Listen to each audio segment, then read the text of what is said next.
kulikuwa na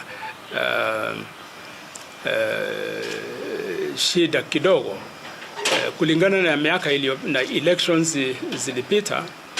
Mwaka huu wa 2022 elections tumeenda vizuri, na ni kwa sababu Wakenya wote wameamua kwamba vile tungependa ni amani.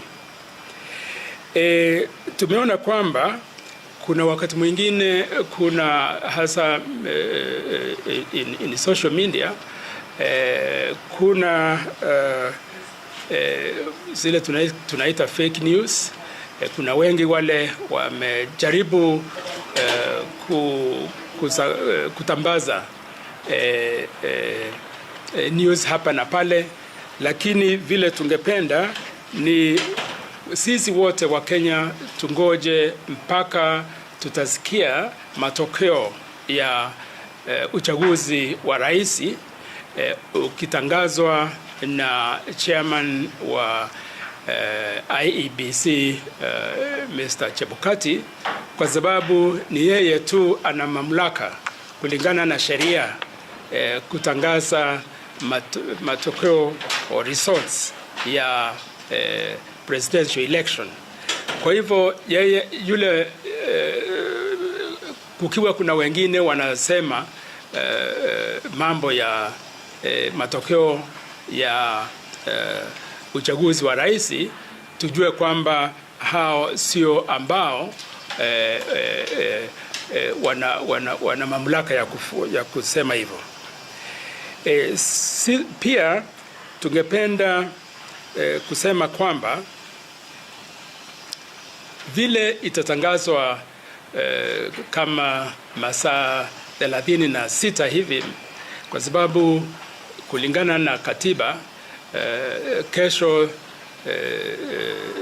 Jumanne, ikiwa ni wiki moja kutoka wakati wa uchaguzi, kutakuwa na hii announcement, na tungependa kusema kwamba hiyo announcement tunajua inangojewa kwa hamu sana na Wakenya wote, lakini tungoje tukidumisha amani na tukiwa watulivu.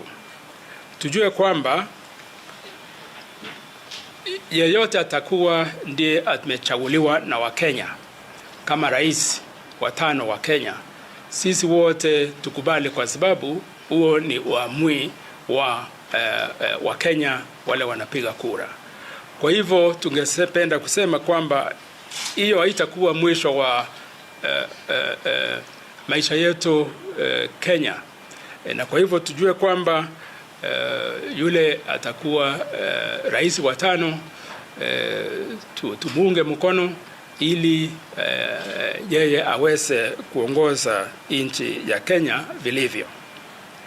Kwa hivyo tungependa kuuliza Wakenya kwamba wakubali matokeo kulingana na vile yatatangazwa, ikiwa ni leo au lazima iwe ni kesho, kwa sababu hivyo ndivyo katiba inasema.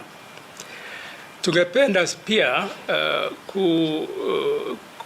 kuuliza yule atakuwa ndiye amefaulu awe mkarimu, kwa sababu ukarimu huo unatakikana. Yeye kama ile tunaita kwa kimombo awe magnanimous in his victory, na pia aweze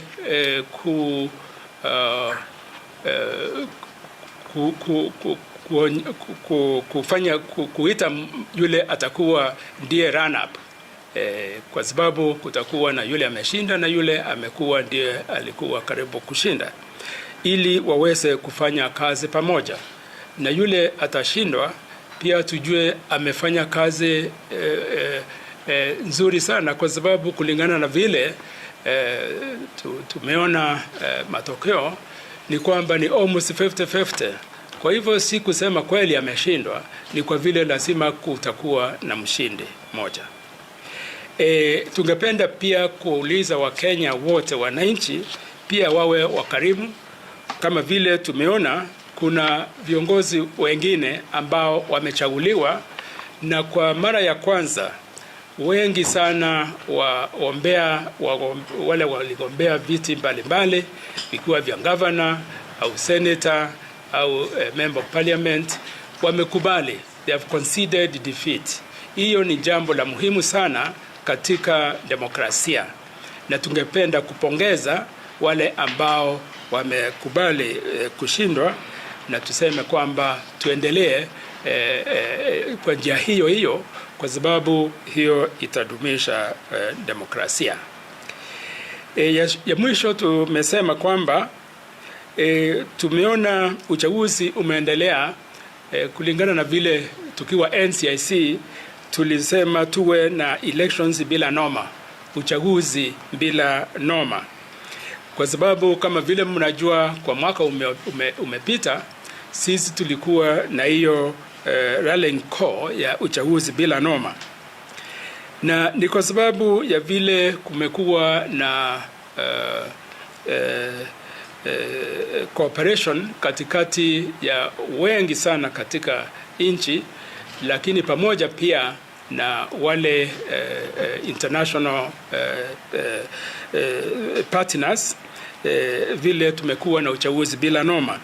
Vile tungependa kuuliza wa Kenya tudumize hiyo uchaguzi kama vile tulifanya kwa uchaguzi bila noma, ili tuwe na ile tunaita presidential election results bila noma, kwa sababu kukiwa na hiyo itaonyesha kwamba tumeanza kukomaa kidemokrasia, na ni wakati yule ambaye ameshindwa anakubali, hiyo ndio itaonyesha kwamba hata ikiwa hatukufaulu wakati huu, tutajaribu wakati mwingine, kwa hivyo sababu tunajua kuna wengi wanajaribu mara mingi na mwishowe wakashinda. Alafu tukimaliza, tumesema kwamba tukumbuke sisi wote katika kupiga kura, kila kura ya Mkenya yeyote ni ya muhimu, na tujue hiyo kwa sababu yule ya uchaguzi wa rais, yule atakuwa na 50% plus 1 vote, kura moja tu ni ya muhimu. Hiyo ndio tungependa kusema kwamba pia vile sisi tutadumiza amani, kila mmoja wetu vile atakuwa amekaa kwa amani, vile itakuwa ni ya muhimu, hata ikiwa ni ya mtu mmoja. Na kwa sababu hiyo itatusaidia tuendelee kuwa ndugu na ndanda katika nchi yetu. Asanteni sana, hiyo ndio imekuwa statement yetu. Okay, asanteni. Mungu aubariki kwa kazi yenu ya leo.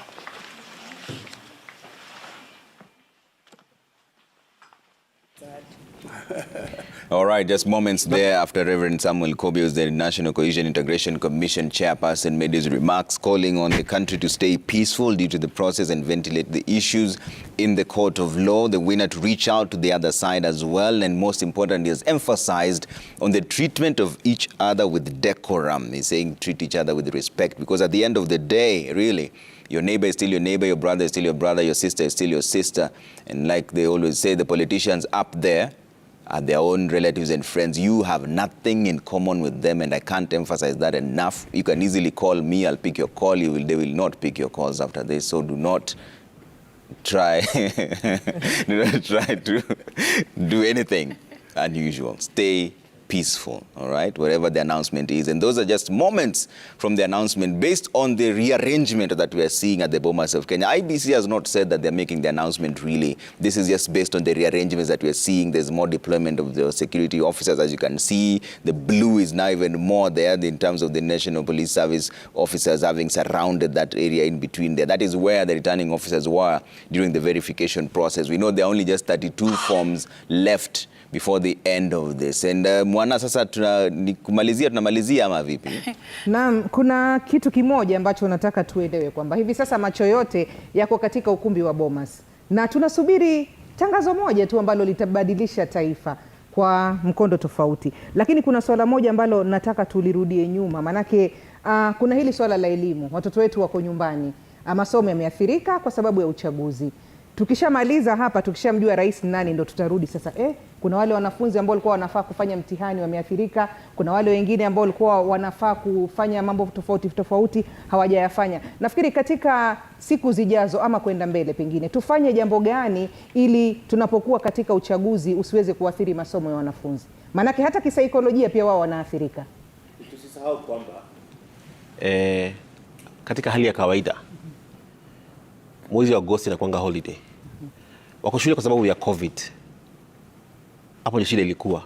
Ile kalenda sasa tuko shule nayo kwa sababu waliarrange, ndio maana ikuje zile time to lose mwaka moja wakati wa COVID tupate saa hii. Hii arrangement inafanya sasa watoto kwa shule saa hii na Agosti inakuanga holiday. Shule zimefungwa Agosti. Ndio maana uchaguzi pia inakuanga nini Agosti. Ndio maana shule zimefungwa. Hapo ndio shida ilikuwa. So kwenda mbele, I don't think tutakuwa na shida kwa sababu I think by mwisho wa hii mwaka tutarudia kalenda ile normal ile tulikuwa nayo, ambapo ni April, Agosti na December shule zimefungwa. Ndio hapo ndio shida ilitokea. Na katika huu wito wa amani ambao unatolewa kila mahali, kuna sehemu ambazo tayari taharuki ishatanda. Naam. Taharuki imetanda, watu wanahofia kwamba iwapo kiongozi ambaye sijamchagua akiingia madarakani, sisi tutakuwa namna gani? Pengine kwa maoni yenu, mnadhani mkondo unastahili kuchukua namna gani? Ni vizuri vile hii kipindi ambayo tumeona NCIC, naona chairman mwenyewe amechukua muda kwa kuzungumza juu ya amani. Naam. Na chenye inaonesha ni kwamba yeye pia amehofia kunaweza kuwa na machafuko ambayo inaweza kujitokeza kwa vile tutasikia matangazo. Kumbuka ya kwamba tumekuwa kwa runinga na tumekuwa kwa hizi social media ambao tumeona kwamba kulikuwa na dosari fulani. Na sasa hizi dosari ndio kila mwanasiasa aliona kuna dosari hapa. Na mimi sasa sitaendelea na kuanza kuongea juu, yani let the process, let it just take its course. Hakuna mwanasiasa ameanza kuhubiri amani kwa sababu aliona kuna dosari hapa, basi ulikuwa unageuza ushindi wangu na mimi ndio mshindi. Sasa tunatangaza ushindi wetu. Nyinyi mkitangaza tutatangaza, mkileta noma tunaleta noma, mkileta vita tutaleta vita. Mkiwa na amani basi kutakuwa na amani. Na sasa hii msimu ambao watoto wanafaa kurudia kwa shule, anazungumza juu ya COVID na huu mwaka mwezi wa 8 ndio inakuanga likizo. Kumbuka kwamba kuna calendar. Kuna wale ambao wanaenda kufanya mtihani wao wa mwisho na nini. Wazazi wako na hofu sana. Nitawachilia aje mtoto wangu msichana aende boarding school, alafu kukizuka rabsha yoyote, kutakuwa na dhulma dhidi ya jinsia, hasa wa mama wasichana wadogo, kwa sababu watu hawachagui. Kama ni mbaya ni mbaya. Wasichana tumeona kwa nchi zingine ambao wamedhulma watoto mpaka wadogo sana. Tumeona hata vile tulikuwa na machafuko ya 2007. Mpaka tuzungumze hizi vitu. Sitaki kuificha kwa sababu saa hii tunaingia ile msimu ambayo iko so sensitive. So sensitive. Nafikiri vile wananchi wamepitia corona, vile watu tumeishi, vile watu walikuwa wanazungumza wenyewe, vile vijana wanazungumza, wanasema wanasiasa ni klasi nyingine, sisi ni wenyewe kwa wenyewe. Nyinyi watu tudumishe amani, tusipigane na jirani. Sisi wote tunatafuta riziki yetu pamoja, tunakaa pamoja. Lakini kuna wale vijana, kumbuka kwamba kulikuwa na ile msusumuko ambao kulikuwa na kila mrengo ilikuwa na msusumuko, kulikuwa na firimbi movement. Kabla ya kuenda kupiga hiyo kura, watu hawakulala. Watu walikesha na mangoma na hizo firimbi wakipiga. Watu tayari walikuwa washatoka. Sasa kuanza kuambia hebu mrudi kidogo tena tuzungumze. Tayari watu wametoka na wametoka na hizo firimbi, wametoka na hiyo shangwe na vigelegele. Watu wako tayari. And that is the mode. Watu wako hapo. Sasa watoto wetu watarudi aje kwa shule? Kama yani penye vile watatangaza ikianguka huku ama huku. Mimi nawezaje kuachilia msichana wangu aende boarding school Mombasa kutoka Busia sitaweza kufanya hivyo kwa sababu sijui hapa katikati ikifika Nakuru watashukishwa kwa basi, kila mtu wadhulumu msichana wangu, unaona. Sasa ni hali ya kusikitisha sana, kwa sababu vile tumeona hii uchaguzi, kila mtu amesema kulikuwa na dosari. Hata vile IEBC walikuwa wanajaribu kuongea, haikuwa inaingia kwa watu. Hata wakisema wamejaribu kuingia kwa kompyuta yetu, lakini sisi tumeikomesha na wakuingia. Kila kitu iko shwari, chenye tunawapatia ni ya ukweli. Sasa itakuwa kuna kazi. Wacha niwachie tu hapo na labda niongezee kitu kimoja. Ni kwamba mbali na uchaguzi tumekuwa nazo awali, katika uchaguzi huu tumeona wale waliopoteza viti vyao vya ubunge wakikubali. Hata MCAs wanakubali kwamba aliyeshinda ameshinda na mimi nimekubali matokeo. La pili ni kwamba waliojitokeza, idadi ya wapiga kura waliojitokeza kupiga kura ni kama 50% ama 52.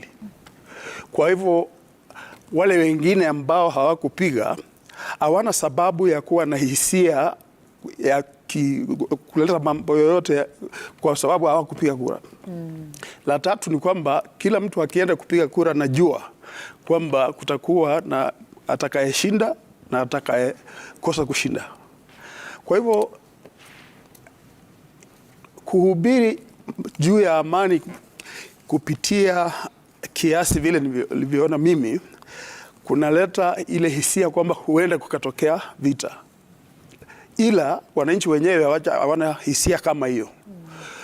Nakumbuka, of course, naelewa kwamba kwa sababu ya mambo yaliyotokea awali, hasa mwaka wa 2007 alafu 2017, ndio sababu taasisi kama ya NCIC wanakuwa na wasiwasi, ama makanisa wanakuwa na wasiwasi kwamba waje tuhubiri amani. Lakini cha muhimu kwenda mbele ni kwamba tukiwa na uchaguzi wa wazi ambao unafuata maadili ya kiwazi na wa ukweli, hakuna sababu yoyote ya kuhofia kwamba kunaweza kuwa na fujo. Naam.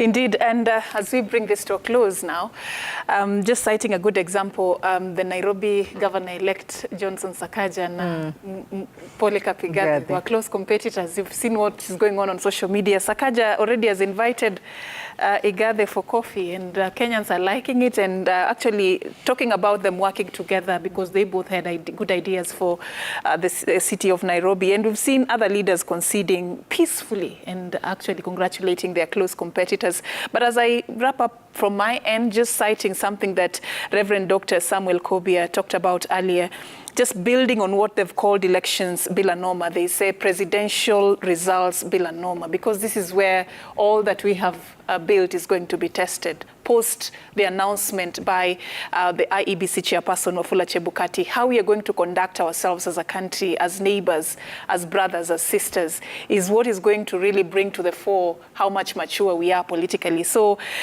two things here. Winners will celebrate, of course, but one thing he said, let's appreciate the pain people feel when they lose. Let's be sensitive to that as well. Even as we go about making remarks and celebrating, let's be sensitive to the fact that some may not be very happy, and how we are going to deal with that is actually going to inform how we are going to move on post whatever is going to happen today. It's not yet clear whether the IEBC chairperson Wafula Chebukati is going to make the announcement today, but vile wanasema palipo na moshi Panamoto. Yes. That mosh is what we are seeing from the Bomas of Kenya. So we anticipate that anything should be happening any minute from now. Yeah. In fact, I'll give you a moment, just 1 minute each for closing remarks. Danvas, I'll start with you. To the Kenyans who are listening this morning. Mine is a very short, the shortest closing remark you've ever had. Yeah. Kenya has won. Okay. Cynthia. Elections are ordained. By God, we've always had the renewal of leadership, and the leaders that come through that process are for that season. Right now, Kenya is at that season where the leader that is going to come through this is going to address what we're going through. Okay. That's all I need to say. As a mother, as a woman, I just want to encourage our patriarchal society to be sensitive to that we don't want to see that heightened gender-based violence to our women, to our children. All right, Arun? I'm encouraged and actually hopeful that there will be no gender-based violence, largely because we have seen for the first time a lot of women elected as MPs across the country. But to remind Kenyans that yesterday, both Ruto and Raila were in churches in Karen, from their homes in Karen, and their friends. They will dine together after the election. There is no need for us to fight.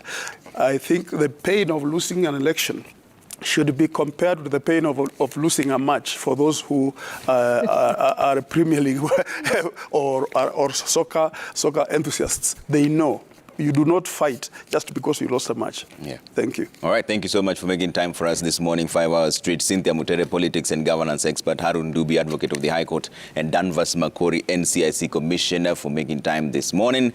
We're leaving you with pictures live coming from the Bomas of Kenya, where we're keeping an eye on the proceedings there. We know that there's only 32 more to go out of the 291 constituencies to be announced. They've seen a rearrangement of the sitting, probably showing that this is the end. The returning officers have cleared the floor, so this is probably the climax of it all. Unajua mwana nilikuwa natarajia kuwa matangazo yatafanyika zamu yetu leo, lakini ni kama Rashid Abdalla, Lulu Hassan ndio wenyewe watabati wanaingia, lakini pia hatujui kama itakuwa ni wakati huo, ni kungoja, lakini kama alivyotuambia Gashuri ni kwamba ni wakati wowote kutoka sasa. Na kutoka kwangu mimi ningependa tu kusema kwamba mshindi atatangazwa hii leo, lakini uhalisia wa mambo, mshindi ni mimi na wewe ambaye tulijitokeza kwenda kupiga kura. Manake kama tusingepiga kura, angepatikana wapi mshindi? Naitwa Mwanahamisi Hamadi, kwa heri. Uhalisia sio. My name is Safina Chengouma. Have a good day. Tumaliza na Kiswahili bwana.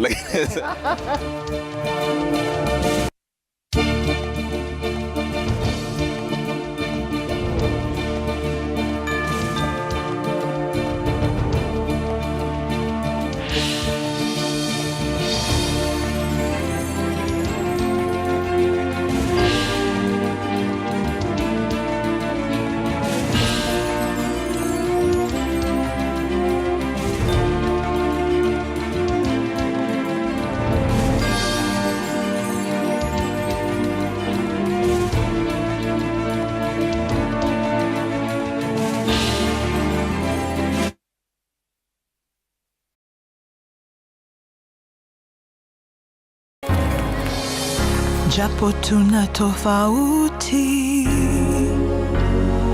kila mmoja wetu ana sauti. Stop the bus. Tuinuane, ushirikiano wetu. tuinuane, Na ukaribu wetu. tuinuane, tuinuane. Tuko pamoja maishani, tuinuane. Tuko pamoja maishani, tuinuane.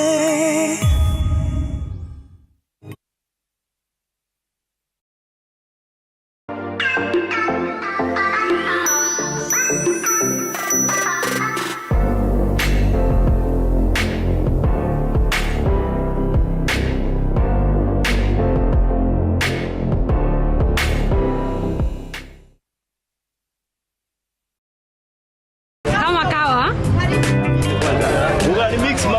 Sawa sawa. We mama boy, angalia tu vile kwangu kumekauka. Siri yako ni nini? Utamu wa chakula ni unga wa 210. Ate unga ya 210. Hii nayo ni gani? Hiyo ni ya chapati. Hii nayo hapa ya ugali. Na sasa hii nitanunua wapi? Inapatikana huko duka zote humu nchini. Haya, naenda kununua saa hii. Asante sana mama boy. Your family's choice for maize meal and home baking flour. Unga wa 210. Shabiki.com is all about jackpots, live games, casino, virtual games, weekly promotions, bet builder, bet share, and 24/7 customer service. It's all about football, basketball, tennis, cricket, motorsport, and so much more. It's all about the big wins, the big moments, and the big bonuses. Shabiki.com is all about you, the fun. Kuwa Shabiki. Play now. Strictly not for persons under the age of 18. Betting can be addictive. Shabiki.com is authorized and regulated by the BCLB. License number 416. Nyosha shilingi zaidi na zaidi. Sasa unapata ofa juu ya ofa ya kuwa 100% data bonus leo. Alafu piga star 544 hash au tembelea My Safaricom app kununua bundle na kupata target yako. Safaricom is for you.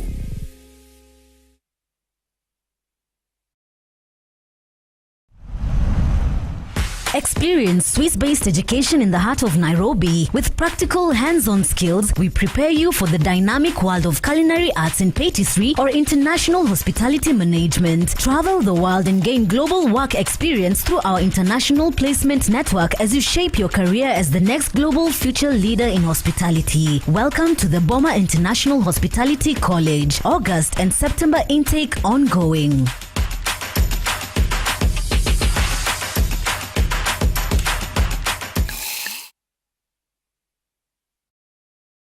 Ee Mungu nguvu yetu, ilete baraka kwetu. Haki iwe ngao na mlinzi, na tukae na undugu, amani na uhuru. Raha tupate na ustawi, tuungane mkono kwa upendo, tuwe jirani wema kwa kusaidiana na kuelewana.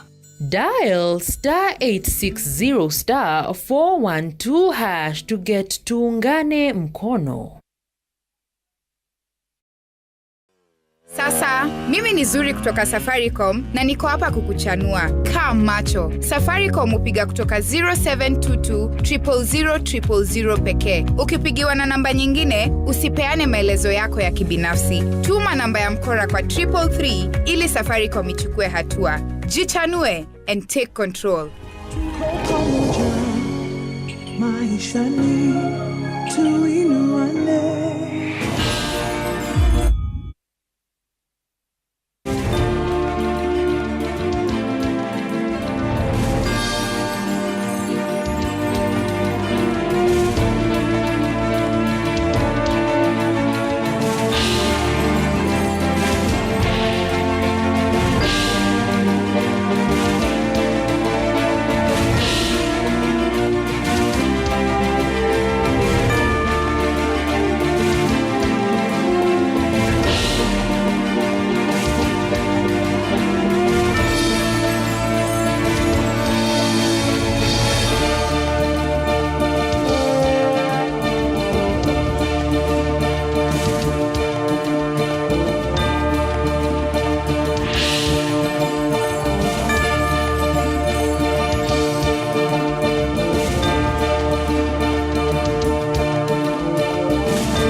Naam, Swadakta mtazamaji, hayawi huwa hatimaye tumemla ng'ombe na sasa tumebakisha mkia, ikiwa hivi sasa shughuli zote zimefika ukingoni katika ukumbi wa Bomas.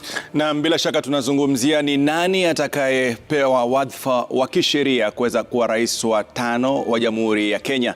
Ni nani ambaye ataweza kupewa wadhifa wa kisheria kuwa rais katika muhula wa 3 tangu Kenya ipate katiba mpya. Ni nani atakuwa rais wa pili tangia tupate katiba mpya. Ni baadhi ya maswali ambayo tunayazungumza na tunayatarajia kwamba labda siku hii ya leo huenda Wakenya wakajua mbivu na mbichi Sam. And so far 259 constituencies have been tallied. The Bomas of Kenya indeed verified. We're just waiting for the remaining 31 plus of course the one from the diaspora to be in a position to know the final tally. But also we know that different political campaigns have been saying that they are ahead. Very confusing, but of course we are expecting that IBC should in the course of the day make the final announcement and declaration if indeed there is a winner, bearing in mind that there are those requirements that you have to get at least 50% plus 1 vote. We'll be waiting to see if there's a candidate who has gotten to that threshold. Mtazamaji, karibu, hii ni Kenya's Choice 2022.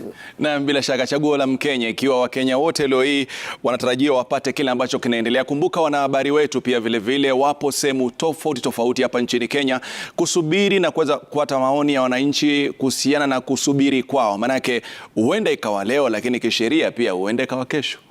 Kwa hivyo lakini ukiangalia katika mtandao kila mmoja anauliza, je, ni manjano ama ni samawati? Bila shaka anayejua ni manjano ama samawati ni mpiga kura, lakini uamuzi huo uko mikononi mwa Wafula Chebukati.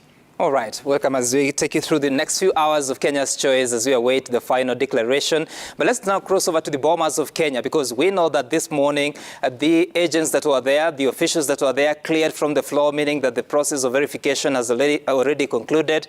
You can see that the police officers are the ones that are, of course, guarding that area. And of course, we'll be expecting that in the next few hours we should be seeing some leaders getting to arrive at the Bomas of Kenya, awaiting that very important announcement.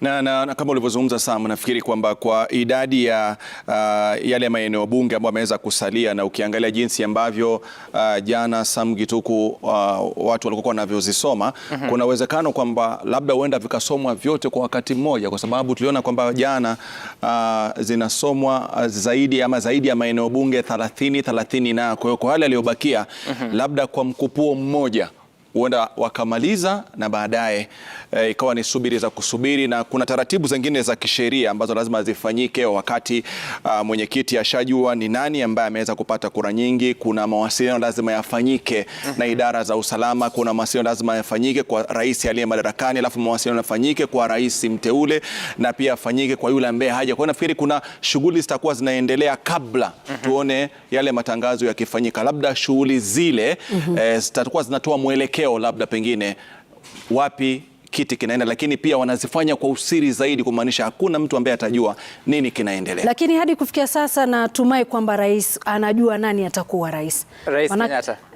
Anajua nani atakuwa rais, manake lazima mawasiliano yameshafanyika hadi wakati huu. Lakini kama zile form bado zinafanywa kazi 34 even though Lulu, he would know obviously because he has access to a lot of sources of information, but also the law requires that the chairman of IEBC is able to, after the process of tallying verification, to announce and declare the president and also present the certificate of election and the information to the Supreme Court so that they can prepare for any eventuality just in case there is a petition at the Supreme Court.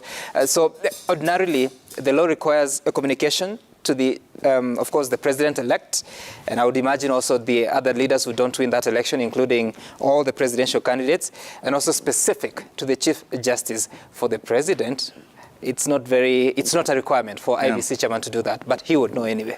Na bila shaka ni baadhi tu ya masuala ambayo tunakuwa tunayatarajia kwamba huenda yakafanyika katika siku hii ya leo. Na ukiangalia pia viongozi wengi Sam Gituku na Lulu, ni kwamba tumeona wakiingia katika ukumbi wa Bomas kutoka mirengo yote ya kisiasa. Kuna wale ambao ni wateule na kuna wale ambao pia hawakuchaguliwa, lakini wote wamekuja, kumaanisha kwamba matokeo katika siku hii ya leo yatakuwa ni muhimu sana kwa upande wote wa kisiasa, na pia itakuwa ni muhimu sana kwa taifa hili la Kenya. Kwa ukiona sura nyingi ambazo ziko pale ni mchanganyiko walioteuliwa ambao hakuteuliwa kutoka kambi zote za kisiasa. Very important, especially because this is something that happens every 5 years, and so even as the announcement is being made, every leader, especially those that have been elected, those that are participating in this year's election, it will be important for them to witness history, and has been the case even in 2017, 2013. Na hapo awali Trevor na Mwanahamisi waliweza kusema kwamba kutoka ukumbi wa Bomas ni kwamba waliweza kubaini form 23 za 34A bado hazijulikani mahali zipo mpaka kwa hivi sasa, na katika portal ile IEBC kuna form 34A ambazo ni 46,206. And of course, they're also speaking about some forms that are yet to be uploaded for the 34Bs. These are the forms that come from the constituency returning officers, but understandably, even though they are not available on the portal, they have been delivered to the Bomas of Kenya. And so it's up to the agents of the various candidates to be in a position to ensure that whatever has been done there is something that they can verify that this indeed is the accurate record of the details, or rather the votes that were cast in different constituencies. Na pia vile kuna swala ambalo limekuwa likizungumziwa. Tumeona baadhi ya viongozi wakijitokeza na wakizungumza umuhimu wa Wakenya kukubali matokeo ambayo yanasubiriwa kwa muda gani. Nafikiri ni moja ya hoja ambayo imezungumziwa sana. Jana viongozi wa kidini wamezungumzia, leo imezungumziwa tena kwamba iwe itakavyokuwa, lakini Wakenya lazima wajaribu kwa kiasi fulani kukubali matokeo, na yule ambaye atakuwa kwa hajaridhika kama ulivyozungumza Samgitu kwamba kuna njia ya kwenda katika mahakama ya upeo, na yule ambaye atakuwa na kwamba pia hajaridhika zaidi ana fursa ya kuuza sera zake kuanzia sasa mpaka mwaka 2027 ili akija naye aje apate idadi ya kura nyingi. Lakini yaliyofanyika wakati wa nyuma, viongozi wengi wanaomba kwamba yasifanyike kipindi hiki ambapo tukomae kisiasa, tudumishe amani, undugu na tusonge mbele. Naam, ni jambo ambalo pia mwenyekiti wa NCIC Samuel Kobia pia ameweza kuzungumza, Reverend Samuel Kobia, akisema kwamba kila mmoja kuwe na amani, kuwe na umoja wakati huu, na pia akawaeleza wale yule atakayeshinda pia aweze ku reach out kwa yule ambaye kidogo ameweza kushindwa ili waweze kufanya kazi kwa pamoja, sio handshake, lakini waweze kufanya kazi kwa pamoja. Lulu. And actually we've been witnessing a bit of that, including some of the governorship candidates who've won elections, those that have lost. Some are conceding, some are saying they are going to contest the decision or the outcome in court. But that's extending the olive branch would be very crucial at such a time that indeed, yes, the campaign has been there. The official campaign period was about 70 days, but of course it's been longer than that in this country, probably close to a year. So it's also time that as soon as people are satisfied, if you're dissatisfied, you go to court, as you find justice. The country needs now to get back to rebuilding, I would suggest. But tuliona kitu kama hicho kitokea jana. Tuliona naibu rais William Ruto pia akiweza kusema kwamba matokeo yatakavyotokea basi kila mmoja atakuwa radhi. Pia vile Raila Odinga pia aliweza kusema kwamba atakubali matokeo, kwani msema kweli ni IEBC. Na bila shaka kumbuka Aprili kama sikosei mwaka 2013 zaidi ya kura milioni 6,158,610 zilimtosha rais kuteuliwa kama rais mteule Uhuru Muigai Kenyatta, wakati ambaye yuko madarakani mpaka sasa baada ya kufanya uchaguzi. Kwa hiyo tuangalie, je, rais, kwa sababu ya hesabu ambazo Wakenya wameweza kupata, wanasubiri kuangalia, je, itafika milioni ngapi. Nafikiri ni kitu ambacho jana usiku kilizidi zaidi na asubuhi kimeshika kasi zaidi, kila mtu akisema kwamba ni mimi, ni yeye, tumeweza kuchukua, tofauti yetu ni. Nafikiri ni swala moja ambalo wachanganuzi wanasema kwamba ni zuri kwa sababu linaleta uwazi, na tuna imani kwamba miaka ya usoni Wakenya watatumia uwazi ule, lakini bila kufanya maamuzi yao moja kwa moja, kwamba ujivunie uwazi ule lakini usiamue wewe kwamba imekwenda upande huu.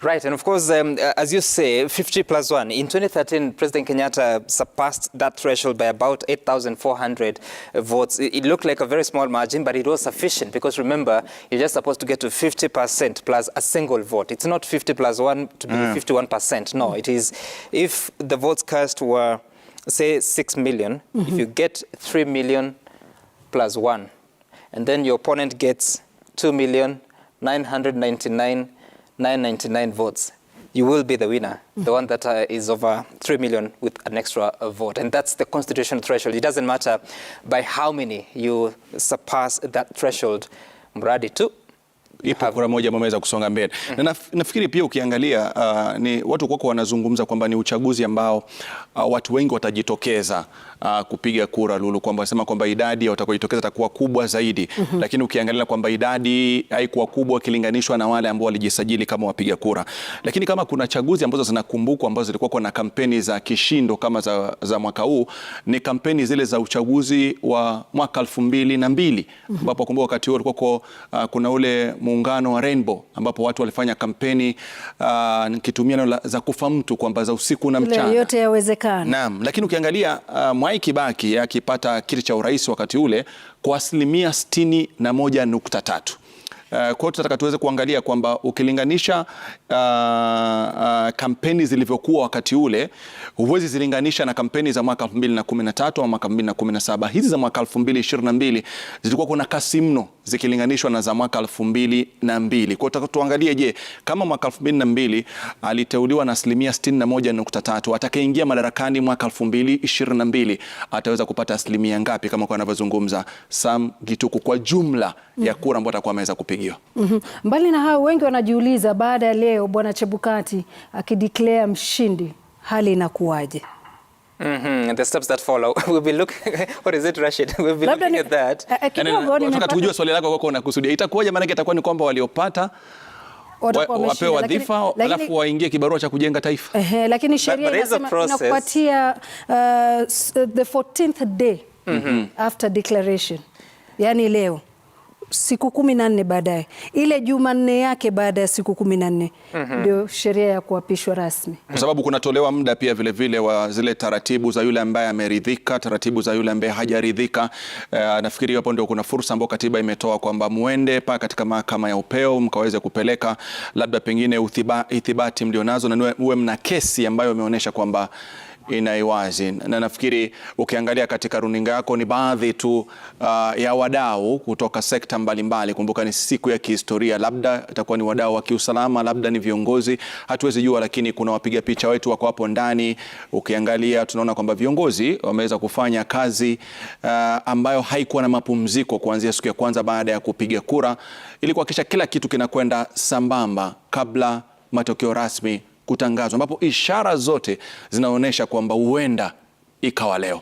Itakuwa leo, sio huenda, manake kila kitu kama ulivyoona ni kwamba ukumbi wa Bomas tayari kidogo watu walikuwa wameambiwa watoke, upekuzi umefanyiwa, arrows pia waliambiwa kuwe cleared kutoka kwa Bomas. Kama unavyoona huko msafi kabisa, na wageni kidogo wameanza kuingia, mabalozi. Hii ni ishara tosha kwamba leo ndio leo. And it's very interesting because I remember in 2017, it was on 11th of August, and I witnessed that day the chairman of IBC was ready to announce the results, but there was some contestation from the second runners-up, and so the process was delayed a little bit, but it eventually happened in the night. I think it was about 8 p.m. or between 8 and 9 p.m. And during the day, you'd see several leaders were arriving there, but eventually when the announcement was being made, it was majorly the side of President Uhuru Kenyatta that were inside the auditorium, and eventually the announcement was made. But this time round, Wafula Chebukati has said that he's not going to make the announcement in the night. Instead, he will do it during the day. So indeed, if it is today, then we should be seeing this before the sun sets. Naam, na pia vile vile kuna kitu ambacho labda kimekuwa kikizungumziwa na kikiuliziwa, Lulu, ni kuhusiana na kuweka hadharani yale matokeo wakati matokeo ya maeneo bunge yanapotangazwa. Kuna ule ujumlishaji wa matokeo hao ya zile fomu ambazo tayari zishahakikiwa na kuwekwa paruanja pale katika ukumbi ule wa Bomas, swala ambalo kidogo walisema kwa itilafu za kimitambo haikuweza kufanyika. Hivyo basi katika wale walio pale ndani, wale ambao wamefanya hesabu ya moja kwa moja wanajua kupitia simu zao, lakini wale ambao walikuwa wanategemea kuziona pale katika ukumbi wa Bomas kwa hivi sasa, nafikiri pia hesabu imeweza kuwapigia chenga. Lakini liwe liwalo, watu wa IBC wanajua hesabu imefikia wapi, na liwe liwalo, wao peke yao ndio ambao watakuwa na jukumu la kuja na kueleza taifa kwamba baada ya kufanyia kazi hizi form 32 1A form 31 ambao ni 32 ambazo zimeweza kusalia kufikia sasa. Tumeona kwamba hapa ndipo ambapo tumefikia kama taifa. Ni siku ambayo kwa kweli ni ya kihistoria na ni siku ambayo ina mafunzo ndani yake, kwa sababu ukiangalia ni uchaguzi ambao umekuwa na ushindani ukilinganisha na zile idadi ya kura ambazo matokeo ya pale awali kwa yanaonyesha. Hivyo basi inakuwa ni changamoto kwa Wakenya kujua umuhimu wa kujitokeza na kuenda kupiga kura katika chaguzi zinazokuja, na sio tu katika uchaguzi wa urais peke yake.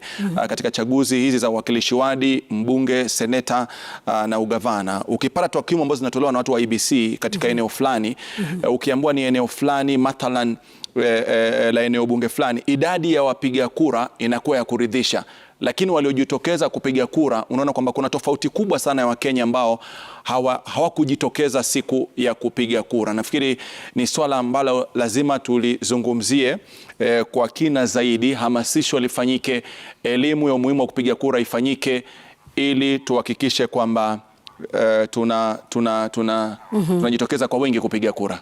Mbali na hayo, Rashid na Sam, Jaji Mkuu Bi Martha Koome ameweza kutuma ujumbe, internal memo, ameweza kuwateua majaji 47 watakaofanya ile shughuli ya kuapisha magavana na naibu magavana kuanzia hajaandika tarehe, lakini anasema kwamba wana muda ili waweze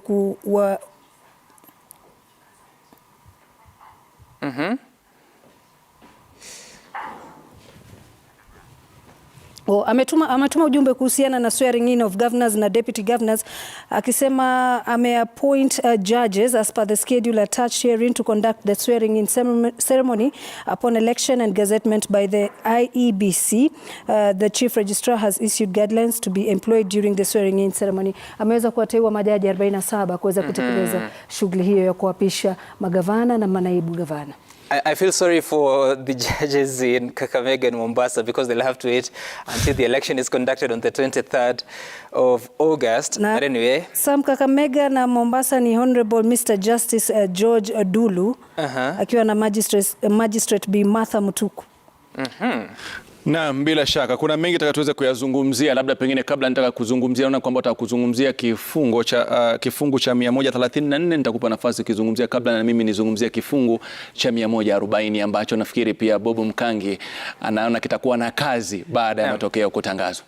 All right. So this is in accordance with Article 134 of the Constitution, Article 1 and 2, and it talks about what should happen after the presidential election. Of course, we know the election was on the 9th of August 2022.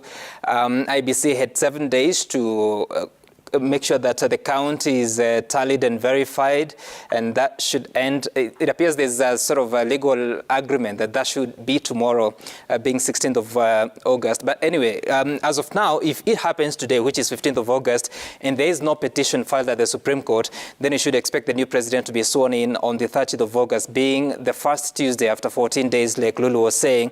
And on that very day, President Uhuru should retire. So if the decision is made today, no petition, we know for sure that President Kenyatta will retire on the 30th of August, and the new president will take the reins of power on that very day. So, but if there's a petition filed, decision made today, the person who is aggrieved by the outcome of the election should file that petition by the 22nd of August, being 7 days after today, and the Supreme Court has 14 days from the filing of that petition to render its judgment or make its determination. So assuming that the petition is filed on 22nd of August, then the judges must give a ruling or a judgment on the 5th of September, that is still this year. Then if election is upheld, then the swearing in should happen. Let's pay attention to what's happening at the Bomas of Kenya before you continue this. Labeled the seating arrangements. We need space for the presidential candidates' families and friends. So I'm humbly requesting that we leave the first 3 rows on this side where it's written presidential candidates and their families and friends. And also that row, we leave the first 3 rows for the presidential candidates and their families. We've created more space. If you have an observer badge, you can take this side. It's labeled clearly observers. We've also created more space on this side for the observers. We are kindly requesting that we give the first 3 rows to the presidential candidates and their families.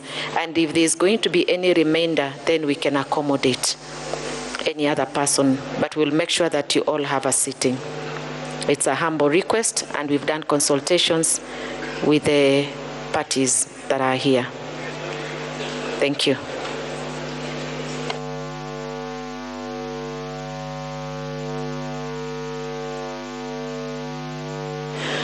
The protocol persons that we've discussed with will also assist us in ensuring that we've created that space. Thank you.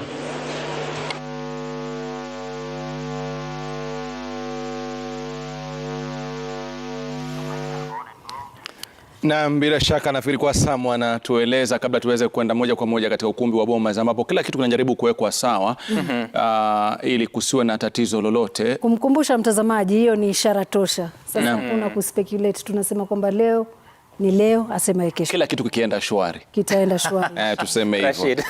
Ni kusema na kila kitu kikienda shwari, mambo yatakuwa shwari. It has to be today. I mean, you've listened to Tabitha Mutemi there, talking about the sitting arrangement. You cannot expect the candidates to be in that Bomas of Kenya auditorium with no results. To come and watch forms remaining. Kwa hawezi kuja kwa sababu ya zile form 32 zimebaki. Wanakuja hapa kwa sababu matokeo ya urais. Na pia ukiangalia jinsi ambavyo kumebadilishwa meza, zile ziliondolewa, zile meza 8 ziko pale chini, na pia vile vile kumebadilishwa jinsi watu wanavyokaa, ni dhahiri shairi kwamba ni siku ambao Wakenya watajua matokeo yao ya urais. Right, and I was telling you about if a petition is filed after today, which is the 15th of August, then a judgment is rendered on the 5th of September, and assuming that that judgment upholds, let's listen to Bomas of Kenya.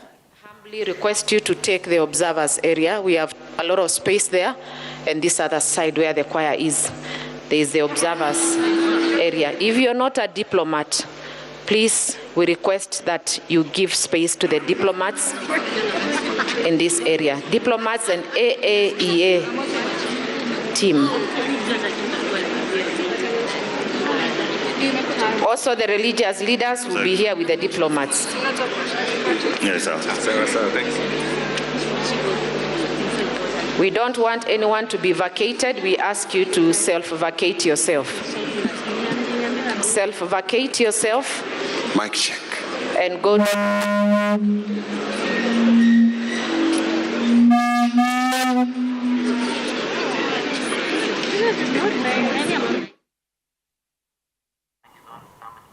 All right, self-vacate yourself.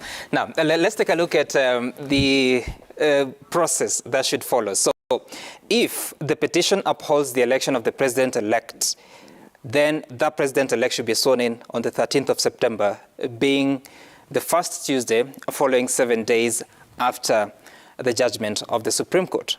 And on that day, President Uhuru Kenyatta will retire.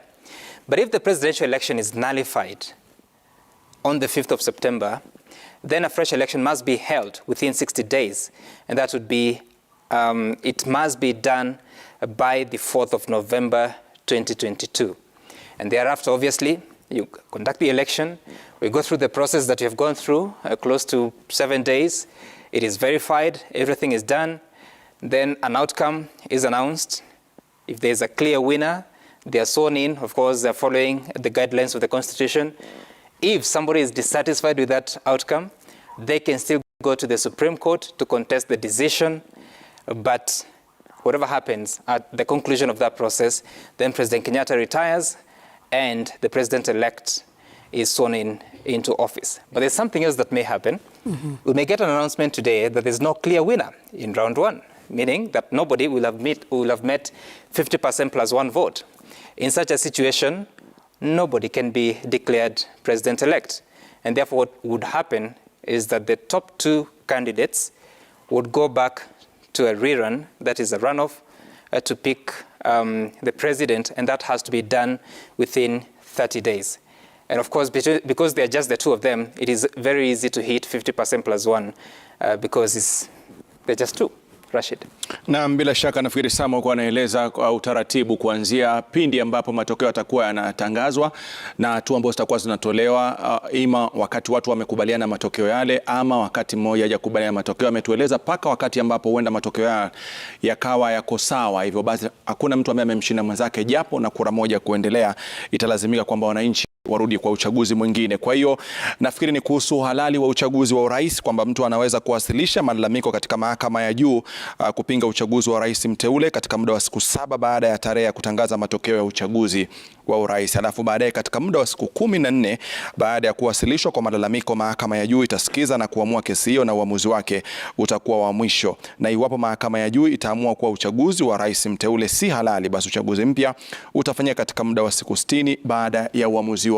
Ni baadhi ya mambo ambayo ni vyema watu kuweza kuyafahamu wakati tunasubiri mwenyekiti wa Tume ya Mipaka na Uchaguzi Bwana Wafula Chebukati kutupa taarifa rasmi kuhusiana ni nani ambaye ameweza kupata ushindi katika uchaguzi huu, hususan kiti cha urais. Na picha zinakujia moja kwa moja kutoka ukumbi wa Bomas, kama mnavyoona kwamba watu wameanza sherehe, wameanza kuimba, lakini hii sio ishara tosha kwamba tumeshajua mshindi ni nani. Kama mtazamaji, hatujajua ni blue ama ni yellow. Kila mmoja anavutia upande wake kwa hivi sasa. Na bila shaka, na pia vile kumbuka kuna mjadala kuhusiana na wawaniaji urais, manake kuna mmoja pia tusipomtaja itakuwa sawa, manake hata yeye anasema anasubiri akiwa na imani na pia kwamba atashinda, na ni mwaniaji urais kwa tiketi ya Ruth Profesa George. Kwa hiyo kama kwa mashabiki wake tujue kwamba pia wapo waniaji watatu ambao bado wanasubiri matokeo. Mmoja anasubiri lakini alikubali matokeo. Namzungumzia David Mwaure Waiga, ambapo jana alisema tayari hii imeniponyoka, nitajaribu siku za usoni. Nilifikiri utasema Roots ni chama cha mizizi. Unajua vyama vyote wakati huu ukiangalia, Kenya Kwanza Kiswahili, Azimio Kiswahili, Agano Kiswahili, Roots wakabaki na Kiingereza. Ndio maana amekuwa na utofauti. I think that should tell you something. That Kiswahili is the way to go now. Na pia ukiangalia pia katika kauli zao mbiu, vyama vyote ukiangalia katika kauli zao mbiu kwa wanatumia maneno ambayo ni mazuri, ambayo wanatumia katika lugha ya Kiswahili. Lakini kama kuna kitu kimoja ambacho pia Samu umekileta kuhusiana na wagombea urais ni kwamba tukirudi nyuma kitambo kwa tunasikia wakati fulani uchaguzi wa rais unakuwa, lakini message kubwa ni majimbo. Kumbuka wakati wa nyuma kwamba tuende kimajimbo kabla tupate katiba, kina Bob Mkangi wakakae. Alafu baadaye hapo nyuma ilikuwa na yote yawezekana tukana kuondoa ule utamaduni wa rais kukaa madarakani kwa muda mrefu. Lakini safari hii lazima tutoe kongole kwa sababu ujumbe ule wa maana zaidi katika wagombeaji wote umekuwa swala la uchumi. Kwa mara ya kwanza tumekuwa na sera ambayo imezungumziwa katika kambi zote za kisiasa katika kutafuta viti. Lakini kuna kitu sikielewi, sijui labda tumpishe mchanganuzi wetu Bobby Mkangi. Karibu sana katika studio. Kuna tetesi nyingi upande wote wa blue na yellow. Ndio. Lakini tunajua fika kwamba iwapo mshindi anajulikana kwa hivi sasa, lazima kuna ishara fulani tayari imeshatumwa. Inakuwaje inakuwa ni vigumu kwa uchaguzi huu kuweza kubaini ni nani ameweza kushinda siku hii ya leo? Maanake ukiangalia upande wote, na ni wote ambao ni watu ambao wako na ukaribu mkubwa sana kwa hao vigogo wawili. Kila mmoja anakuambia ni sisi tumeshinda. Hivi ina maana kwamba IEBC haija communicate na yule ambaye ameshinda kwa hivi sasa? Na bila shaka nasema kabla tumpe nafasi Bob Mkangi, turudi katika ukumbi wa Bomas tusikie kinachoendelea kwa sasa. Inuka, inuka, inuka, jitie nguvu, simama, wewe mshindi, tawala, una kibali, saidizi wako yu ndani yako. Inuka,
mahali tumetoka na mahali tumefika, ndiyo maana ninatambua kwamba wewe ni Ebene. Tuimbe pamoja. Sio kwa uwezo wangu, ila ni kwa uwezo wako. Mahali nimefika Baba, acha nikushukuru. Bwana, umenisaidia nifike mahali nimefika. Bwana, wewe ni Ebeneza maishani mwangu. Haya, mikono juu, twende. Ninataka Ebeneza nijengwe juu yako. Ninataka Baba Ebeneza uwe msingi wangu, jiwe langu.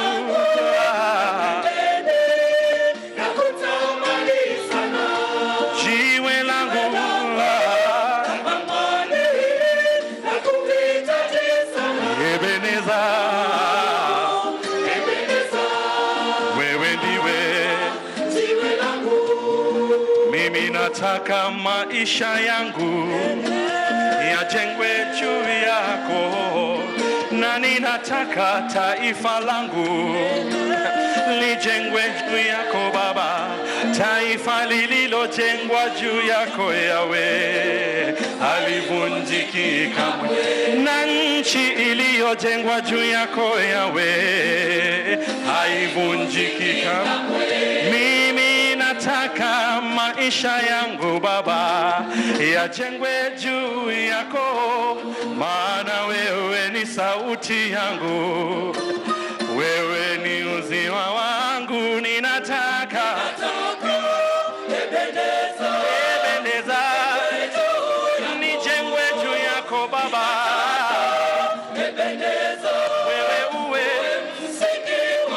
jiwe langu la pembeni Baba, nakutamani sana, jiwe langu la thamani,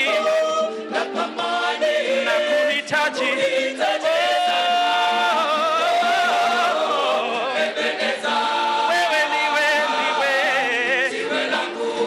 Mimi nataka maisha yangu Baba yajengwe juu yako, nami nataka taifa langu Baba lijengwe juu yako Baba. Taifa lililojengwa juu yako Yawe halivunjiki kamwe, na nchi zilizojengwa juu yako Yawe hazivunjiki kamwe. Mimi nataka maisha yangu Baba yajengwe juu yako, maana wewe ni sauti yangu, wewe ni uzima wangu. Ninataka Baba juu yako,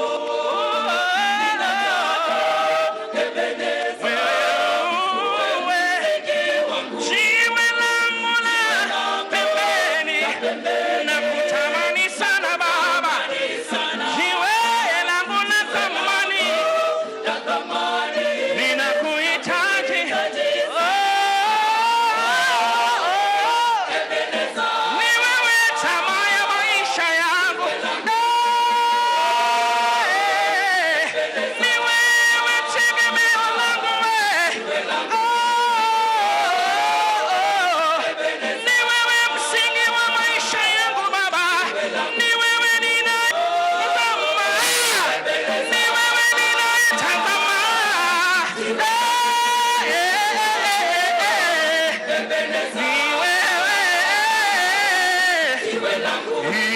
Inuka,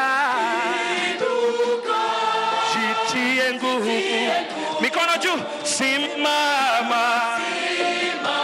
Wewe umshindi, tawala tawala, unachokibale, saidizi wako.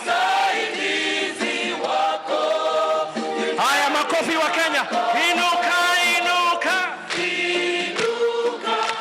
jitie nguvu, simama,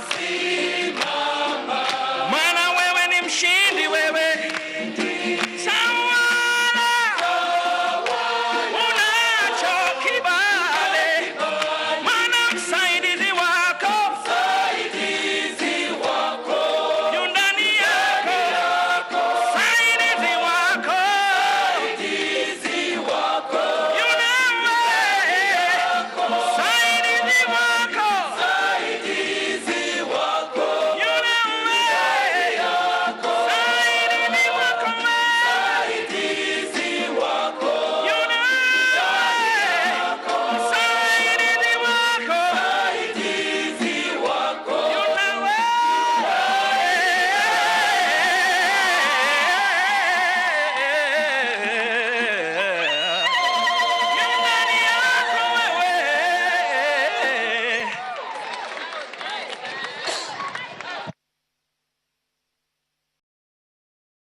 And Rashid, it's pretty interesting to see politicians singing the same song. Not just politicians singing the same song. Politicians from different camps. Oh yes. Enjoying the song. Oh yes. Nafikiri hiyo ndio kitu ambacho nataka kujifunza, kwamba tumeona wote kutoka kambi tofauti wakifurahia wimbo na wakiweza kuimba. Nyuso zao, kila mtu ni nyuso za tabasamu. Zote zang'aa. Zote zang'aa. Ni swala ambalo kwa kweli tutasubiri tuangalie. Na ndilo swali nilikuwa nimemuuliza Bobby, inakuaje? Manake tumeweza cover uchaguzi tangu mwaka 2007 na tukio kama hili halijawahi kutokea. Inakuaje? Nadhani pengine tuanze na nikinukuu kitabu ambacho kilichapishwa hivi karibuni, aliyekuwa msimamizi wa masuala ya habari na taarifa wa marehemu rais mstaafu Daniel Arap Moi, Mheshimiwa Lee Njiru. Na hiyo ni nukuu ambayo iliweza kusambaa na Wakenya wengi wanaifahamu, kwamba wanasiasa ni hata wakiwa mirengo tofauti, na haswa wanasiasa hapa Kenya, unakuta kwamba ni ndugu wa moja, ni binamu wa kisiasa. Na ukiangalia kikundi cha wanasiasa wagombea wakati huu ni watu ambao wamekuwa pamoja kwa tuseme kama miaka kama 30 pamoja, wakiwa mirengo tofauti, wakati mmoja wako pamoja alafu wanagawanyika. Lakini ukiangalia hilo, ukiangalia sera ambazo zimekuwa zikiendeleza shughuli za siasa katika nchi hii, ukiangazia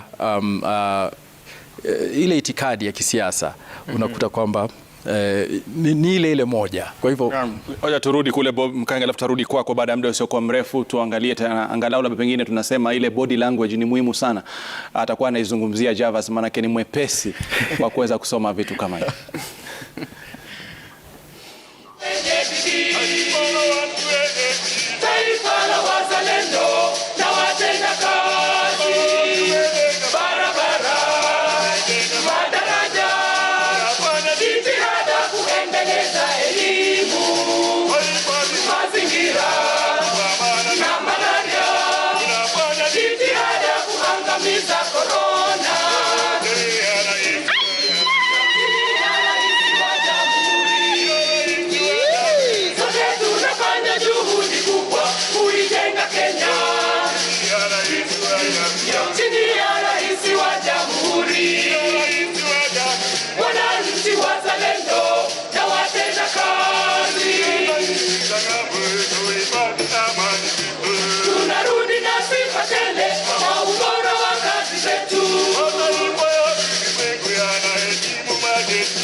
Kwa sababu ya haya yote twajivunia kuwa Wakenya.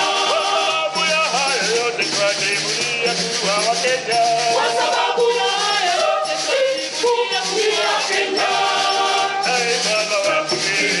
Taifa la watu wenye upendo.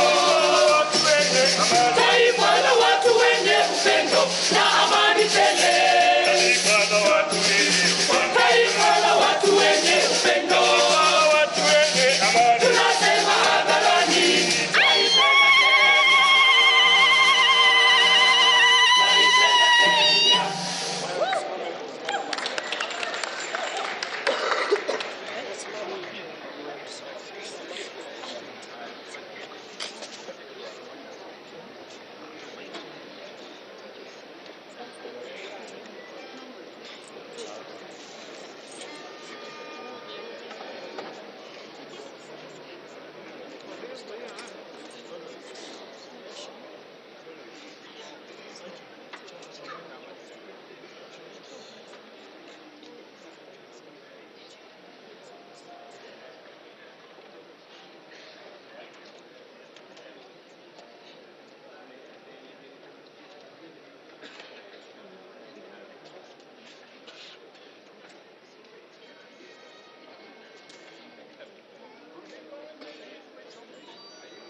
Mungu nifanye niwe chombo cha amani yako, nisambaze amani duniani kote. Mungu nifanye niwe chombo cha amani yako, nihubiri amani kwa Wakenya wote. Mungu nifanye niwe chombo cha amani yako, nisambaze amani duniani kote. Mungu nifanye niwe chombo cha amani yako, nihubiri amani kwa Wakenya wote. Ili Wakenya wote waishi kwa upendo kwa kweli. Ili Wakenya wote waishi kwa amani tele. Ili Wakenya wote waishi kwa umoja kwa kweli. Ili Wakenya wote waishi kwa amani tele. Mungu nifanye niwe chombo cha amani yako, nisambaze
Ready?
1, 2. Okay, all protocols observed. Tunataka kuimba wimbo unaosema Kenya ni mimi, Kenya ni wewe. Angalia jirani, mwambie Kenya ni mimi, Kenya ni wewe. Mwambie tena Kenya ni mimi, Kenya ni wewe.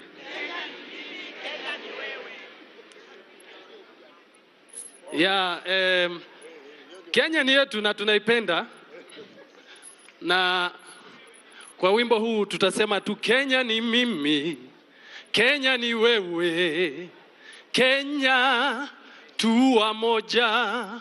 DJ.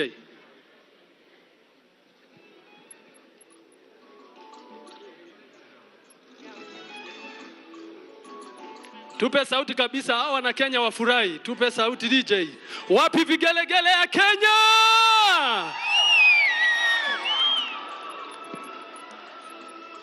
Tupe sauti. Kenya ni nchi yangu, Kenya ninaipenda, Kenya ni nchi yangu, Kenya. Sikia, Kenya ni mimi, Kenya ni wewe, Kenya.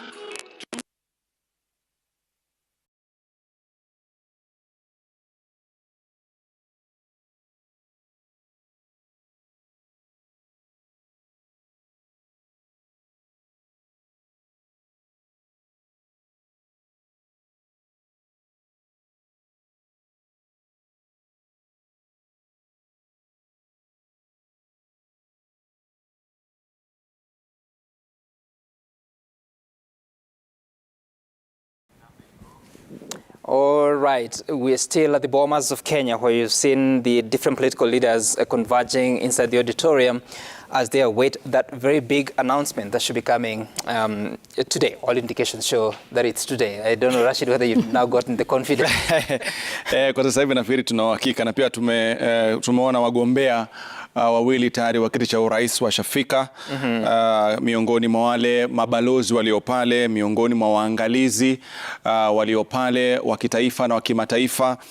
Hivyo basi dalili zinaonyesha wazi kwamba muda wowote kuanzia sasa tutapata taarifa ambayo tumekuwa tukisubiri kwa muda mrefu, yani nani ambaye ataweza kuchukua jukumu la kuongoza taifa kama rais wa 5 wa Jamhuri ya Kenya. Naam, kwa mara ya kwanza labda pia turudi moja kwa moja katika ukumbi wa Bomas. Naona kila kitu kwa hivi sasa kiko sawa. Zote tuseme amani. Mungu Baba katuweka pamoja, akijua tu moja. Damu yako leo ikitolewa, utashangaa ni kama ya mwenzako. Mbona tupigane? Mbona tusosane? Mbona tuchukiane? Wa Kenya, twende tena. Shika mkono wa jirani, onyesha upendo. Twende everybody. Kenya ni nchi. Yelele yelele yelele yelele. Vijana muna Mungu, vijana muna nguvu. Musikubali kuharibu Kenya. Musitumike na mtu yeyote asiyependa kujenga Kenya. Oh yelele. Hebu shika jirani yako mkono hivi. Everybody. Twende. Yelele. Yelele. Yelele. Yelele.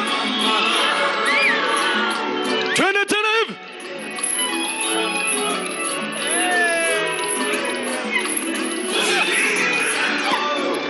Piga kura. Chagua lako. Unapomaliza enda nyumbani.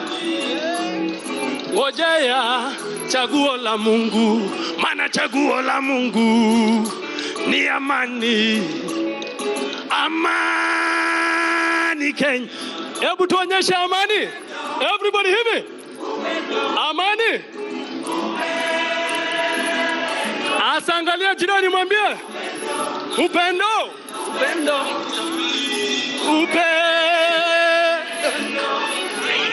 Thank you. Sema tena amani. Sasa tumejua hiyo wimbo, si ndio? Sasa tuimbe tena vizuri. Naomba tusimame tuimbe tena wimbo huo, tuseme Kenya ni mimi, Kenya ni wewe. Thank you, thank you. DJ. Thank you Ole Kaputa. Thank you. Before we continue, would like to call the presidential chief agents. The 4 presidential chief agents, please come to the lounge. I'm sure you know where the lounge is. If you come here, I will be able to show you. The 4 presidential chief agents only. Thank you.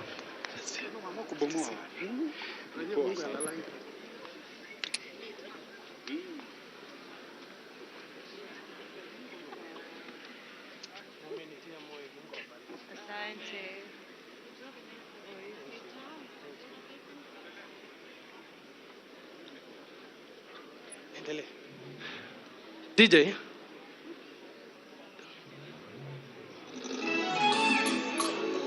Wapi makofi?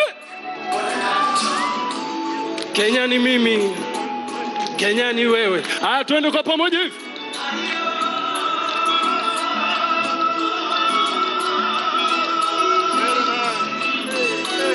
Kenya nchi yangu, Kenya ninaipenda. Kenya ni nchi yangu, Kenya. Ayambia jirani ati Kenya ni mimi, Kenya ni wewe. Kenya tu moja. Sisiki. Kenya ni mimi, Kenya ni wewe. Kenya tu moja. Babu zetu walituonyesha maana ya umoja. Hizo nyayo zao twatakiwa kufuata. Hebu kamata kichwa. Alafu tunaende.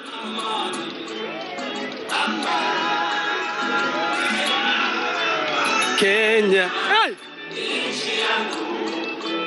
Kenya ninaipenda. Kenya nchi yangu. Kenya. Kamata kiuno.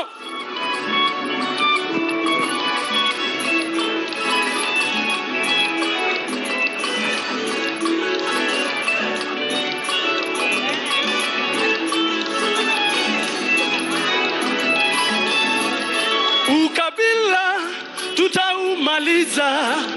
Nchini Kenya tunayoipenda, vijana kwa wamama, wazee kwa watoto, tunasema amani. Alafu tuende kwa pamoja.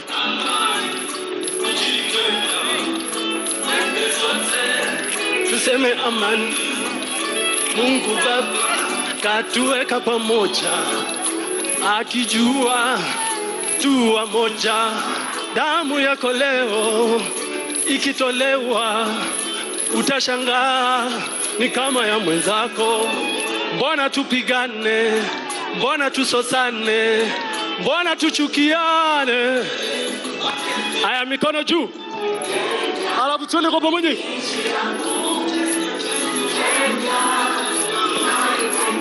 Yelele ma. Yelele, yelele, yelele, yelele. Haya, tuende tena hivi. Msikubali kuharibu Kenya. Msitumike na mtu yeyote asiyependa Kenya.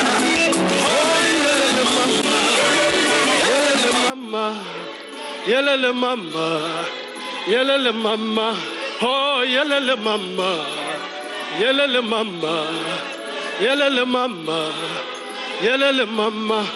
Atuibe.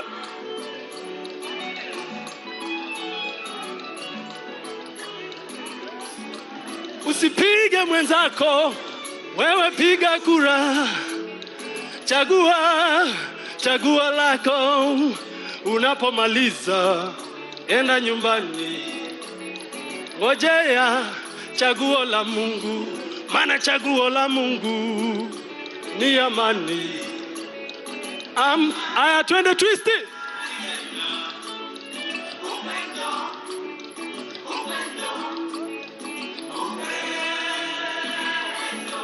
Nakupenda mwenzangu, nakupenda, nitakulinda. Endo. Semeni amani Kenya. Semeni tena tunaipenda Kenya. Thank you.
Najivunia nchi yangu ya Kenya. Kenya kipenzi ni nchi ya ajabu. yako yafurahisha na kupendeza. Nikitazama pembe zote za Kenya naona nchi ya peta peta. Maendeleo tunazidi kupata na nchi yetu yasonga mbele. Sababu gani Kenya yasonga mbele? Kwa sababu ya usalama. Na usalama huo watoka wapi? Watoka kwa uongozi bora. Tuendelee kuijenga nchi yetu na tudumishe umoja wetu. Tusiharibu nchi yetu ya Kenya kwa sababu tunataka amani. Tuendelee kuijenga nchi yetu na tudumishe umoja wetu. Tusiharibu nchi yetu ya Kenya kwa sababu tunataka amani. Nimeshaapa kulinda Kenya, nchi yetu tuliyopewa na Mungu. Nimeshaapa kulinda Kenya, nchi yetu tuliyopewa na Mungu. Kenya nchi tuliyopewa na Mungu, siku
Kenya yetu nchi nzuri.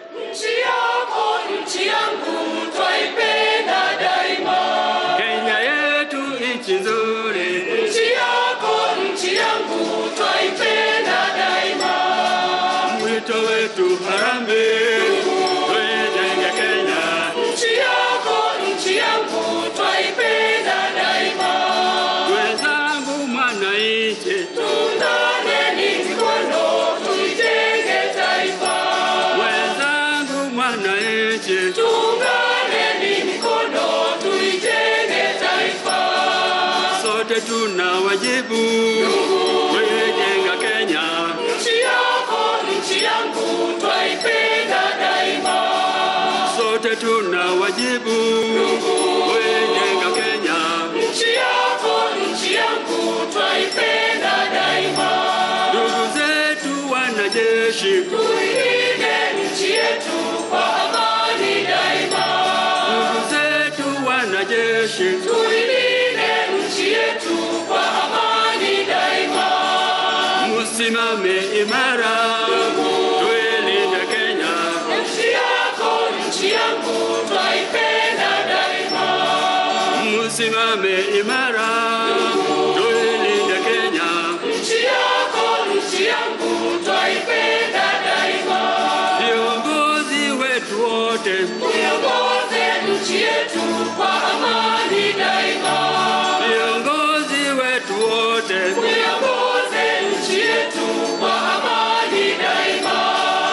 Mmepewa uwezo kuongoza watu na kulinda nchi yao kwa amani daima.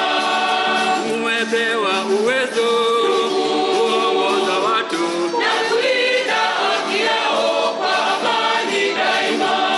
Na tuunge pamoja, tuijenge taifa.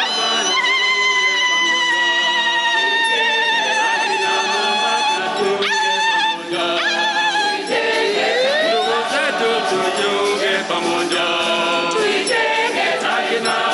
Tujiunge pamoja, tuijenge taifa. Tujiunge pamoja, tuijenge taifa. Ndugu zetu tujiunge pamoja, tuijenge taifa. Baba tujiunge pamoja, tuijenge taifa. Mama tujiunge pamoja, tuijenge taifa. Nchi yako, nchi yangu, twaipenda daima. Tuunganeni mkono, tuijenge.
Asante. Hapo ni okay.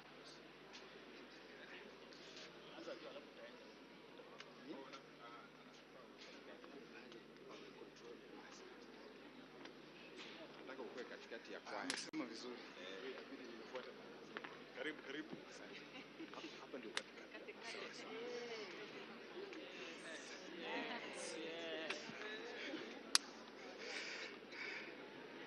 Halo.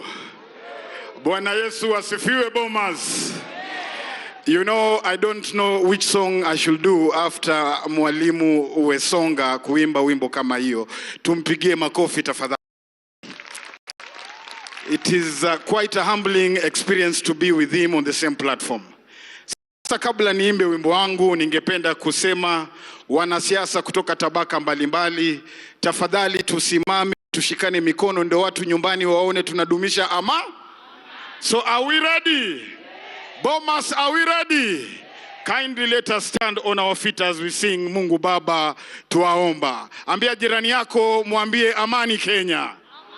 Haijalishi kabila, haijalishi mrengo, Mungu Baba ni wa Kenya.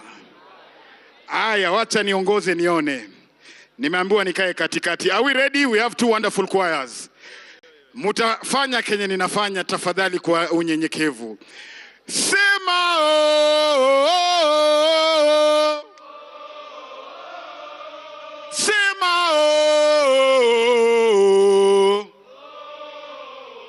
Kila mtu naomba tuweke mkono juu tafadhali kwa ishara ya amani. DJ, why keep me? So many things to happen, lakini time ndio hiyo. Tafadhali achilia iende. Nina panic kama Manchester United jameni. Are we ready? Aya, tafadhali nipe volume. I love you Kenyans. Sema oh, oh, oh, oh. Cheza usiogope ukiweka mkono mbele. Rudia chorus after me. Siwasikii. Kila mtu imba. Kenya, Kenya. Kila mtu imba. Haya, weka waipa. Mungu Baba twaomba uilinde. Kila mtu imba. Kwa sauti ya, kwa sauti ya. Kila mtu imba. Come say love, love, love one another. Oh Kenyan youth, me say now love one another. Me say serve, serve, serve one another. Oh Kenyan youth, me say now serve each other. We are the leaders of today. We are the one that the Lord has chosen. Yes, we are the. My Kenya, my land, my resident, my president, my town, my city, my Kenya, my resident, my president, my town, my wa Kenya, wanasiasa siwaoni bwana. Mungu kila mtu imba. Kenya, Kenya. Twende kila mtu twende. Wa Kenya,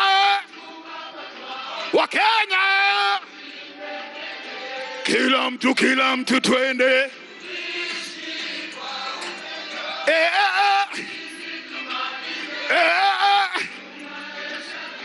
Kila Mkenya. Sema oh, oh, oh. Shika jirani yako mkono. Muulize wewe ni mkabila gani? Mwambie haijalishi kabila lako. Mwambie mimi ni Mkenya. Weka mkono kama umeshika juu. This one dedicated to the GSU. Are you ready? Aya, twende, ngoja, twende, hivi, twende.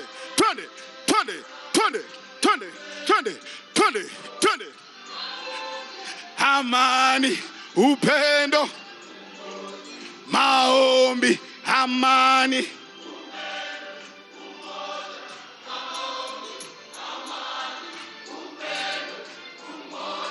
Maombi, amani.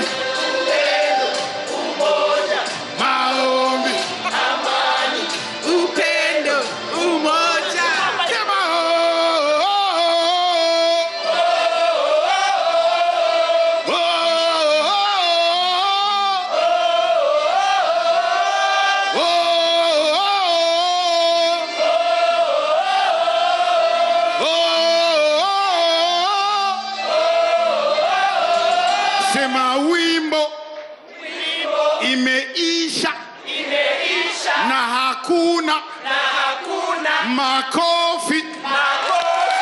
Love you people.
Tunasonga mbele watu wote wa Jamhuri Kenya. Tunasonga mbele watu wote wa Jamhuri Kenya. Haya sisi sote wananchi tushangilie.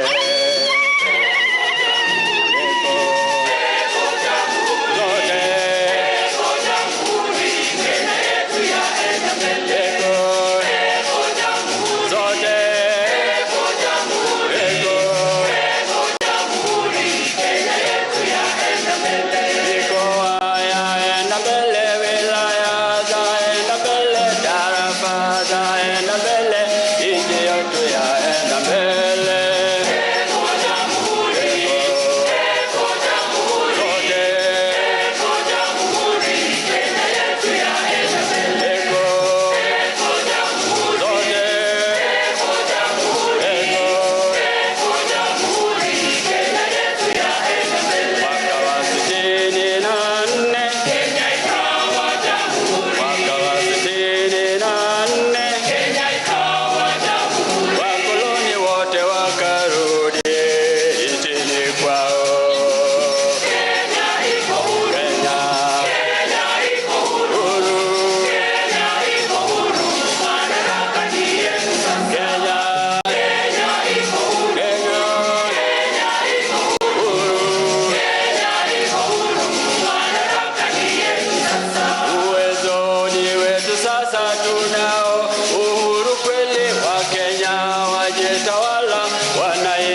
Sikia mwito wetu Kenya, warambe heko.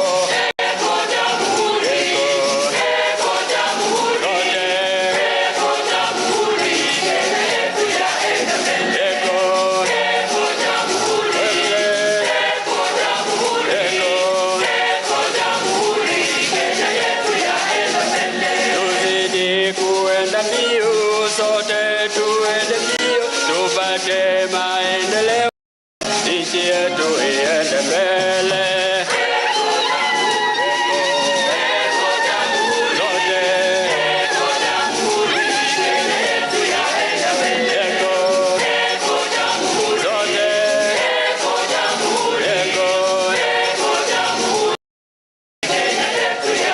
Kweli twaenda mbio.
Wewe mwenye uwezo, Mungu wangu, tunakusifu. Mungu muumba wangu, Kenya nzima tunakusifu. Wewe mwenye uwezo, Mungu wangu, tunakusifu. Bara letu Afrika, Mungu Baba ulibariki. Wewe mwenye uwezo, Mungu wangu, tunakusifu. Bara letu Afrika, Mungu Baba ulibariki. Wewe mwenye uwezo, Mungu wangu, tunakusifu. Mungu muumba wangu, Kenya nzima tunakusifu. Wewe mwenye uwezo, Mungu wangu, tunakusifu. Mungu muumba wangu, Kenya nzima tunakusifu. Wewe mwenye uwezo, Mungu wangu, tunakusifu. Bara letu Afrika, Mungu Baba ulibariki. Wewe mwenye uwezo, Mungu wangu, tunakusifu. Bara letu Afrika, Mungu Baba ulibariki. Wewe mwenye uwezo, Mungu wangu, tunakusifu. Afrika ni kwetu, Mungu uibariki. Afrika ni kwetu, Mungu uibariki. Tanzania ni kwetu, Mungu uibariki. Tanzania ni kwetu, Mungu uibariki. Uganda ni kwetu, Mungu uibariki. Uganda ni kwetu, Mungu uibariki. Somalia ni kwetu, Mungu uibariki. Somalia ni kwetu, Mungu uibariki. Burundi ni kwetu, Mungu uibariki. Burundi ni kwetu, Mungu uibariki. Kenya nchi yangu, Mungu uibariki. Kenya nchi yangu, Mungu uibariki. Mungu Baba Mwenyezi uibariki Afrika. Wakenya tunaomba majirani bara la Afrika.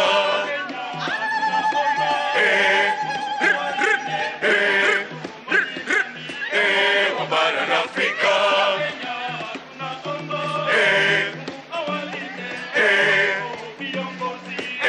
Wa bara la Afrika.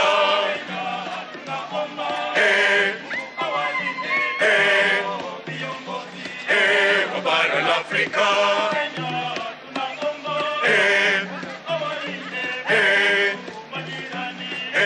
Wa bara la Afrika.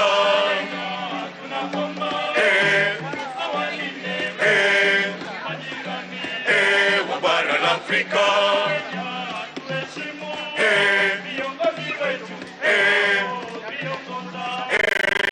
Nchi yetu Kenya.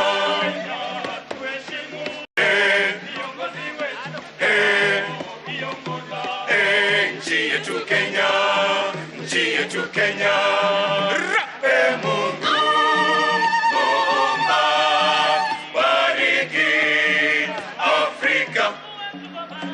Mungu muumba, bariki Afrika. Mungu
Napenda Kenya.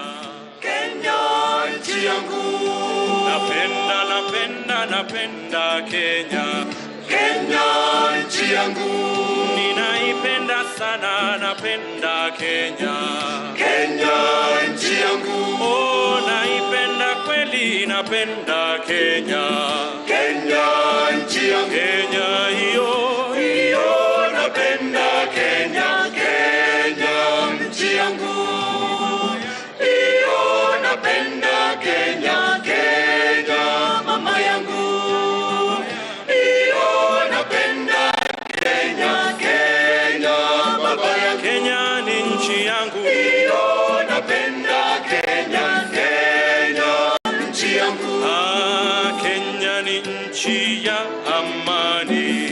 Kenya nchi yangu. Kweli Kenya ni nchi ya amani. Kenya nchi yangu. Tunafurahia amani Kenya. Kenya nchi yangu. Na kweli tunaona maendeleo Kenya. Kenya nchi yangu. Iyo napenda Kenya. Kenya nchi yangu. Kenya ni mama yangu. Iyo napenda Kenya. Kenya mama yangu. Kenya ni baba yangu. Iyo napenda Kenya. Kenya baba yangu. Kenya ni nchi yangu. Iyo napenda Kenya. Kenya nchi yangu. Kenya ni nchi ya kupendeza. Kenya nchi yangu. Kweli Kenya ni nchi ya kupendeza. Kenya nchi yangu.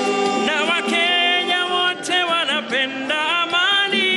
Kenya nchi yangu. Nami najivunia kuwa Mkenya. Kenya nchi yangu.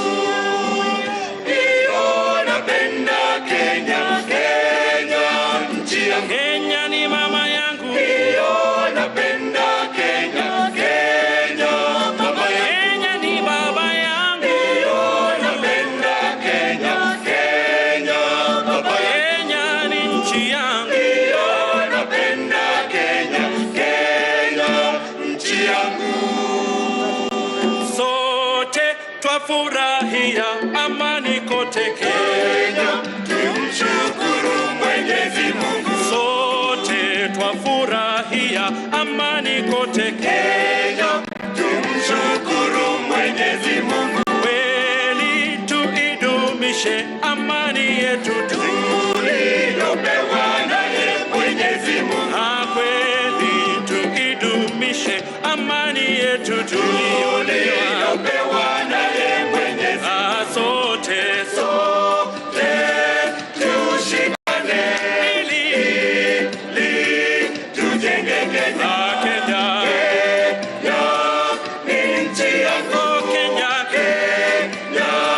tunaipenda. Sote tushikane ili tujenge Kenya. Kenya yetu ni nchi yangu. Kenya tunaipenda. Twende sote wa Kenya tufanye kazi zetu tukidumisha amani. Twende sote wa Kenya tufanye kazi zetu tukidumisha amani. Tusikubali kamwe kugawanyishwa kwa misingi ya chuki na ukabila. Tusikubali kamwe kugawanyishwa kwa misingi ya chuki na ukabila. Sote tushikane ili tuijenge Kenya. Kenya ni yetu, mimi na wewe, nchi yangu. Kenya tunaipenda. Sote tushikane ili tuijenge Kenya.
Shalom Kenya. Well, hamjambo tena. Hamjambo. Ya, tunataka kusema Shalom Kenya, yani amani Kenya. Maana tunaipenda Kenya na amani iko, amani itaendelea kuwa. Kwa hivyo DJ, tupe wimbo huo wa Shalom Kenya.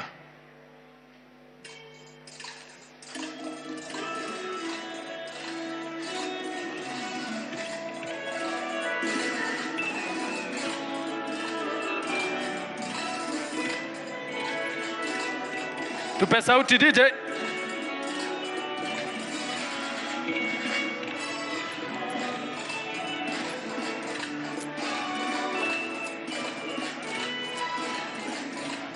Shalom Kenya, Shalom Kenya, Shalom Kenya, Shalom Kenya.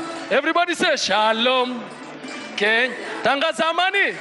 Shalom, Shalom, Shalom, Shalom. Oh, Kenya tulipigania. Mbona tena tupigane wenyewe?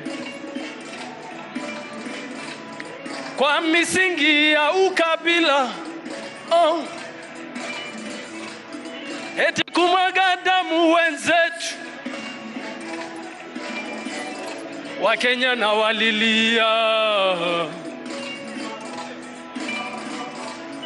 Tusimwage damu, tusimwage damu. Tupendane, tupendane Wakenya. Tupendane, tupendane. Naomba tusaidiane, tusimame tuimbe kwa pamoja, tutangaze amani Kenya. Tusimame.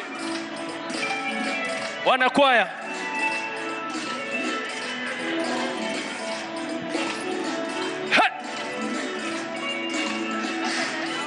Twende pamoja. Mungu la tueleza. Penda jirani unavyojipenda. Tende mema unavyotaka utende wewe. Wakenya mbona tuchukiane? Kwa misingi ya mahali tumetoka. Ombi langu mbe. Hey, shika jirani mkono hivi. Twende. Tuangaliane. Hey. Wakenya, Wakenya, Wakenya. Ningependa kuona Kenya nzuri. Hey. Hey. Baada ya 2022. Wakenya, hey. Kenya, oh Kenya, Kenya. Tuna. Kenya. Shalom. Kenya. Shalom. Kenya. Shalom Kenya. Ati nini? Shalom Kenya. Tunasema amani. Hey. Kenya. Hey. Shalom Kenya. Shalom Kenya. Hey. Hatuwezi kubali damu imwagike. Mungu anatubeba. Kenya iko na amani. Hey. Hey. Sisi ni watu wa Mungu. Sisi tuna Mungu moja. Tupendane, tupendane, tupendane. Hey!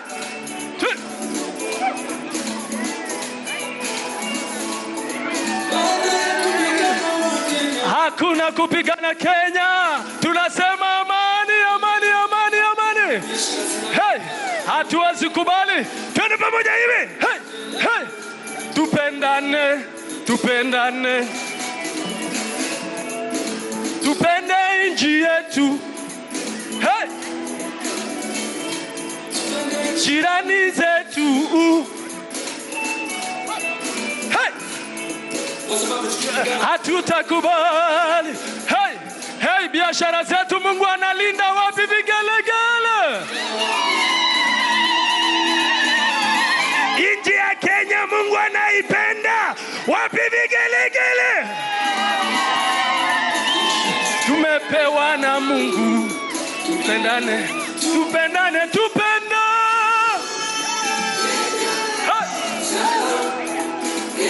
Tuende pamoja. Shalom.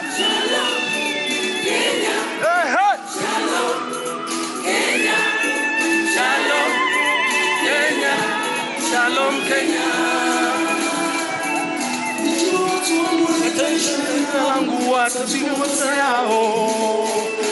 Ikiwa tutatubu makosa yetu, Mungu abariki. Hey! Inji yao.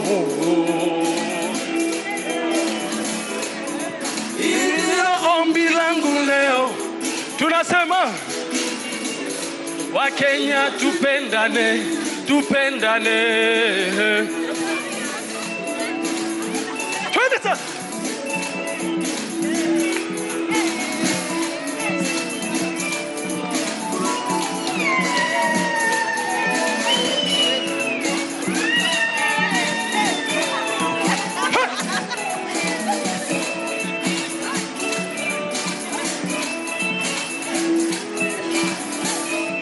Thank you so much. Shalom Kenya. Thank you so much.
Uongozi watoka kwake Baba Mwenyezi Mungu.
Na barabara kabisa, mpenzi mtazamaji, kama unavyoona ni picha za moja kwa moja kutoka ukumbi wa Bomas, na kama mnavyoona tumetumiwa na barua moja hapa ukisema kwamba leo ndio leo hapo mwendo wa saa 9 basi IEBC Bwana Wafula Chebukati ambaye ni mwenyekiti ataweza kumtangaza mshindi. Kwa hivyo basi taifa litajua rais wake wa 5 siku hii ya leo.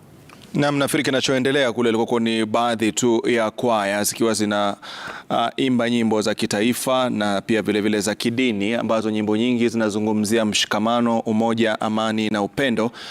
Ikizingatiwa wazi kwamba siku hii ya leo baada ya matokeo haya kutangazwa, kuna haja sana ya taifa kuja pamoja ili iweze kutimiza malengo ya sababu ambayo wazee wetu walijitokeza na kupigania uhuru wa taifa hili la Kenya. Kwa hiyo katika kiwambo chako cha runinga ukiangalia sehemu ya kwanza ni picha za moja kwa moja, sehemu ambayo imetengewa mahususi ya kusubiri mwenyekiti Wafula Chebukati, na sehemu nyingine ni baadhi tu ya wale ambao walikuwa waangalizi katika uchaguzi huu kuanzia tarehe 9 mwezi wa 8, na pia vile baadhi ya viongozi ambao wanawakilisha vyama tofauti vya kisiasa, mirengo tofauti ya kisiasa, ikiwa ni siku ambayo kweli ina tumbo joto, maana kufikia sasa ni kama kila aliye pale anaamini kwamba ataondoka na tabasamu.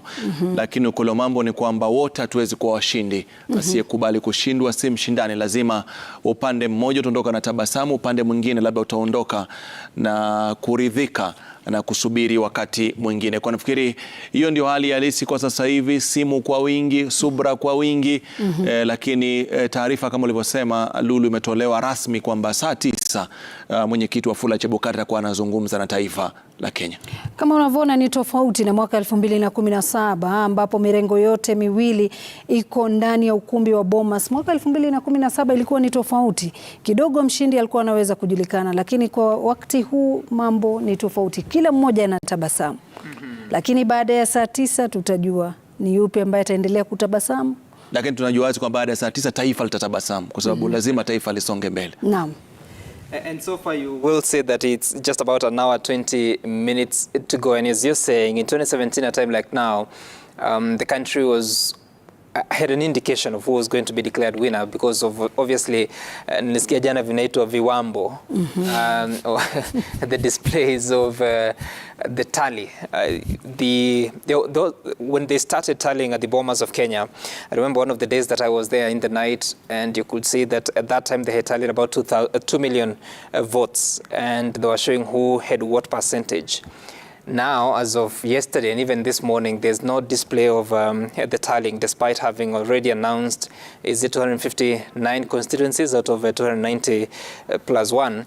So therefore, majority of Kenyans do not know what is the ultimate tally that will be contained in Form 34C, which is the summary of all results of the presidential election from the constituency. So it's a question of waiting, but you understand that already Chairman of IEBC is already within the Bomas of Kenya, waiting for the expiry of the 1 hour 19 minutes now. So that na umezungumza swala moja labda Sam tukuuliza kwamba tulikuwa tumesalia kupata matokeo ya maeneo bunge 32. Unaona kwamba yatasomwa kabla saa 9 ama pengine atakuja kujumuishwa kwa pamoja na baadaye tuweze kupata matokeo rasmi ya rais? It appears that he may, because the law requires you have to announce what is the outcome in every constituency. So this is what they haven't done. So they have to do it unless, I don't know, unless they have communicated to the agents, because we saw that agents of the 4 presidential candidates had been called for a private meeting, unless that was made known to them. But it's also probably a responsibility to Kenyans to inform them what those Forms 34Bs are saying in as far as constituency tallies for the remaining constituencies, but also to include the diaspora vote, which of course you have to raise questions because they were actually among the first Form 34As to arrive into the portal. So that we're still here and there's no indication of what the tally is from the 34B of the diaspora is still a question that we have to grapple with, and we hope that the commission will be in a position to declare it before going ahead with the ceremonies of the afternoon. Na pia tunaarifiwa kwamba dakika 30 kabla ile mwendo wa saa 9 basi wagombea urais wataweza kupigiwa simu na mwenyekiti wa IEBC Bwana Wafula Chebukati kama tuliweza kuambiwa. Mshindi atapigiwa kwanza, alafu kwanza napigiwa rais wa jamhuri ambaye ni Rais Uhuru Kenyatta, alafu simu ya pili itaenda kwa mshindi na simu ya tatu itaenda kwa yule mwenye alipata kura chache katika chaguzi hizi, na pia vile vile hawatasahau wale wagombea wawili ambao waliweza kuwania kiti hiki cha urais, haswa bwana David Wahiga Maure na pia vile vile bwana George Wajakoya. Na mbali na hayo pia asasi za kiusalama pia zitaweza kupigiwa simu kuweza kuelezwa ni nani atakuwa rais wa 5 wa Jamhuri ya Kenya.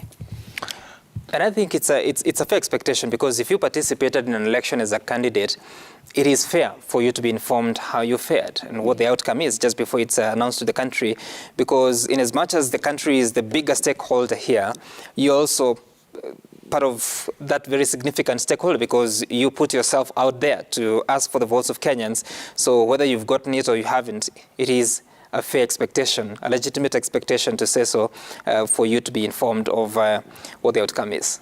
Na pia vile vile pengine kuwafahamisha tu wananchi kwamba kuna mengi ambayo yanaendelea hivi sasa katika runinga yetu. Tulikuwa tumekuonesha picha za awali, labda pengine nje ya ukumbi wa Bomas hali ikoje, tukakuonesha picha pia vile vile ndani ya ukumbi wa Bomas hali ikoje. Ukiangalia ni nje pale ambapo maafisa usalama wako wameshika doria.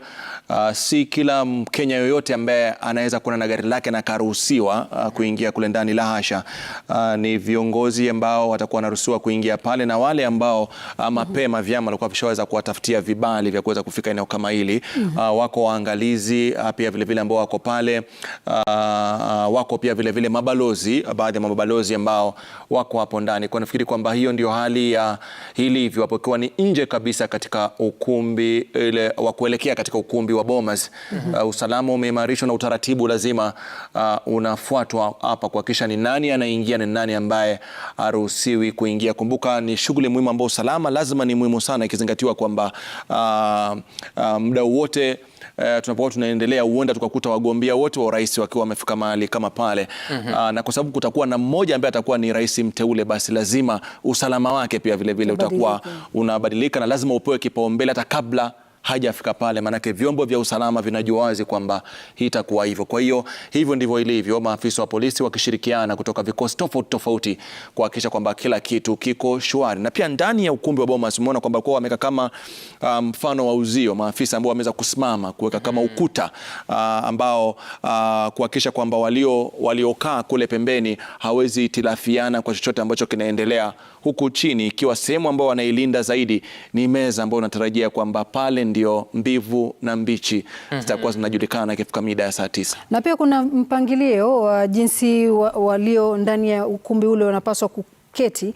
Kama tuliweza kumsikia hapo mwendo wa saa 4 aliweza kusema kwamba anaomba nafasi ya familia ya wagombea Tabitha Motemi naam wakae karibu na dais. And actually, Rashida, that you speak of that table in the center, it looks like, because remember, Form 34C that has the tallies from all the constituencies, it has to be signed, especially by the agents of the presidential candidates. So it appears like that's where they will be sitting to be in a position to sign that Form 34C. Thereafter, that Form 34C will be taken to the IEBC chairman Wafula Chebukati so that he is able to fill Form 34D. And 34D may be a form, but it is the certificate of the winner. So if indeed this election will produce or has produced a winner of who will be the president-elect, there has to be the Form 34D, which is the certificate of election awarded to the winner, and that is what they will use to go ahead now and be sworn into office. But also, it becomes a part of the evidence that has to be presented before the Supreme Court should any person be dissatisfied with the election, the presidential election outcome. So they will have to carry the Form 34C and also the Form 34D. But also part of the evidence would be all the election-related material. For instance, the 34As all the way from the polling stations to the constituency level at Form 34Bs, and everything else that will be relevant to really adduce before court.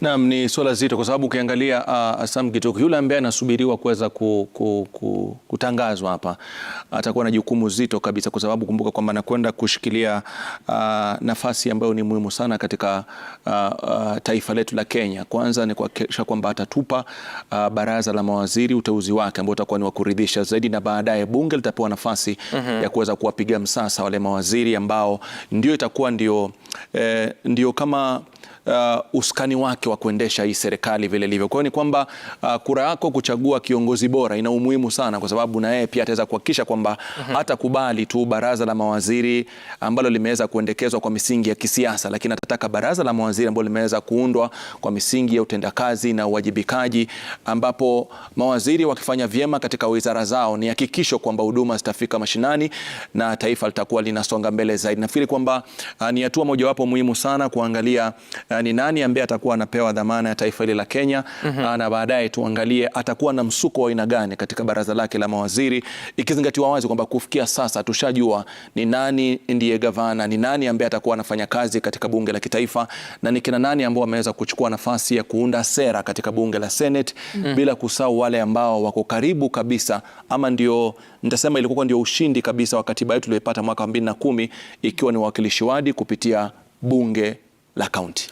Na mbali na kibarua kwa mwenyekiti Wafula Chebukati, na nadhani pia kibarua kikuu pia kiko leo kwa Bwana Joseph Kinyua ambaye ni mkuu wa utumishi wa umma kulingana na ile kamati ya assumption of office. Kwa hivyo leo ana kibarua kigumu, manake baada ya matokeo kutangazwa, basi yeye anahitaji kuweza kufacilitate ile smooth transition.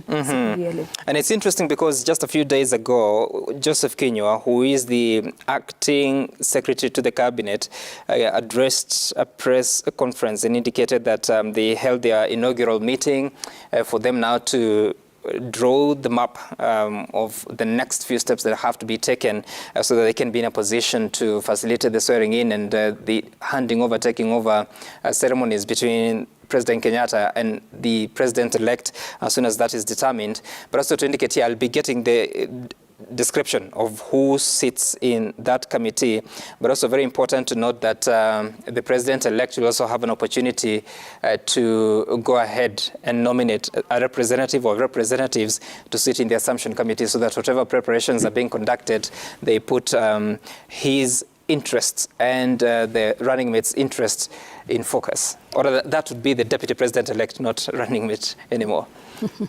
Na tukiangalia baadhi ya shughuli ambazo ile assumption office itaweza kuchukua ni kwamba what Kinyua said, anasema kwamba wana facilitate handing over the process of the outgoing president na pia vile vile security of the president-elect siku hii ya leo. Mbali nao pia ni kuorganize for the personnel of the president-elect.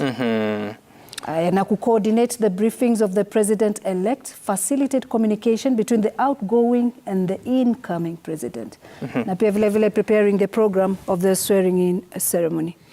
Naam, ni kweli kumaanisha kwamba kivyovyote vile lazima kutakuwa na wachache katika taifa ambao watakuwa wanajua ni nani ambaye ameweza kupata kura nyingi, maana kuweza kufanikisha hayo na kuhakikisha kwamba kila kitu kiko shwari si siri kwamba lazima wafahamishwe. Ndio maana tukasema kwamba Wafula Chebukati kama mwenyekiti atakuwa na jukumu la kupiga simu japo 2, 3, 4 ili kuhakikisha kwamba kila kitu kiko shwari kabla aweze kuna. Lakini kuna kitu ambacho Samu kinajitokeza mbali na kinachoendelea pale Bomas. Tukiangalia ni baadhi ya viongozi ambapo wakifurahia ile burudani inayotolewa katika ukumbi ule.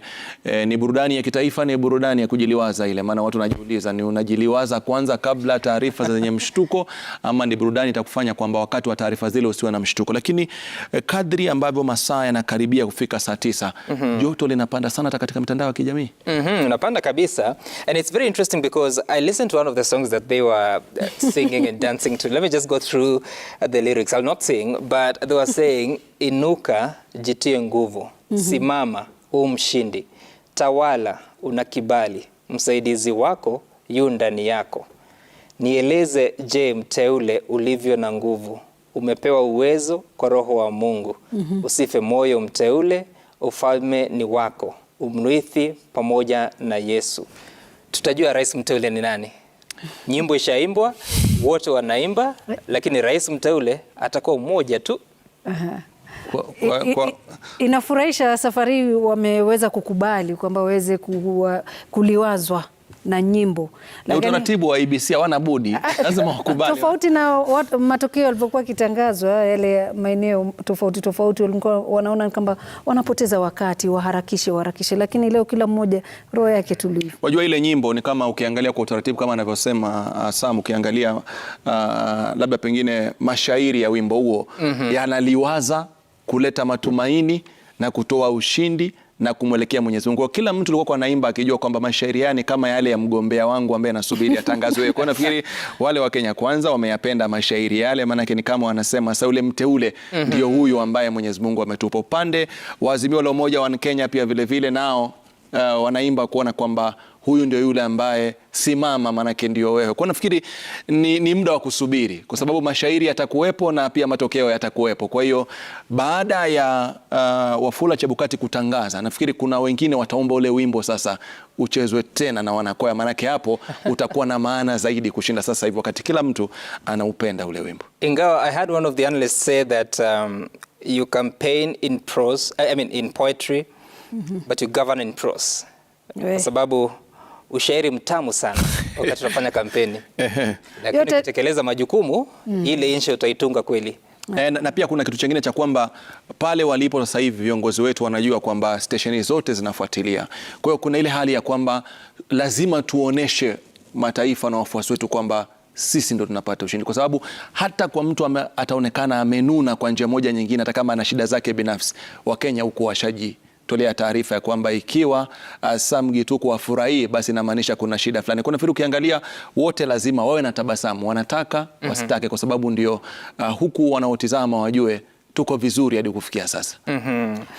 I wanted to take you through the assumption of office of President Committee. The committee shall be an ad hoc committee and shall consist of the Secretary to the Cabinet, who shall be the chairperson. So in this case, we don't have a Secretary to the Cabinet in substantive capacity, but at the moment it's Joseph Kenya who acts in that position. Okay. He's also the head of public service, and this was actually part of contention in the final months and weeks of the 12th Parliament. Then in that committee also there is the Attorney General, there's the Cabinet Secretary of the Ministry responsible for matters relating registration of persons. This would be C.S. Matiang'i. The Principal Secretary in the Ministry responsible for matters internal security, that would be P.S. Kibicho. The Principal Secretary in the Ministry responsible for matters finance, that would be Julius Muya. Principal Secretary in the Ministry responsible for matters relating to foreign affairs, that would be Macharia Kamau. The PS Ministry responsible for matters to ICT, that would be Jerome Ochieng. The PS in the Ministry responsible for matters relating to constitutional affairs. I don't know who that would be. Do you have the ministry responsible for constitutional affairs? I don't know about that. Then the PS responsible for matters relating to cabinet office, would that be? Then the PS responsible for matters relating to local government, that would be devolution. And then the principal secretary ministry responsible for matters culture and social services, again the PS are the heritage ministry. And of course the Chief of Defense Forces, the Director General of NIS, Inspector General of Police, and of course the person responsible for the administration of State House. That would be Kinuthia Mbogo and so many other officials that are part of that committee.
Na mtazamaji, bado kama tulivyokueleza hapo awali, tunazungumzia takriban lisali moja kutoka sasa taifa iweze kupata rais mteule ambaye atakuwa anachukua majukumu ya kuwa rais wa 5 wa Jamhuri hii ya Kenya.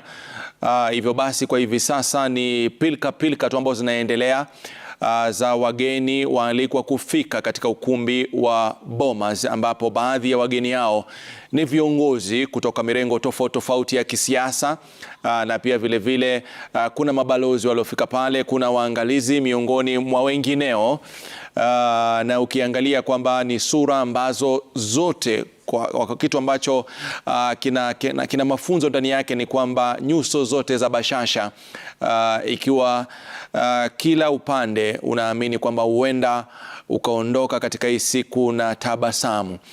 Kumbuka ni uchaguzi wa urais ambao uliwavutia zaidi, walijitokeza wagombeaji takriban 50 na zaidi ya 50, na lakini baada ya kupigwa msasa kuhusiana na vile ambavyo vinahitajika, taifa likapata waniaji 4 wa kiti cha urais, mmoja akiwa naibu wa rais ambaye ni Daktari William Samoei Ruto, akawania kiti cha urais kupitia tiketi ya UDA akiwa na mgombea mwenza wake ambaye ni Bwana Rigathi Gachagua, na mwaniaji mwingine wa pili wa urais pia vile akawa si mwingine bali ni Raila Amolo Odinga ambaye anawania kiti cha urais kwa mara ya 5 kwa hivi sasa, chini ya tiketi ya Azimio la Umoja One Kenya.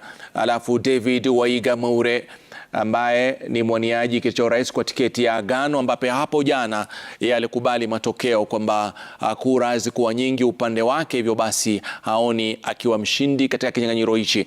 Lakini mwaniaji mwingine wa urais kwa tiketi ya Ruth alikuwa ni Profesa George Wajakoya, ambaye hadi kufikia jana alitoa taarifa za kwamba akiwataka mashabiki wake, wafuasi wake wawe watulivu, wasubiri IEBC ikamilishe zoezi hili la kutafuta kiongozi wa urais kwa haki, huru na usawa.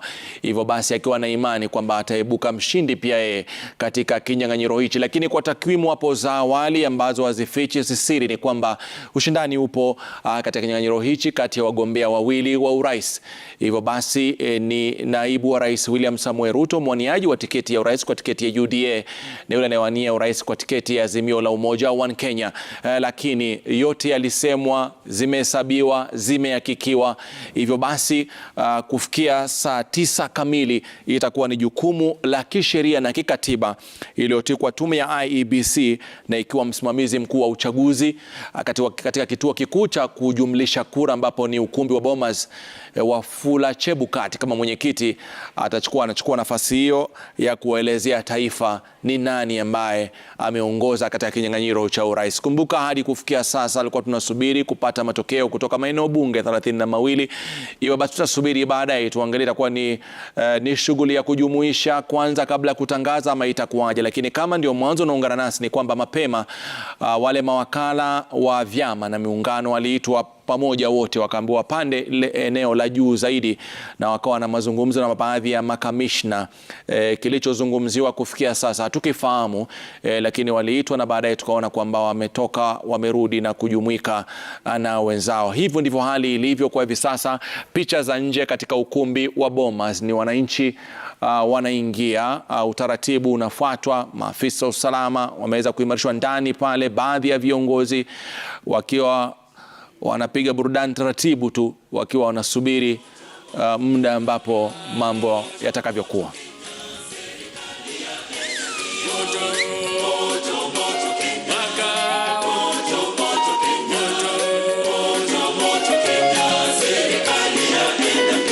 Tuzidi kuenda mbio, sote tuende mbio, tupate maendeleo, nchi yetu iende mbele.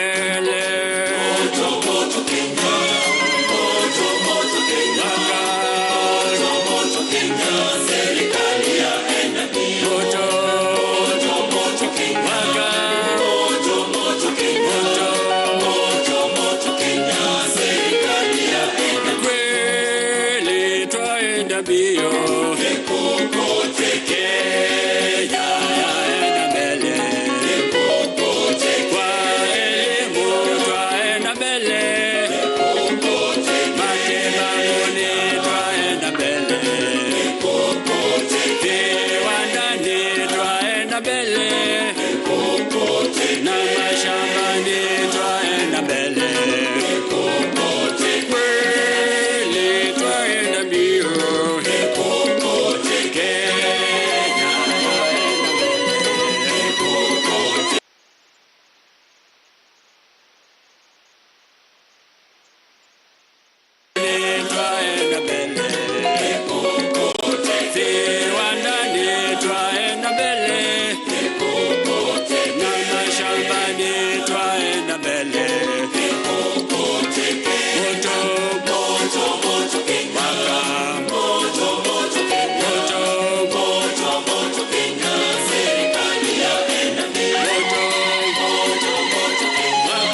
tukufu, Kenya tunayoipenda.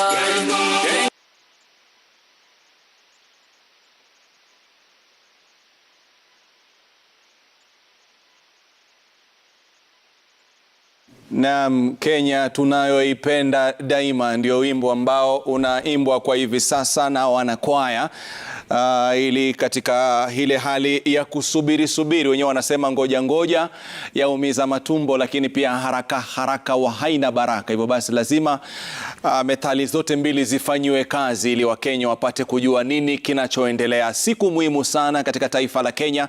Ukiangalia katika falsafa za uongozi, unaambiwa ushindi wa urais ni ushindi wa taifa. Hivyo basi atakayesherekea zaidi itakuwa ni mpiga kura, lakini cha msingi zaidi ni mshikamano, umoja katika kulijenga ili taifa tukufu kwa faida ya vizazi vilivyopo, vizazi vijavyo. Kwa hiyo leo hii lazima tuubebe ule msemo uliozungumzwa na hayati Mwalimu Julius Kambarage Nyerere kwamba tukubaliane kwa kutokubaliana, manake kivyo vyote vile sote hatuwezi kuwa washindi kwa njia moja au nyingine. Manake waniaji urais wanne, na kumbuka ni mmoja peke yake ambaye atakuwa anapata nafasi kisheria baada ya IEBC kutekeleza majukumu yao ya kikatiba. Kwa hivyo tunahitajiana kwa pamoja, tushikane, tuweze kumuunga mkono atakayeteuliwa ili ndoto za Mkenya kwa miaka hii mitano ziweze kutimia. Kumbuka kwamba hii ni fursa ambayo ilikuwa kwa adimu sana miaka ya nyuma, wakati wazee wetu walilazimika kupigania uhuru, ikiwa mojawapo ya sababu kuu kwa ni zile nguvu za kujitawala. Hivyo basi wakati wa nyuma tukaweza kutumia debe ili kuweza kupiga kura na kupata viongozi. Kwa hiyo si swala la kulipuuzilia, si swala kwamba la kuweza kulichukulia kirahisi, ni swala ambalo ni muhimu sana, manake mustakbal wa taifa la Kenya upo mikononi mwa atakayeteuliwa kuwa rais wa 5 wa Jamhuri ya Kenya.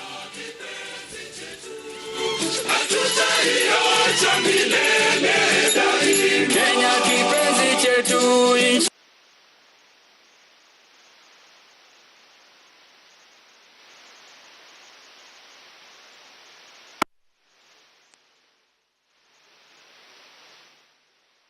Na Kenya kipenzi chetu, hatutokuacha daima, ndio mambo ambayo yanazungumziwa pale ndani. Ni ukweli kwamba haijalishi wako wameteuliwa, haijalishi wako walipata kura chache, lakini lazima tujue kwamba hii Kenya ni nchi yetu na lazima tuipiganie kwa pamoja ili kuhakikisha kwamba malengo ya taifa letu la Kenya yanatimia. Kwa kweli ni siku ambayo imesubiriwa sana. Kumbuka ni uchaguzi ambao umekuwa wa kihistoria, uchaguzi kuleta kumbukumbu ya jinsi mambo yalivyokuwa mwaka 2002, uchaguzi uliofanya miungano ya kisiasa ikaja kwa pamoja, vyama kushirikiana kuhakikisha kwamba wanatimiza malengo yao. Na pia vile vile ni uchaguzi, tupeane kongole, ambapo tumeona kwa wakati mwingi viongozi wakiuza sera, wakiuza ajenda. Ni uchaguzi ambao ukilinganisha na cheche matusi yaliokuwa katika chaguzi za awali, katika nyakati hizi ilikuwa imeweza kupungua kwa kiasi kikubwa zaidi, na ni swala ambalo watu wengi wanasema tukiendelea hivyo katika siku za usoni huenda tukapata siasa za ukomavu kabisa, siasa za heshima, siasa za kutofautiana kihoja, sera za maendeleo na za kuendesha taifa, lakini sio siasa zile za sera za matusi na pia vile vile sera za kukashifiana na za ukabila kama ulivyokuwa wakati ule wa nyuma. Kwa hiyo ni mengi ambayo yameweza kuonekana katika kampeni za sasa, ni mengi pia vile vile yameweza kuonekana katika matokeo ya uchaguzi wa sasa.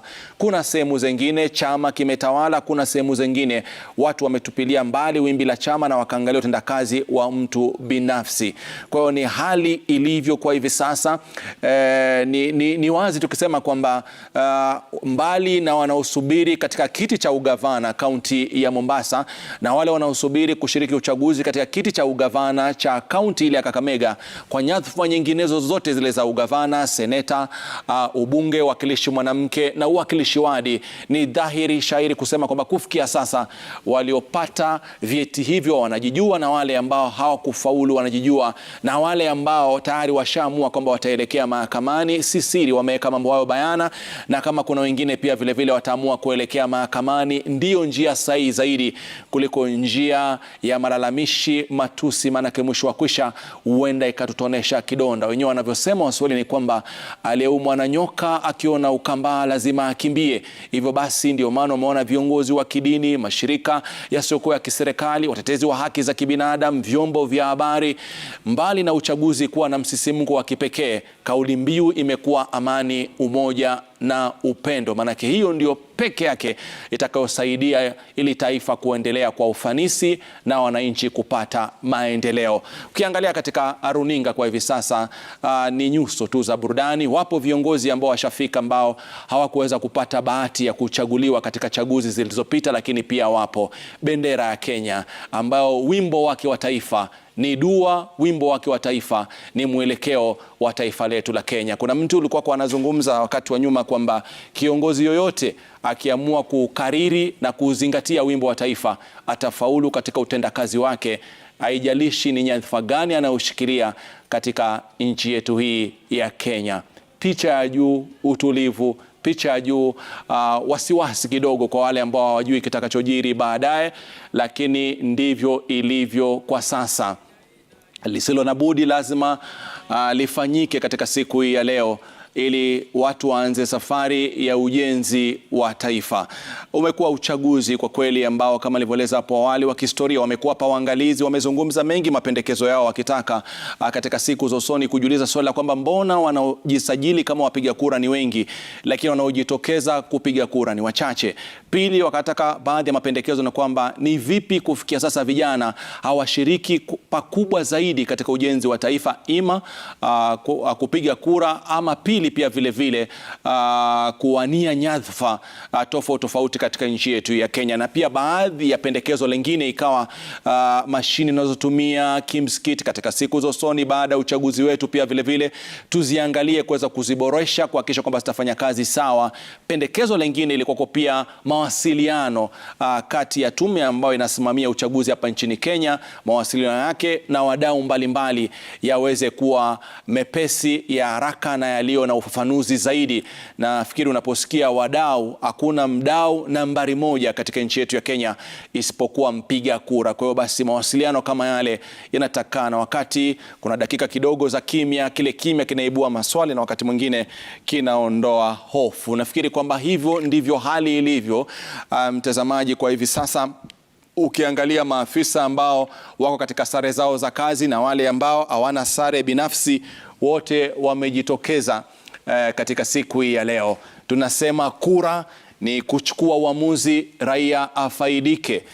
Ni maana ambayo nimeweza kuizingatia mimi, sio ya mahali pengine. Ni kwamba naamini kwamba kura ni kuchukua uamuzi, raia afaidike, wala sio kuchukua uamuzi, raia ateseke. Hivyo basi katika nyadhifa ambayo tumeweza kuona viongozi wakipewa vyeti, tunaamini kwamba raia atafaidika wakati viongozi wamekula kiapo waendelee. Lakini ukiona kama kuna mahali itakuwa kuna raia anateseka, basi bila shaka itamaanisha mimi na wewe mtazamaji hatukuweza kuzingatia yapi tunayapa kipaumbele kabla kumpa tunayetaka kura yetu. Nafikiri kwamba hilo ndilo swala ambalo tulizungumzia. Kama nilivyokuambia hapo awali, maafisa wamezunguka ule mzunguko wa pale ukumbini pale Bomas pale chini kuhakikisha kwamba usalama unaimarishwa. Maafisa wa polisi wako ange, kila kitu kiende kama kilivyotarajiwa kufanyika katika siku hii ya leo. Labda kwa Mkenya ni kwamba muda hausongi, lakini kwa waniaji labda muda unasonga haraka sana, kwa sababu kama kuna mtu ana uhakika wa kiti hiki atakuwa anasema mbona muda hausongi, saa 9 haifiki. Lakini kwa wale ambao labda hawana uhakika, wasingependa saa 9 ifike haraka mno, lakini liwe liwalo, iwe iwavyo, lazima saa 9 itafika na wananchi watajua ni yupi ndio rais mteule katika jamhuri yetu ya Kenya. Rais ambaye hapaswi kubagua, rais ambaye lazima alete mshikamano. Huyo rais bila shaka anafahamika na Wafula Chebukati baada ya kuhakiki zile fomu. Cha msingi ni mwenyekiti apewe muda wake, muda ukifika taifa lipate ukweli. Rashid, where do I go after that? Si rahisi kuwa rais. Na mmoja leo atakuwa na urais wa kutangazwa kuwa rais. It's now 41 minutes to 3 p.m. the time appointed by the IEBC as a commission that they will be declaring the results of the 2022 presidential election. It appears like one of those final races for the 2022 general election to be determined. And of course, as we wait for the arrival of the commissioners into the auditorium, we also await the arrival of some of the candidates, the presidential candidates. We already saw Professor Wajakoya and David More Waihiga arriving at the Bomas of Kenya. We also saw the agents of the presidential candidates being called by the IEBC team for some consultation. Unfortunately, we don't have the advantage of getting to know what exactly they were discussing, but our assumption is there are matters relating to this particular race. And of course, even as we look at the online portal, we see about 288 forms 34B already received in the portal. 13 are yet to be received. We don't know whether they will be received in the online platform, but the idea is here that you are informed that the process of verification has been concluded, and most likely now the form 34C, if it's not ready, it is in the final touches of conclusion, so that it is signed by the agents of the 4 presidential candidates, and then IEBC chairman Wafula Chebukati can go ahead to declare the final tally of the presidential election, so that indeed it is known who will be the next president. Of course, after that, Wafula Chebukati announces and declares the president-elect and sets in motion many other activities that are required for the swearing in and continuation of the government of Kenya. But most importantly, to also remain alive to the realities of the Constitution at a time that anybody who is dissatisfied with the outcome of the presidential election can actually go to court. And anybody means anybody, including the presidential candidates or other third parties that may not have participated actively in the election. They could be observers, they could be a Kenyan, they could be just anybody who noticed there was a problem in the process of election and therefore seek justice at the apex court, which is the Supreme Court. You can see, you can see there the Member of Parliament for Homa Bay Town, Peter Kaluma Opondo, dancing to the tunes that are being played by the choir inside the auditorium.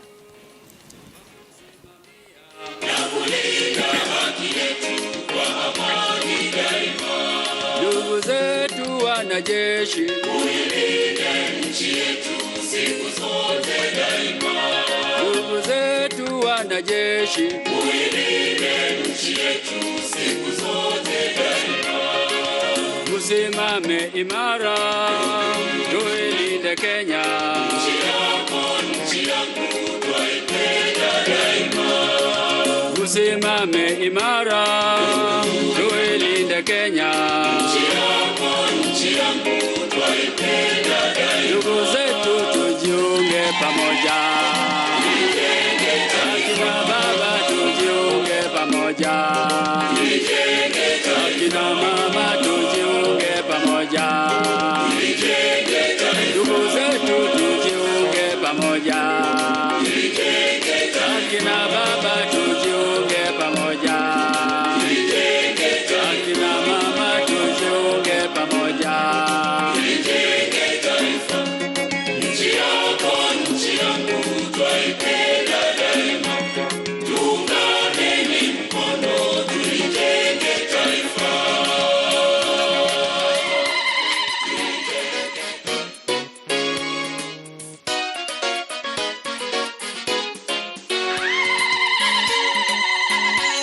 Tuishangilie Kenya, taifa letu tukufu, Kenya tunayoipenda. Kenya nchi tunayoipenda. Kenya nchi tunayoipenda. Twajivunia sana tukijiita wa Kenya, nchi yenye baraka. Kenya nchi yenye baraka. Kenya nchi yenye baraka.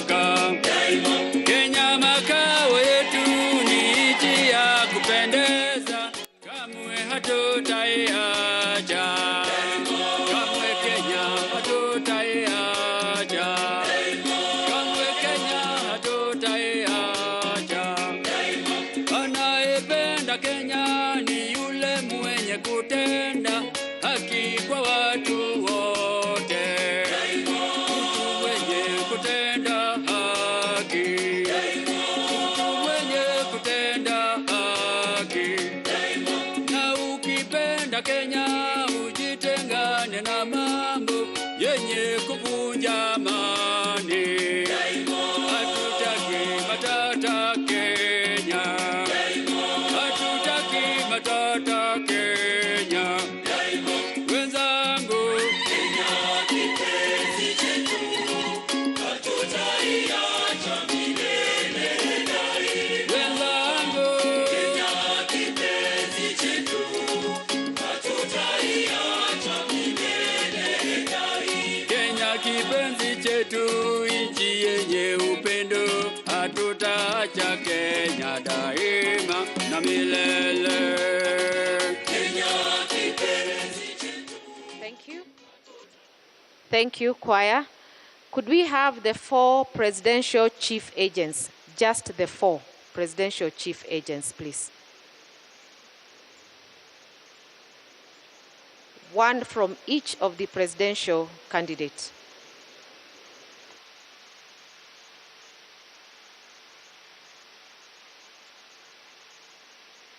Twakumbuka vile wananchi wetu tuling'oa mkoloni na tukawa nchi huru.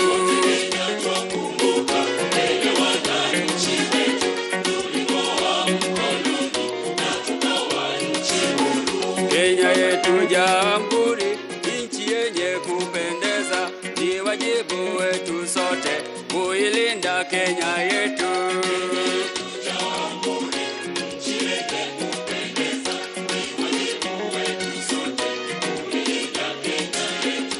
Tunaendelea mbele, pembe zote nchini Kenya, wazalendo wafurahi, Kenya inajitawala.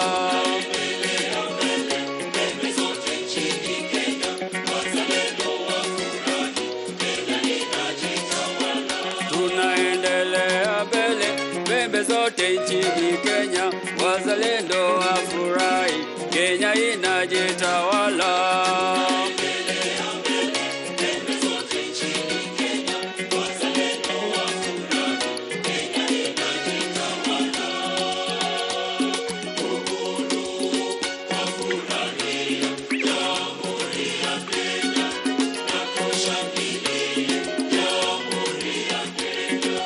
Kenya jamhuri, nchi ya upendo, tunapenda Kenya yetu.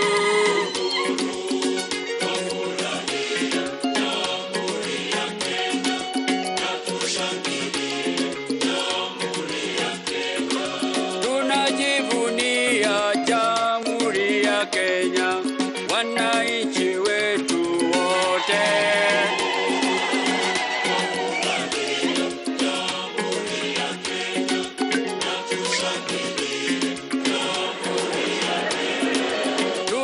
Tunafurahia jamhuri ya Kenya, wananchi wetu wote.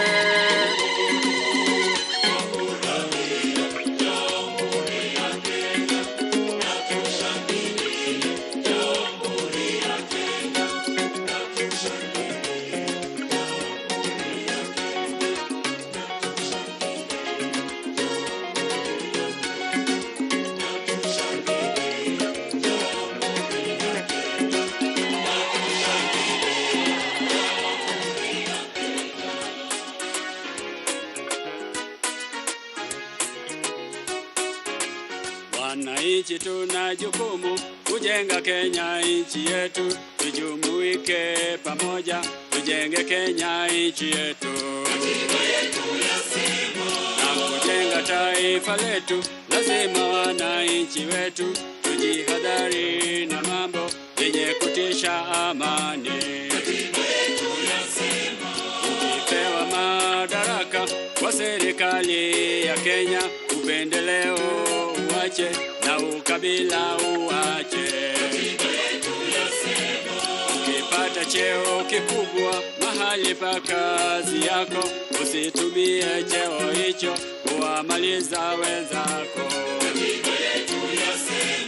Na ukiwa na utajiri uliopewa na Mungu, usitumie utajiri kuivuruga nchi yako. Una elimu, kumbuka we ndugu yangu, usitumie elimu kuwagawanya wananchi.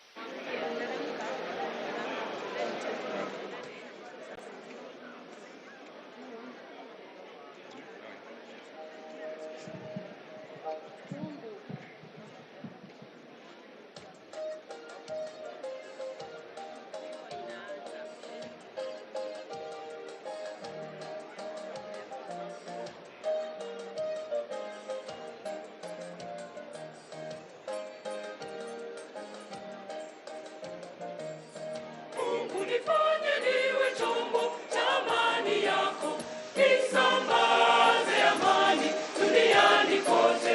Mungu nifanye niwe chombo cha amani yako, nihubiri amani kwa Wakenya wote. Mungu nifanye niwe chombo cha amani yako, nisambaze amani duniani kote. Mungu nifanye niwe chombo cha amani yako, nihubiri amani kwa Wakenya wote. Walipo chuki na ugomvi nilete upendo, ili Wakenya wote waishi kwa upendo kwa kweli. walipo chuki na ugomvi nilete amani, Ili Wakenya wote waishi kwa amani tele. popote palipo na utengano nilete umoja, Ili Wakenya wote waishi kwa umoja kwa kweli. popote palipo na mzozo nilete amani, Ili Wakenya wote waishi kwa amani tele. yelele yelele.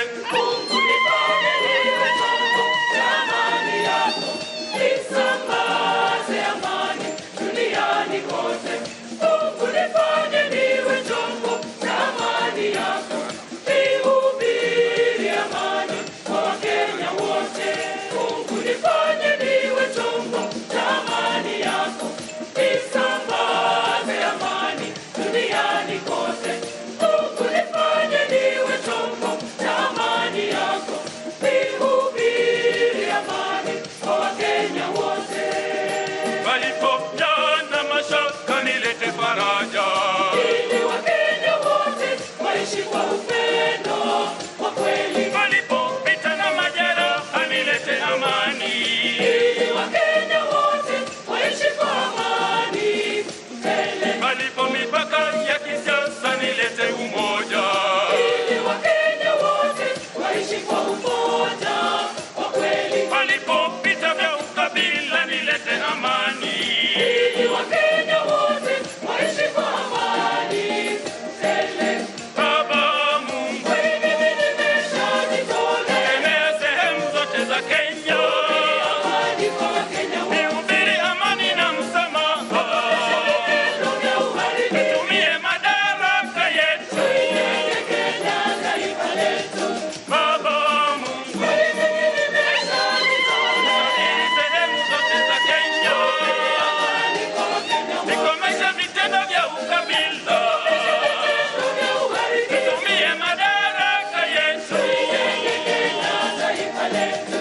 Lelelelele. Mungu nifanye niwe chombo cha amani yako, nisambaze amani duniani kote. Mungu nifanye niwe chombo cha amani yako, nihubiri amani kwa Wakenya wote. Mungu nifanye niwe chombo cha amani yako, nisambaze amani duniani kote. Mungu nifanye niwe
All right, good afternoon. You're still watching Kenya's Choice on this 15th day of August 2022. All eyes at the Bomas of Kenya. It's now 16 minutes to 3 p.m. Lulu. Naam, 16 minutes kuelekea saa 9 juu ya alama, mtazamaji. Ama kwa hakika leo ni leo, asema kesho ni muongo. Taifa litamjua rasmi rais wake wa 5, ikiwa ni tarehe 15 mwezi Agosti mwaka 2022, ikiwa ni birthday ya Gituku pia leo. Aha, umesema. You know, on Monday I was here, Monday last week, and I had a panel of 4, including Bobby here. And I said I hope they declare the election results on Monday the 15th, which is my birthday. Now it happens to be the case. But the most important, But the most important thing is what's happening at the Bomas of Kenya. We've seen just a few minutes ago the officials of IEBC summoning the agents of the 4 presidential candidates. They had some consultation at the main podium there.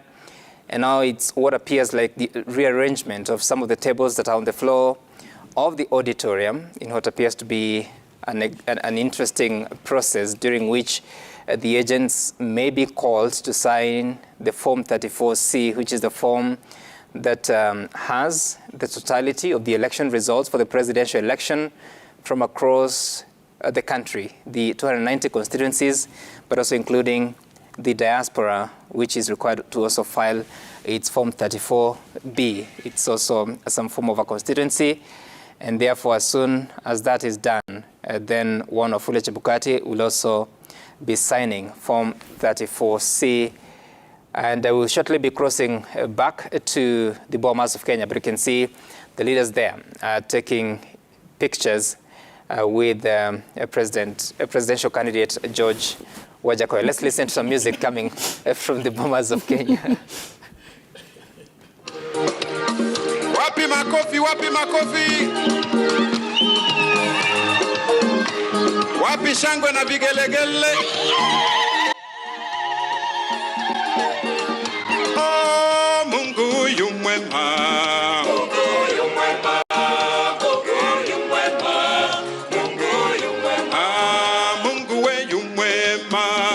Mungu yu mwema. Mungu yu mwema. Mungu yu mwema. Kwa kweli Mungu we yu mwema. Mungu yu mwema. Mungu yu mwema. Mungu yu mwema.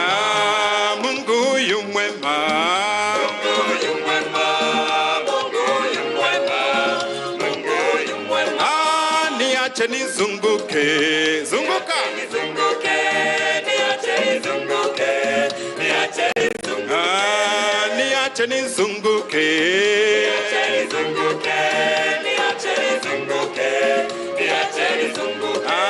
Niache nifurahike, niache nifurahike, niache nifurahike, niache nifurahike.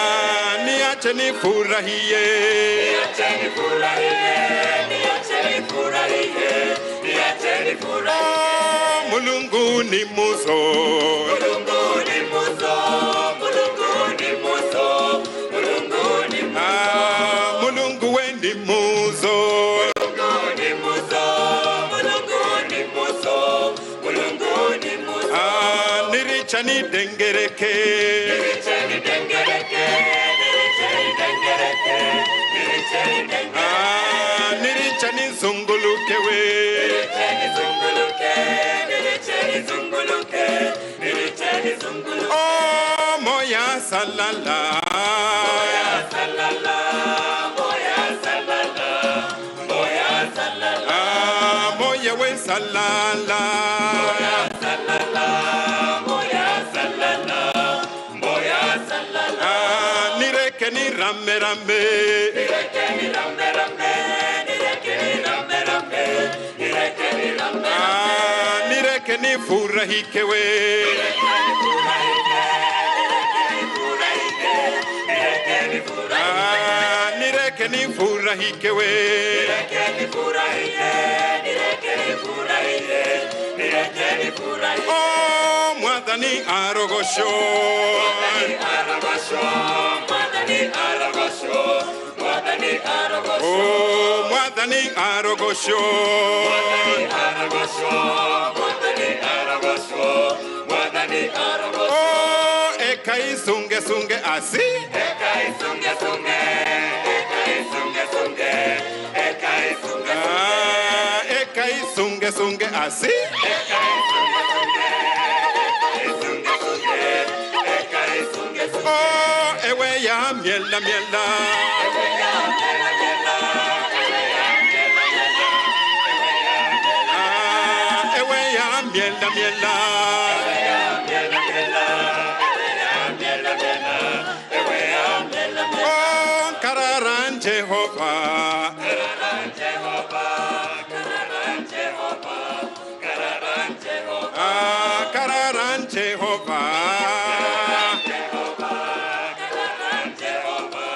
Kararan Jehovah, reka sieve sieve, reka sieve sieve, reka sieve sieve, reka sieve sieve, reka sieve sieve, reka sieve sieve, reka sieve sieve. Oh tigan chentenge, tigan chentenge, tigan chentenge, tigan chentenge.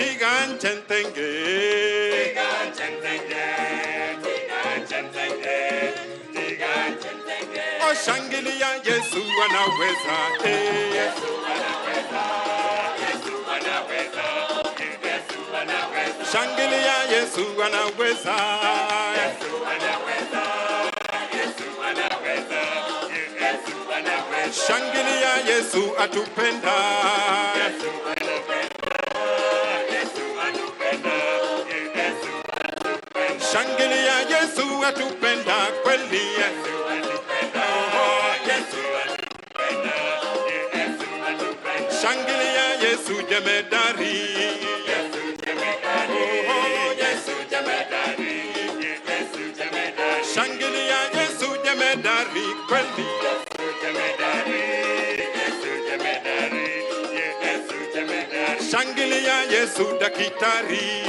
Yesu dakitari, Yesu dakitari, Yesu dakitari. Shangilia Yesu dakitari kweli, Yesu dakitari, Yesu dakitari. Haya cheza cheza kama mtu ana furaha sasa, twende. Wapi shangwe na vigelegele kwa Kenya? Hii Kenya ni yetu sisi wote. Chezea Mungu, chezea Mungu, chezea Mungu. Twende. Twende. Twende. Twende. Wapi shangwe ya Kenya? Shango ya Kenya. Ha. Twende. Toleka. Twende. Cheza kabisa, cheza kabisa, cheza, cheza, cheza, cheza, cheza. Twende. Wanakwaya wapi vigelegele? Twende. Twende. Twende. Twende.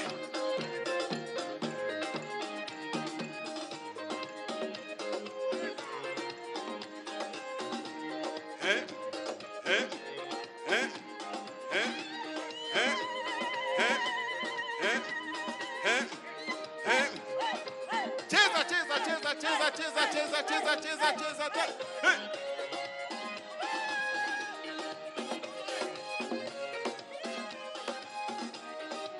Twende. Shango ya Kenya, shango ya Kenya, shango ya Kenya.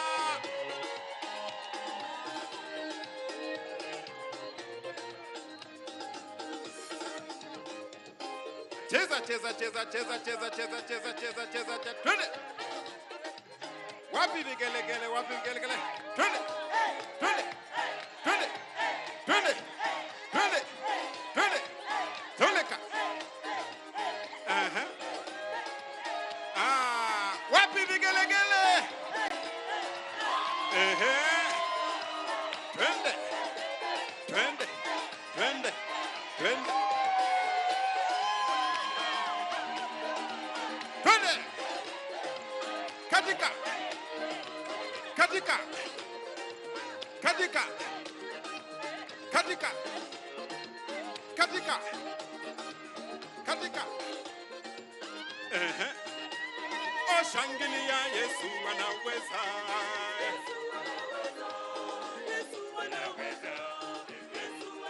Oh, shangilia Yesu anaweza.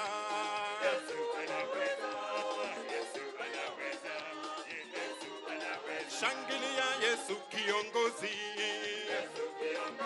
Oh, Yesu kiongozi. Shangilia Yesu kiongozi. Oh, Yesu kiongozi. Shangilia Yesu kiongozi. Oh, Yesu kiongozi. Shangilia Yesu atupenda.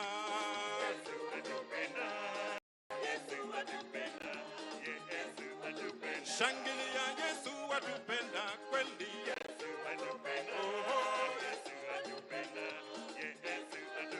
Shangilia Yesu anaweza.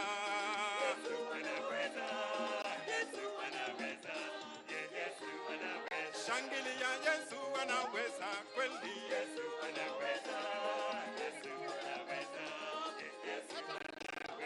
Cheza, cheza, cheza, cheza, cheza, cheza, cheza, cheza.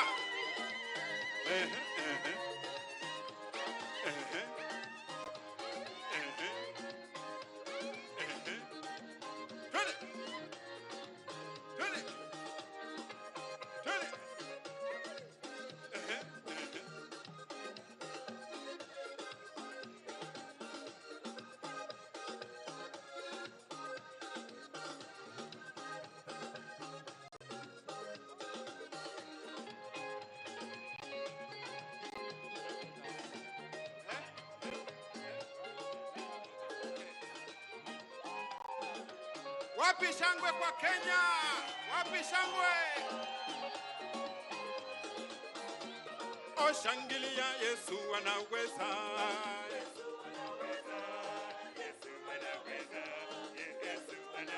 Shangilia Yesu anaweza.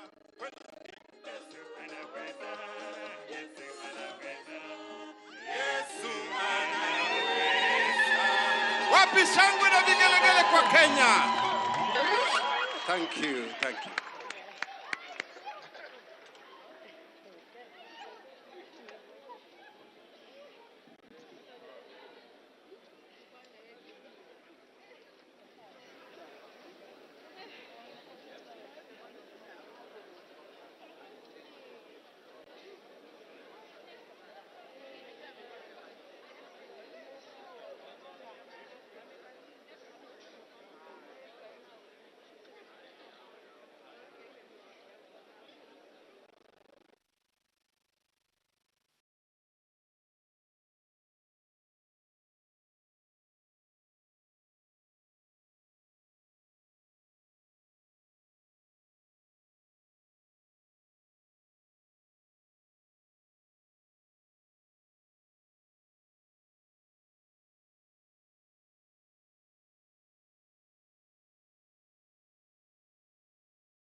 All right, coming to your screen.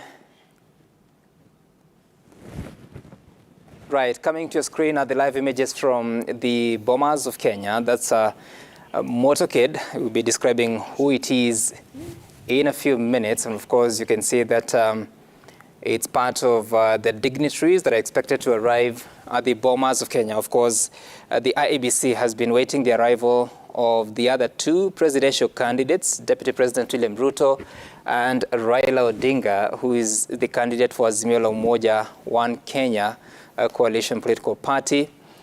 And this could be one of those two. Let's just wait and see from the images, from the manner of the escort that has been... Ukimwona member of parliament wa Kapseret Oscar Sudi na Hussein tayari unajua kwamba huyo ni naibu rais William Ruto. Indeed. Mgombea ama si mgombea tena kwa hivi sasa, tuweza kujua baada ya muda. Tutajua tu bado ni mgombea urais kwa sababu yeye bado ni candidate. Tungojee tusikie matokeo yatakuwa namna gani.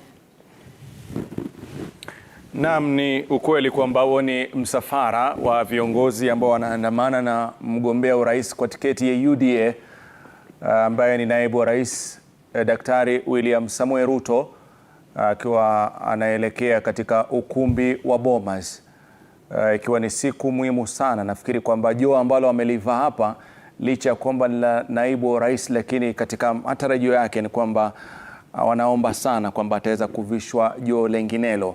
Hivyo basi ni baadhi ya wale waniaji wa urais wawili ambao walikuwa wanatarajiwa wafike hapa, ikiwa ni yeye ambaye amefika sasa hivi, na itakuwa pia vile tunasubiri zamu ya mwaniaji urais kwa tiketi ya Azimio la Umoja One Kenya, aliyekuwa waziri mkuu Raila Odinga, ambaye pia ametafuta kuvaa ili joo kwa safari 5, ikiwa ni safari yake ya 5. Pia naye atakuwa ana ndoto ya kwamba huenda akavikwa ili joo, lakini vikaji wa hili joo ni Mkenya na dhamana hiyo amemwachia mwenyekiti Wafula Chebukati. Ni msafara huo ambao kwa kweli ndio ushafika katika maeneo ya Bomas. Nafikiri kwamba kwa wengi ni kwamba watakuwa wanajaribu kudadisi, je, msafara huu ndio wao ulivyo ama msafara huu wa vipi? Ni mengi ambayo yanazungumzwa katika mitandao ya kijamii kwa hivi sasa. Rashid, je, kuna tofauti yoyote, kuna nini? Kwa sababu ni mengi ambayo yanapozungumzwa na wachanganuzi wa Kenya, naposikia pia wataka kuangalia, je, kuna tofauti gani? Lakini ukweli wa mambo utaujua kupitia kinywa chake Bwana Wafula Chebukati. And Rashid, for a moment I thought you're speaking up your mind. But whatever happens, for sure, these are the final days that you'll see the deputy president as deputy president, because whether he is elected president or not elected, transition period is coming, and things will have to change. There have to be a new deputy president in this country, whichever it goes, Lulu. Naam, so Dr. mtazamaji, kama unavyoona tayari ameweza kuandamana na familia yake Bi Rachel Ruto na pia gavana elect wa Nairobi ambaye ni Arthur Johnson Sakaja. Kwa hivi sasa wanaelekea katika ukumbi wa Bomas, ikiwa hivi sasa ni saa 9:01 mtazamaji. Tuliarifiwa kwamba matangazo ya kumtangaza rais wa 5 wa taifa la Kenya itakuwa hapo mwendo wa saa 9, ukiwa hivi sasa bado tukiwa tunamsubiri mwaniaji rais kwa Azimio la Umoja One Kenya Bwana Raila Odinga. Na manake Sam, kiangalia kwamba naibu wa rais William Samoei Ruto amefika saa 9 kamili juu ya alama. Ndio alikuwa anaingia gari lake, inaingia katika ukumbi wa Bomas sasa hivi ikiwa ni saa 9 dakika ni 1 saa zetu za Afrika Mashariki. Na pia hivyo basi ni kwamba tunatarajia muda wote kutoka sasa tupate kupata msafara wa mwaniaji mwingine wa urais kufika maeneo yale. Nafikiri ni siku ambayo ni ya kihistoria sana, maanake hapa ni kwamba nasubiriwa sana na taifa zima. Hivyo basi kuanzia sasa hivi ama pengine muda wote kuanzia sasa tutapata taarifa kamili, alafu baadaye yatakayojiri baadaye itakuwa tunayazungumza na wachanganuzi wetu studioni. Alafu tutakuwa tumemaliza ule mzizi wa fitina wa mitandao wa rangi tofauti tofauti, kila mmoja akisema ndiyo mshindi. speculation. Wajua ni siku ambayo kwa kweli Lulu, kuanzia mavazi ya kiongozi, tabasamu lake, mienendo yake yanachambuliwa. Imekuwa pia sasa hivi kina Java sio wachambuzi wazuri kama wa Kenya kule nyumbani. Wanaka Kenya wanachambua kila kitu kuanzia muonekano wa mtu, kila kitu, lakini wana kila sababu, kwa sababu ya ule uwazi ambao umeletwa kwa jinsi ya matokeo yalikuwa yanapeperushwa moja kwa moja. Basi wana imani kwamba ni kama wana mwelekeo wa kuhesabu na kuweza kujua ningependa huyu awe, yule awe. Nafikiri hao ndio wanachangia sana kwamba watu wametulia kwa makini wakisubiri muda ule muhimu sana. Na pia ni vizuri kama tumeona kwamba kiongozi huo Bwana William Samoei Ruto pia ameweza kuandamana na baadhi ya viongozi ambao waliweza kubwagwa katika uchaguzi huu uliopita. Kwa mfano tu tumeweza kumwona Bi Aisha Jumwa kutoka kaunti ya Kilifi, na pia vile katika ukumbi huo niliweza kumwona Nixon Korir kutoka Lang'ata. Na ni wengi tumeona Naomi Shaban ambaye pia kupata kiti kule katika Taita Taveta. Tumeweza kuona kina ambaye ni gavana Nderitu Muridhi pia vile miongoni mwa wale ambao wako pale. Nafikiri kwamba kila mrengo na viongozi wake wamekuja, maana hili ni swala la kwamba sote kwa pamoja tukapate matokeo. Nafikiri haitasaza aliyeteuliwa hakuteuliwa, hata wale wengine ambao walikuwa katika nyadhifa tofauti katika mirengo ya kisiasa ambao hawakuwania viti moja kwa moja, pia nao wako hapa kwa pamoja kusubiri na kutarajia na kuomba kwamba iende vile ambavyo wanataka wao. And on your screen you'll see that the podium there is ready. We're still waiting for the arrival of Chairman Wafula Chebukati and his commissioners. You can see the days is set. Perhaps waiting for the arrival of the final presidential candidate Raila Odinga, because even as DP William Ruto came into the Bomas auditorium, at the Bomas presence, you see that he went straight to the holding room before he can be ushered into the auditorium. But it appears that some level of activity has reduced inside the auditorium. It appears like the participants there, the attendants, are just waiting. They're no longer dancing. They're no longer singing.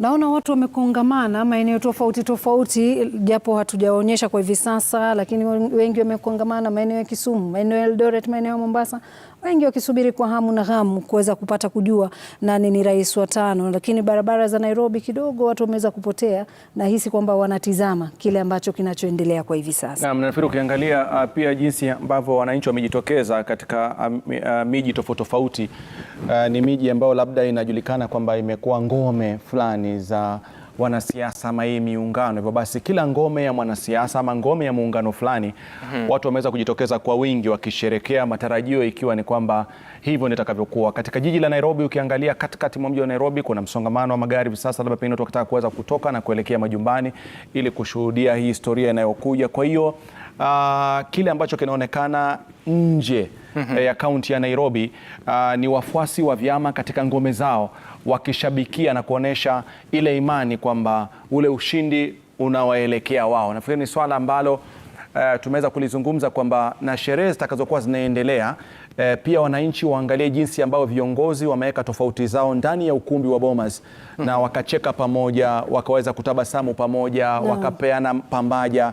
Hivyo basi kama uko nyumbani unasherekea, lakini jua wazi kwamba kama bahati haitokuwa yako siku hii ya leo, basi pia wewe una fursa ya kumpa mwingine pambaja na kuweza kwenda nyumbani kwa amani ukisubiri wakati mwingine. Maana katika semi ambazo ashakumsema tu zinapendwa katika uongozi, unaambiwa kama haukuwa mume wa leo utakuwa mume wa kesho, kumaanisha kama sio leo bahati yako, kesho itakuwa bahati yako.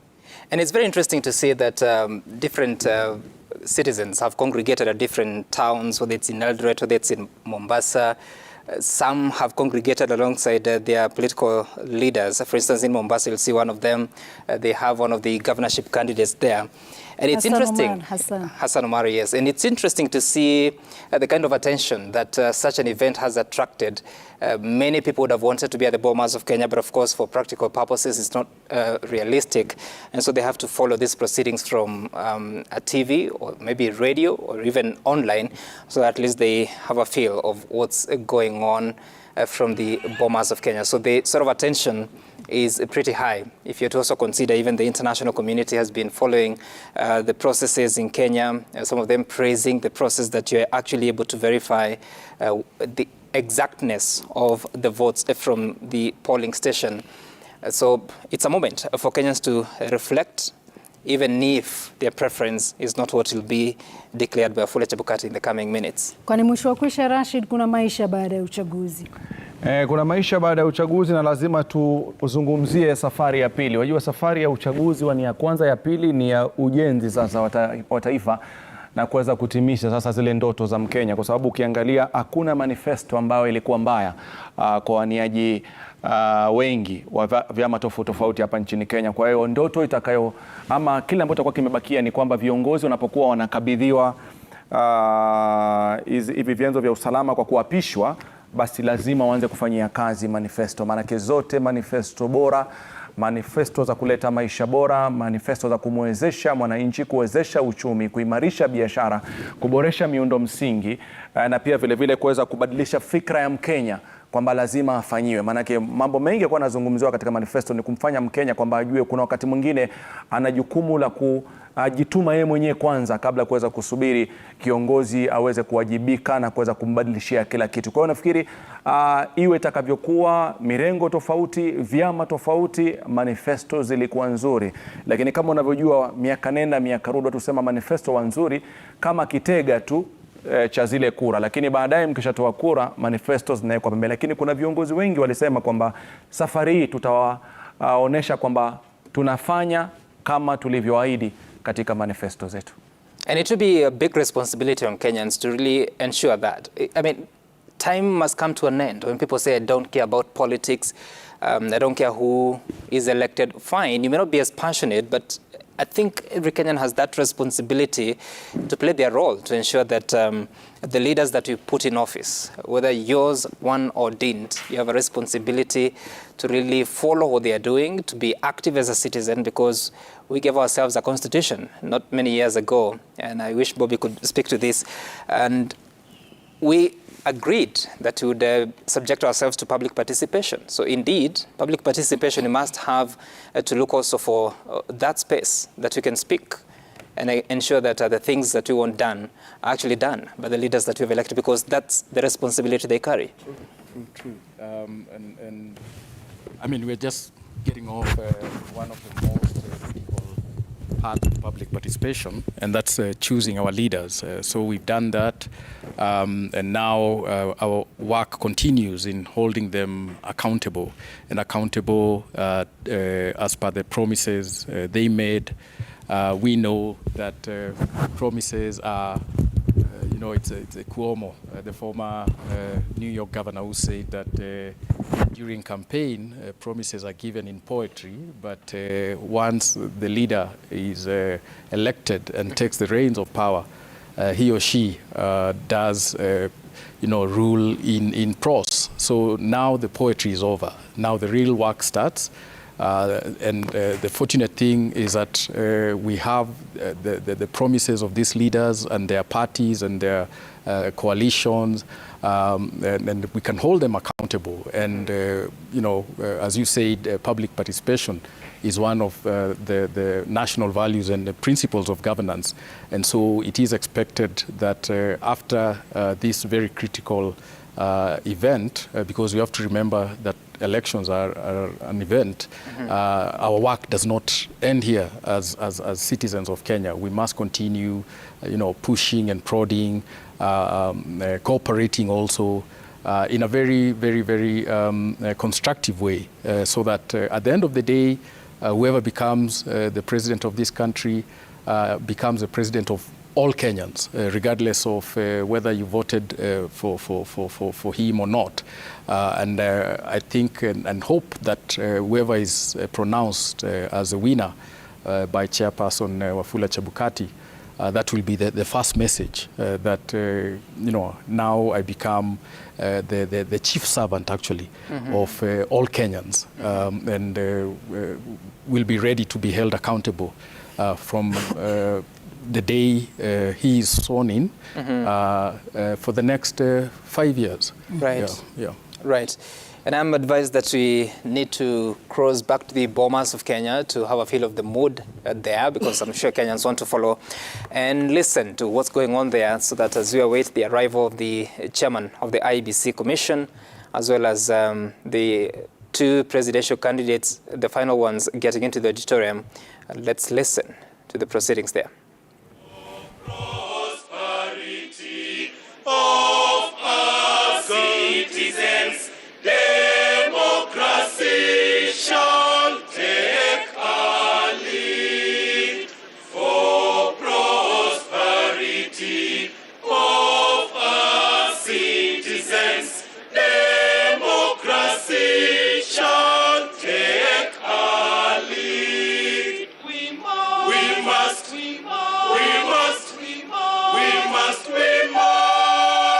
embrace democracy and the rule of law. We must embrace democracy and the rule of law. Africa, oh our motherland. Africa, oh our motherland. For prosperity, peace and unity, democracy shall take a lead. For prosperity, peace and unity, democracy shall take a lead. We must embrace democracy and the rule of law. We must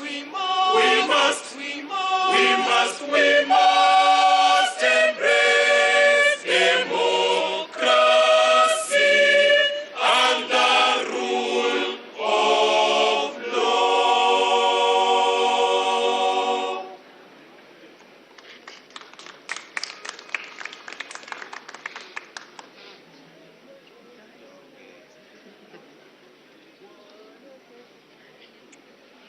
Wana Kenya wote tudumishe amani Kenya. Neno lake Mungu latuhimiza kupendana. Wana Kenya wote tudumishe amani Kenya. Neno lake Mungu latuhimiza kupendana.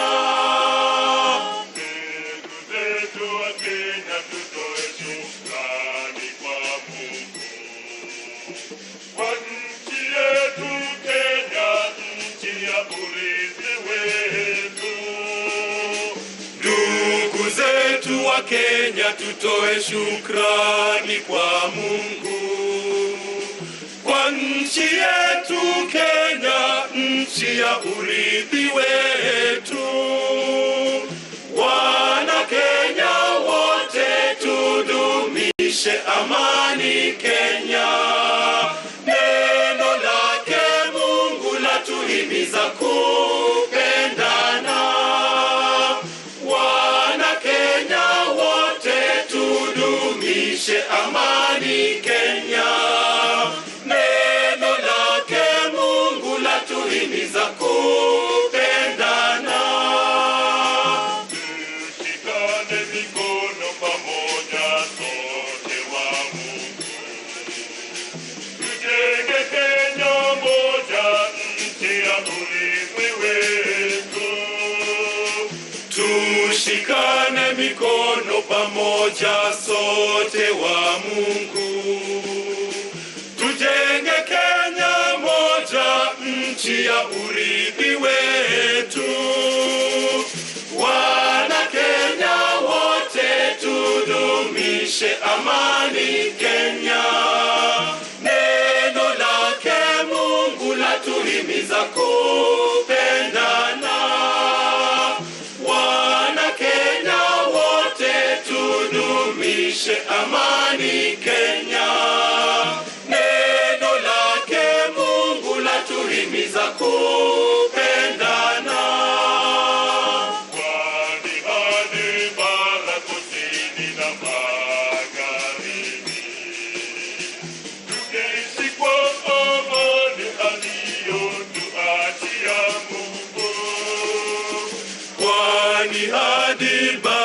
kusini na magharibi.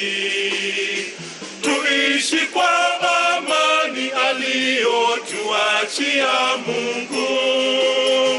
Wana Kenya wote tudumishe amani Kenya. Neno lake Mungu latuhimiza kupendana. Wana Kenya wote tudumishe amani Kenya. Neno lake Mungu latuhimiza kupendana. Neno lake Mungu latuhimiza kupendana. Neno lake Mungu latuhimiza kupendana.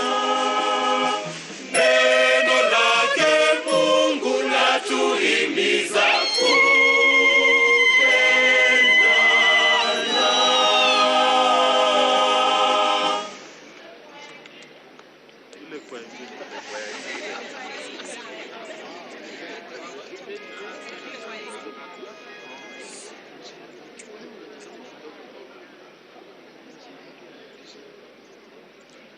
Nchini Kenya kazi za kina mama zapendeza, heko kina mama, juhudi zenu za amani kwa wote, nipongezi, heko kina mama. Nchini Kenya kazi za kina mama zapendeza, heko kina mama, juhudi zenu za amani kwa wote, nipongezi, heko kina mama. Kina mama, juhudi zenu kulijenga, juhudi zenu kulinua. Kina mama hoye, Kenya yetu hoye. Kina mama, juhudi zenu kulijenga, juhudi zenu kulinua. Kina mama hoye, Kenya yetu hoye. Siwadhulumu kina mama ni shindi, majukumu yao sio kidogo. Siwadharau kina mama ni nguvu, kina mama nguzo ya jamii Kenya. Siwadhulumu kina mama ni shindi, majukumu yao sio kidogo. Siwadharau kina mama ni nguvu, kina mama nguzo ya jamii Kenya. Kina mama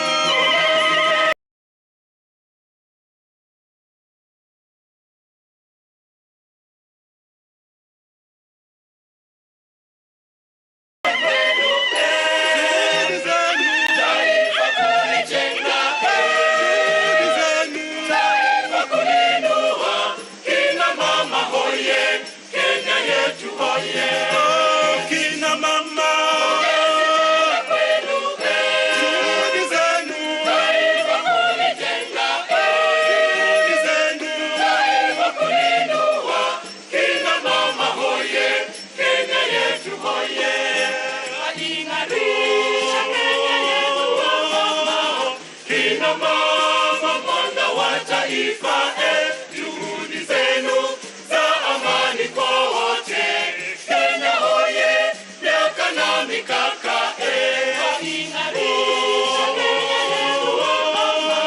Kina mama mwanga wa taifa, juhudi zenu za amani kwa wote. Kenya hoye, miaka na mikaka. Kina mama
All right, now it's that afternoon that we're expecting that Wafula Chebukati would be announcing the final outcome of the presidential election. The invitation read that the time would be 3 p.m. It's now 24 minutes after that hour. We're still waiting. The Bomas of Kenya has become a place where you hear some music, then it goes quiet, then you hear the music, it goes quiet, then you hear us.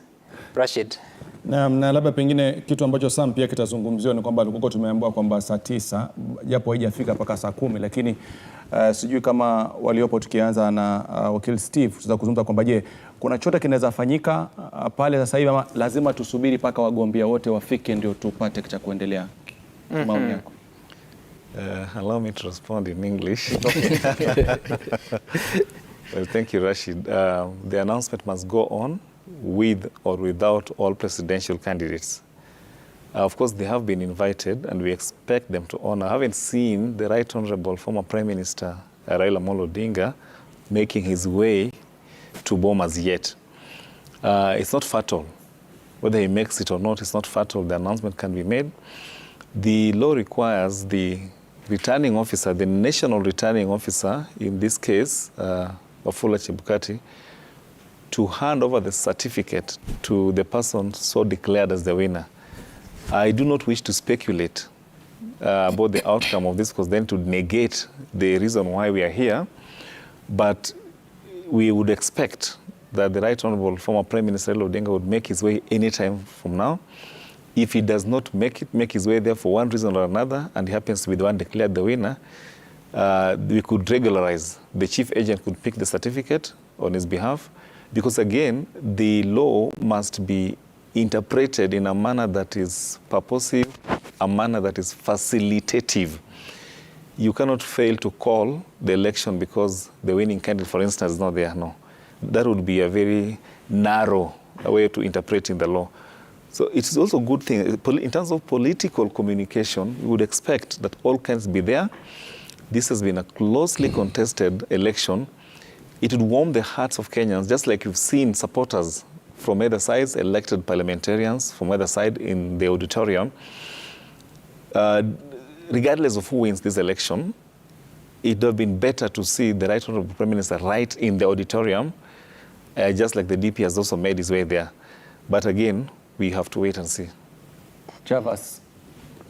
Well, it's very exciting a day for all Kenyans, regardless of how the levels of anxiety are at the crest. And I would want to look at this through the comparative lenses of history. In 2013, when Uhuru Kenyatta was declared winner, and he was facing off with Raila Odinga, his appearance was not there. 2017, when the declaration of the winner was made, Raila Odinga did not enter presence. I'm not insinuating anything, but it would be a bit curious why he has not arrived yet when the invitation clearly read 3 p.m. Okay. And Javas, now it's the time. Now the music is back at the auditorium, so we head back there. When there's silence, we come back here, right? All right. Okay. Azidi kuilinda Kenya, twajua kwamba ulinzi wetu watoka kwake Mola Mungu, na tumuombe Mungu Mwenyezi azidi kuilinda Kenya. Twajua kwamba ulinzi wetu watoka kwake Mola Mungu, na tumuombe Mungu Mwenyezi, na tumuombe Mungu Mwenyezi azidi kuilinda Kenya. Najua kwamba ulinzi wetu watoka kwake Mola Mungu, na tumuombe Mungu Mwenyezi, na tumuombe Mungu Mwenyezi azidi kuilinda Kenya. Mungu ibariki nchi yetu pamoja na watu wetu. Mungu wabariki watu wako, amani idumu Kenya. Mungu ibariki nchi yetu pamoja na watu wetu. Tuomba Mungu wabariki watu wako, amani idumu Kenya. Popote tulipo Kenya, Mungu wabariki watu wako, ushushe baraka zako. Mungu wabariki nchi yetu, amani idumu Kenya. Umoja uzidi Kenya. Mungu wabariki watu wako, upendo uongezeke. Mungu wabariki nchi yetu, amani idumu Kenya. Mungu ibariki nchi yetu pamoja na watu wetu. Mungu wabariki watu wako, amani idumu Kenya. Mungu ibariki nchi yetu pamoja na watu wetu. Mungu wabariki watu wako, amani idumu Kenya. Mungu ibariki nchi yetu pamoja na watu wetu. Mungu wabariki watu wako, amani idumu Kenya.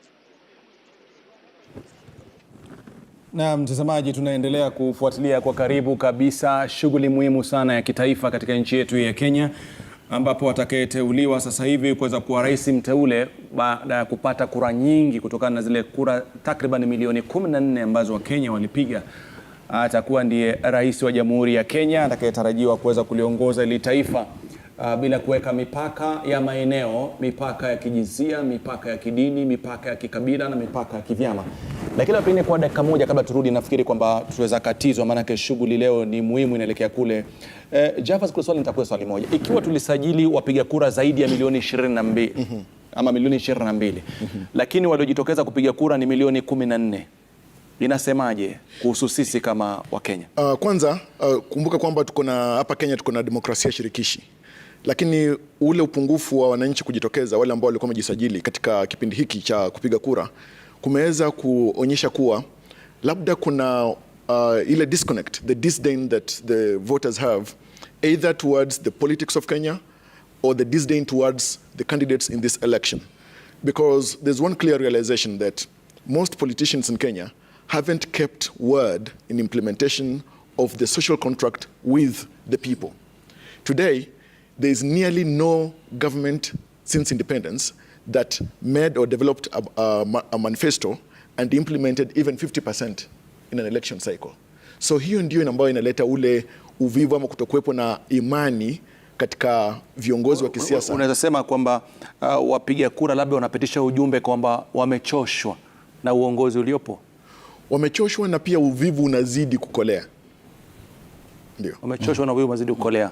Namuona ukisema hivyo Bobby Mkangi alikuwa anakutizama kwa kama unakubaliana na Shavas. Nakubaliana naye kwamba ubeuzi unatokana na historia na changamoto na haswa za hali ya maisha ya kila siku, manake siasa, shughuli za dola hata kuwa na katiba. Unajua watu huwa wanadhani pengine katiba tu ni za wanasiasa na nani atachukua wadhifa upi, lakini yote 9-10 ni kwamba Wakenya walijipatia katiba mpya mwaka 2010 ili maisha yao yaweze kuboreshwa, lakini ukiangalia hali ya maisha tangu wakati huo kufikia sasa, unakuta kwamba kuna changamoto, gharama ya maisha imeongezeka.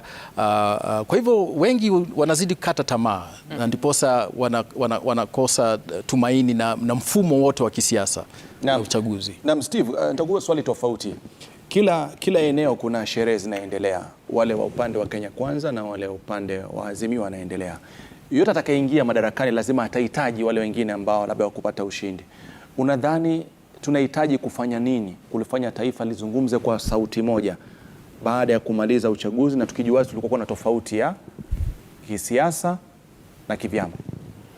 I think there's going to be another handshake of sorts between the winner and the loser.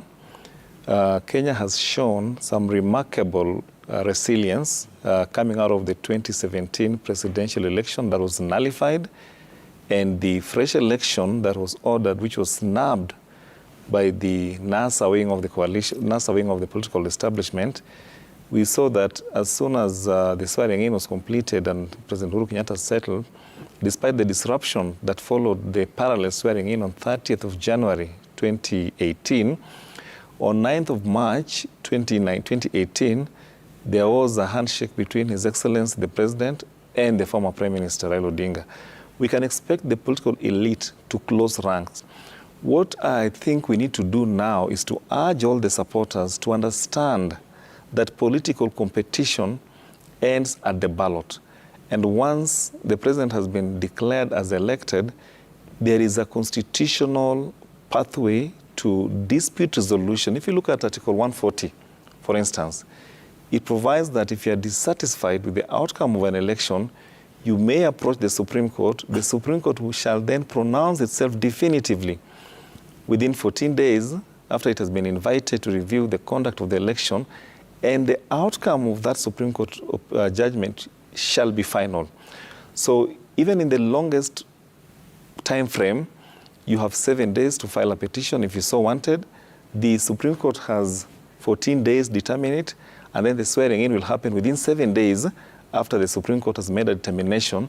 So if you do a computation of 7 plus 14 plus 7, you're looking at just under 1 month, we should have settled. And so I want to urge Kenyans to understand that our political competition must not be confused with animosity among Kenyans and so on and so forth. We just have to accept the bindingness of electoral outcomes. And if you do not accept the bindingness of electoral outcomes, there is already a predictable pathway to challenge the same. What we cannot accept is this. We cannot accept our political leaders or the citizens doubting the finality of the pronouncement of the Supreme Court if there's going to be a decision. We would be said, the rule of law is crucial but fragile. In the hierarchical order of constitutional interpretation, yes, Rashid, you and I can say the election, in our opinion, was not managed in accordance with the Constitution. Then the law permits us to organize that grievance, take it to the final, neutral, impartial arbiter, that is the Supreme Court. In terms of the interpretation of the Constitution, if the Supreme Court makes a determination, as they will definitely, if invited, we are not allowed in law to question that judgment. We may debate it, criticize it, but we cannot question the bindingness or a determination by the Supreme Court. Kenyans need to know this, but otherwise at this stage, in terms of thinking sequentially, let the results be announced, let us capture the reaction of the political leaders, let us capture the reaction of the citizenry. At least for the citizenry and the political leaders, we've said, accept the declaration as announced today by Mr. Chebukati. If you have a doubt, we proceed to court, but let us accept the bindingness of Supreme Court opinion if we'll ever get there. All right, of course, these are the possibilities that are guided by the supreme law in the country, that is the Constitution of Kenya. And we'll wait to see, because the efforts towards the Supreme Court do not begin up until Wafula Chebukati speaks. I would have used another phrase, but I don't want to. You all know it. So we still continue to wait. It's now 22 minutes to 4 p.m. Rashid. 3 p.m. becomes 4 p.m. I don't know. But then again, Wafula Chebukati promised the country he would do it during the day. Lakini nafikiri kweli alisema saa 9, lakini kitu ambacho labda pengine kitakuwa kinachangiwa na kile ambacho Steve na Bob amesema, nafikiri pia ingependeza zaidi kama angetangaza matokeo wakati wote wapo, kwa sababu ule mshikamano umekuwa mkiuzungumza na safari ya umoja na ujenzi wa taifa itaanzia vizuri kama tutakuwa wawaniaji wote wa rais wapo, matokeo yatolewe, atakayeridhika wameridhika, na ambaye hatakuwa hajaridhika kama alivyosema Steve, kwa utaratibu tuangalie katiba inasemaje, kifungu cha 140 na aende moja kwa moja kuweza kukifanyia kazi. Itakuwa jambo la busara zaidi tukiwa pamoja, manake ni matokeo ambayo yanahitaji umoja wetu ili kufanikisha ndoto ya taifa letu. Jabaz. Well, kweli kabisa, lakini unajua kwamba mtu akiingia katika siasa huwa na nia moja ya kupata ushindi, haswa katika kinyang'anyiro cha urais. Na hapa tunaona kwamba pale mtu anaweza kuwa anahisi pengine hata kuwa mshindi, huenda akaanza kulimbikiza lawama kwenye tume ya uchaguzi na mipaka IEBC, ama kutoa tuhuma na lawama kwa wale wengine ambao walikuwa pengine watu ambao ni wadadisi katika mrengo huo, ama katika kipindi hicho, ama katika chama hicho. Lakini unajua kwamba lawama sio dawa ya kosa. Na ingekuwa vizuri kwamba kabla hata baada ya tangazo rasmi la nani ambaye ameibuka mshindi katika kinyang'anyiro hiki, watu waweze kutambua kwamba ni msingi wa demokrasia tunazidi kujenga. Because after all, the placards are now down, the music no longer sings, poems are no longer recited about praises. The campaign period is over. And with this day here happening this moment, in this election cycle, the entire issue of elections in Kenya has turned the full circle. But the most important thing is that the leaders and the led should now rise to the greater calling of nationhood. It is worrying that, for instance, yesterday on social media, we heard and we saw and we read certain political leaders using some kind of language, making some kind of calls that are not necessary. With the benefit of learning from the history that is ours, I would say that censure me in your wisdom, but let us rise to the yearnings of nationhood, brotherhood, and singleness of purpose, that democracy and its tenets should not make us look at things differently or set us apart, but we should come together to build a strong fabric of the country. And Javas, you appear to be the one who ushers into the music. Let's get back to Bomas.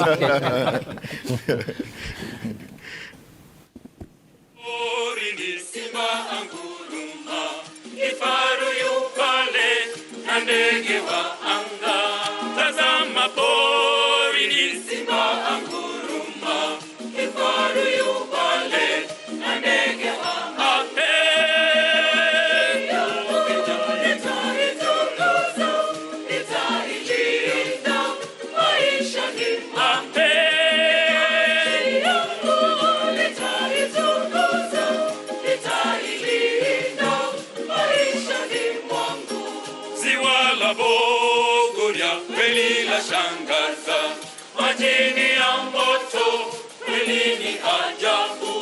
Ziwa la Bogoria, kweli la shangaza, majini ya moto, kweli ni ajabu.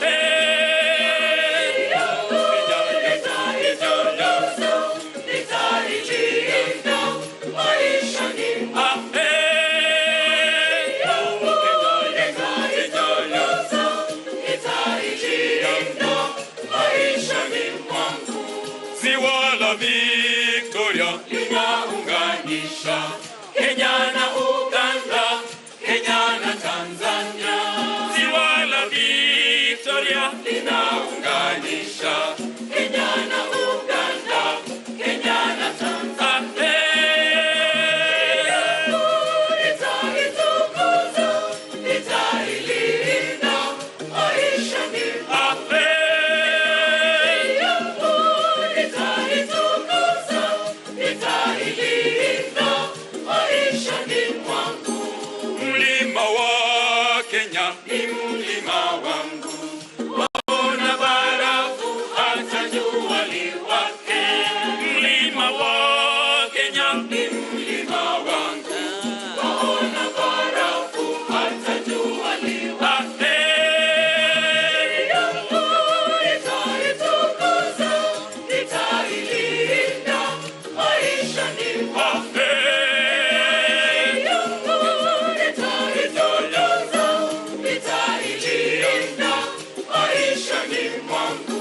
Fika Mombasa, wito wa bahari, ogelea maji, jua tamu kuota. Fika Mombasa, wito wa bahari, ogelea maji, jua tamu kuota. Nitaitukuza, nitailinda, maisha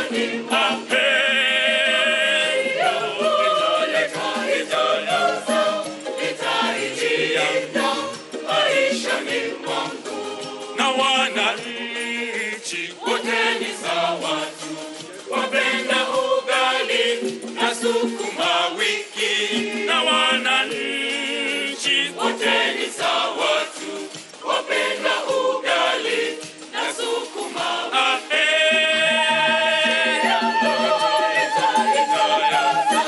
Nitailinda, maisha ni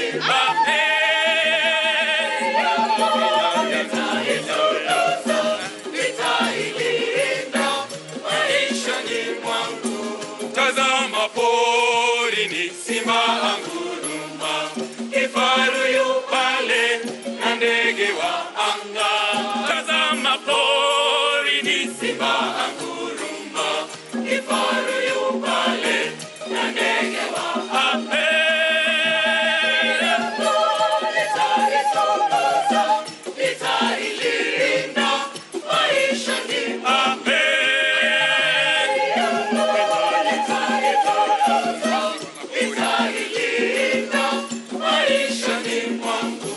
ziwa la Bogoria kweli la shangaza, madini ya moto kweli ni ajabu.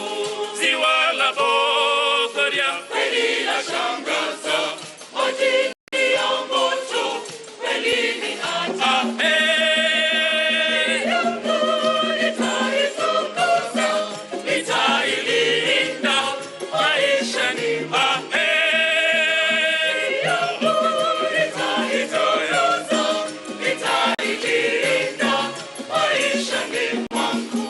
ziwa la Victoria linaunganisha Kenya na Uganda, Kenya na Tanzania. Ziwa la Victoria linaunganisha Kenya na Uganda, Kenya na Tanzania. Nitaitukuza, nitailinda, maisha ni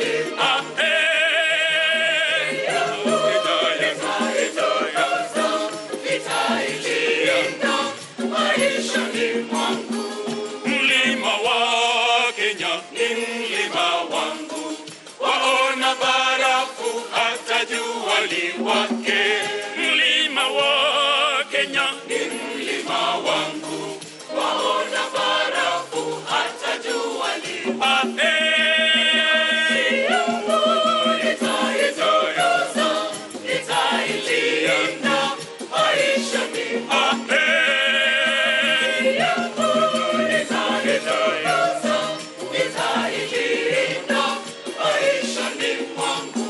na wananchi wote ni sawa tu, wapenda ugali na sukuma wiki.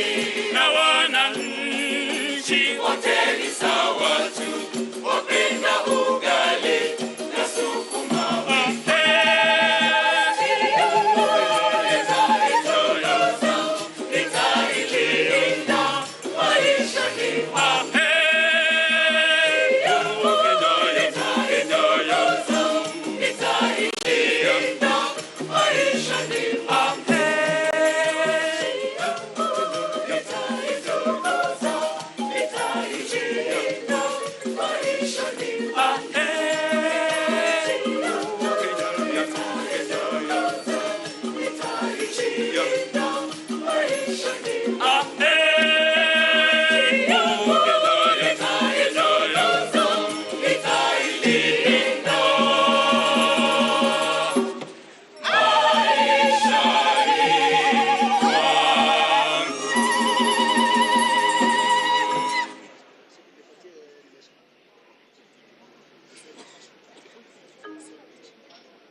Najivunia nchi yangu ya Kenya.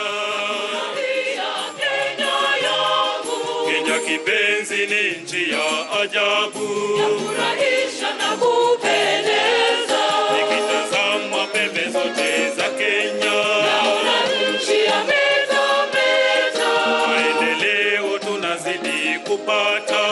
Nchi yetu yasonga mbele. Sababu gani Kenya yasonga mbele? Ni kwa sababu ya usalama. Na usalama huo watoka wapi? Watoka kwa uongozi bora.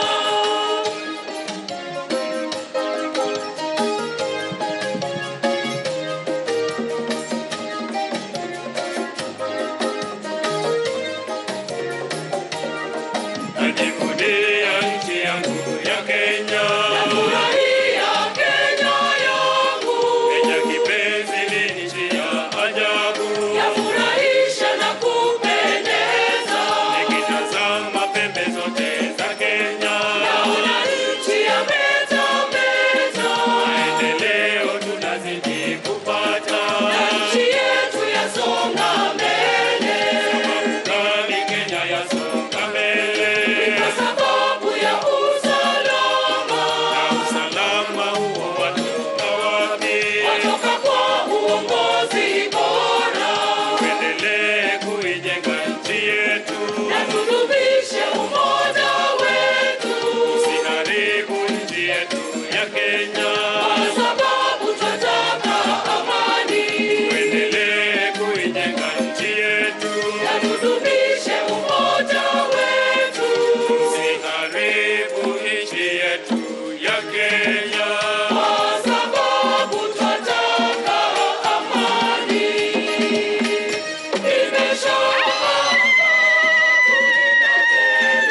Nchi yetu tuliyopewa na Mungu. Nimeshaapa kulinda Kenya. Nchi yetu tuliyopewa na Mungu. Kenya nchi tuliyopewa na Mungu.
All right, we continue to wait for the proceedings at the Bomas of Kenya to begin. We've just seen another motorcade arriving, and Rashid, we've been here for 5 hours, so this is our 5th hour as we wait for the announcement of the 5th president.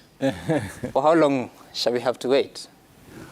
Sidhani kama tutasubiri sana, kama kwa wanapozungumza wachanganuzi Sam Gitu kwamba kama ashafika sasa hivi na ni saa 10, basi inamaanisha muda wote kuanzia sasa IEBC itaweza kutekeleza majukumu yake kisheria na taifa liweze kujua ni yupi ambaye amepata kura nyingi zaidi. Kile kitu ambacho singependa nikizungumze sana ni kwamba situmie neno na kwamba kuna mmoja atashindwa, mmoja atabwagwa. Ni maneno ambayo yanatia chuki sana kwa wafuasi. Kwa tuseme tu mmoja amepata kura nyingi, alafu watatu wakapata kura chache, basi mwenye kura nyingi ndiye ambaye anastahili kupewa cheti na kuwa kiongozi. Kwa sababu sasa hivi hata ile sherehe ilikuwa inaendelea maeneo tofauti tofauti, baada ya viongozi wote wamefika kidogo imetulia. Kumaanisha kwamba sasa hivi hamna sherehe itaendelea baada ya mwenyekiti kutangaza yule ambaye ameweza kupata idadi ya kura nyingi. Nafikiri ni siku ngumu sana kwa wale wagombea urais kushinda wale wafuasi wanaosubiri kujua nani atakuwa rais wa 5. And the most interesting bit is that as we await at the arrival of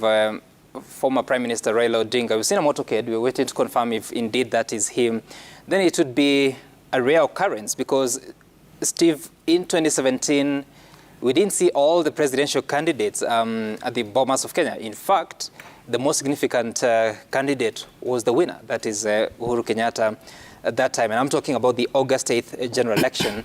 Should Raila Odinga make his way there, then this would be a historic moment where you find all the presidential candidates at the auditorium waiting for the announcement, which up to this point in time, it appears that it's only Wafula Chebukati's secret. Well, I think the Constitution itself anticipates some minimum or residual level of political maturity and decency. And in a perfect constitutional and political setting, you would be expecting all the candidates that contested in that election to show up for the final announcement.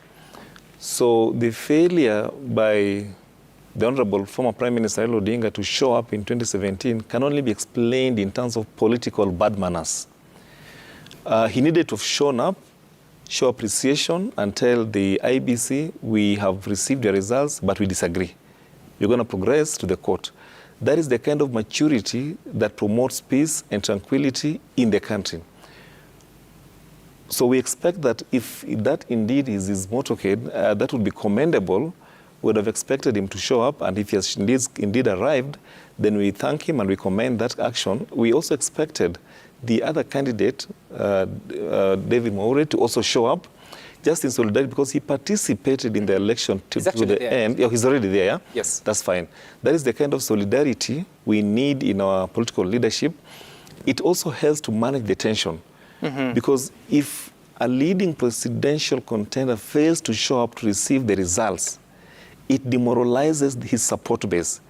And in a country that is deeply divided along ethnic lines, you can see, even without intending, the action of absconding or staying away from the formal declaration of results, that ceremony can trigger unrest.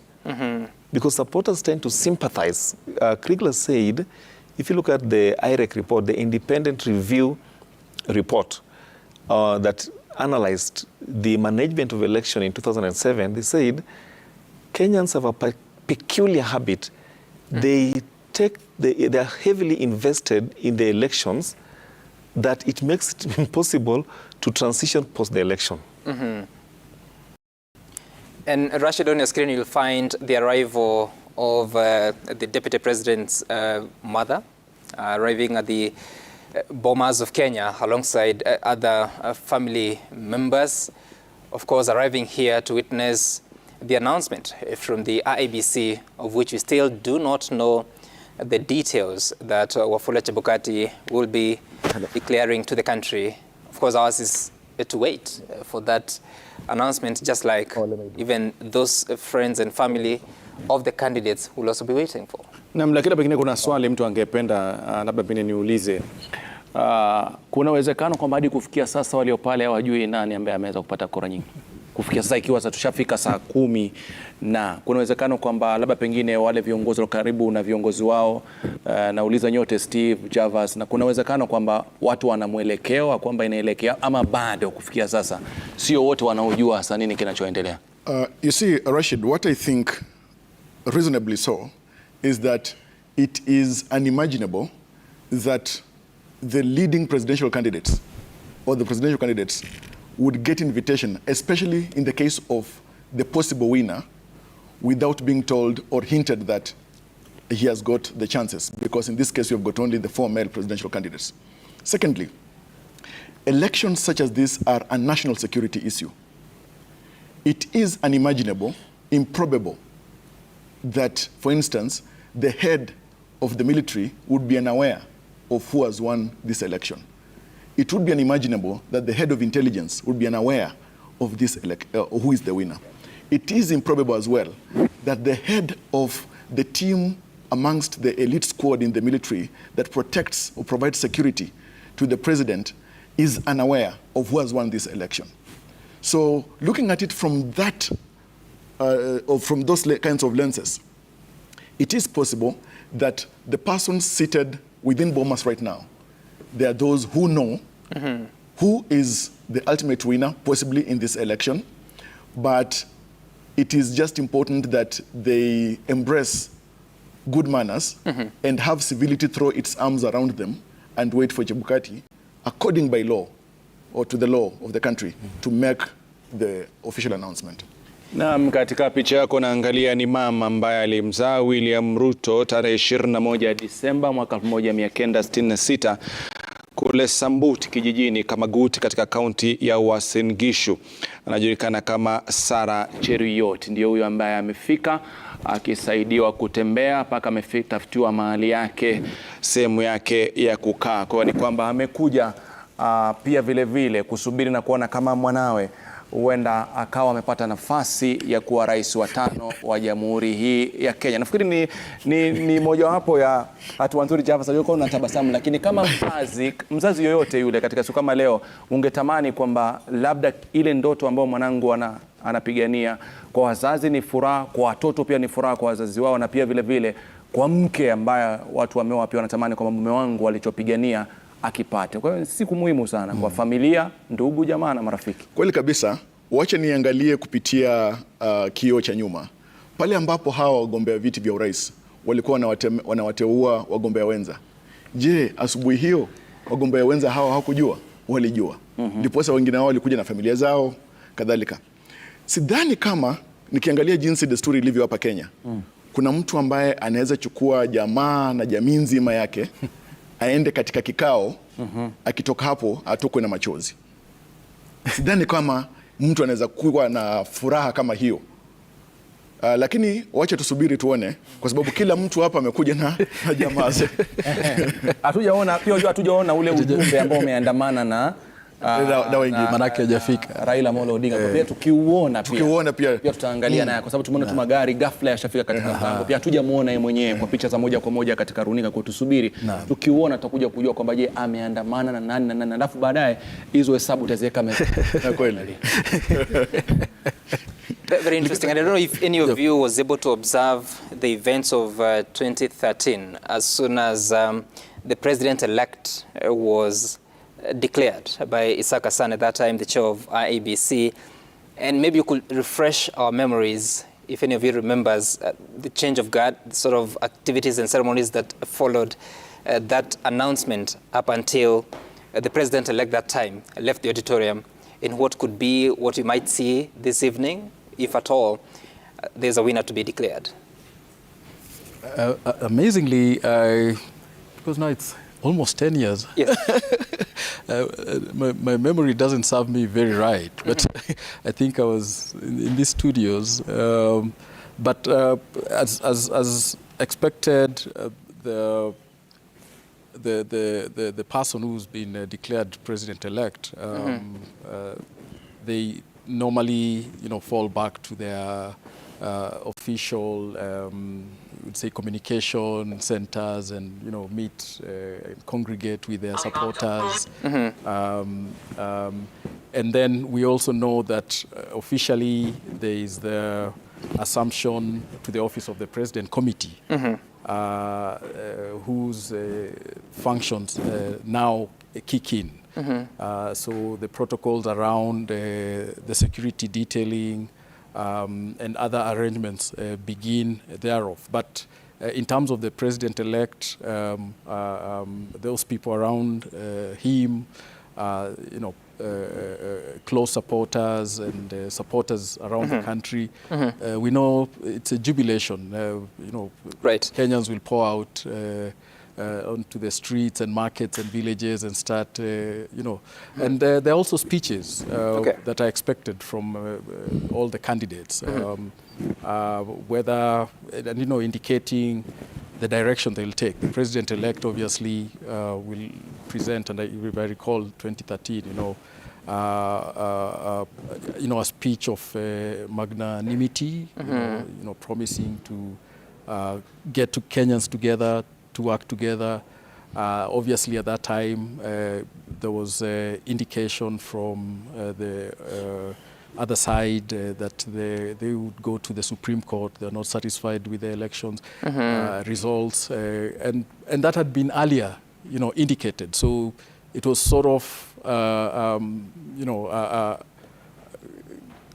at least, the difference between then and this year is that, as we've seen since Kenyans finished voting, and today we haven't had so much from the candidates. Okay.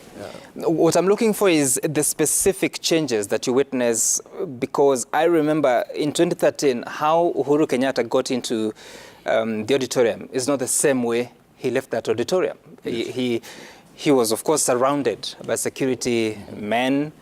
I don't know that they're women, and also different motorcade. He didn't ride in the same vehicle that he came in?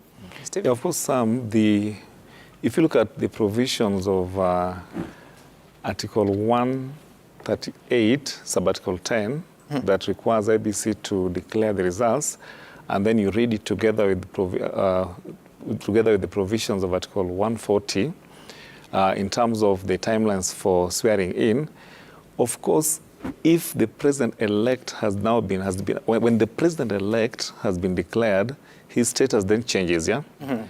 He becomes, for all practical purposes, he becomes the president.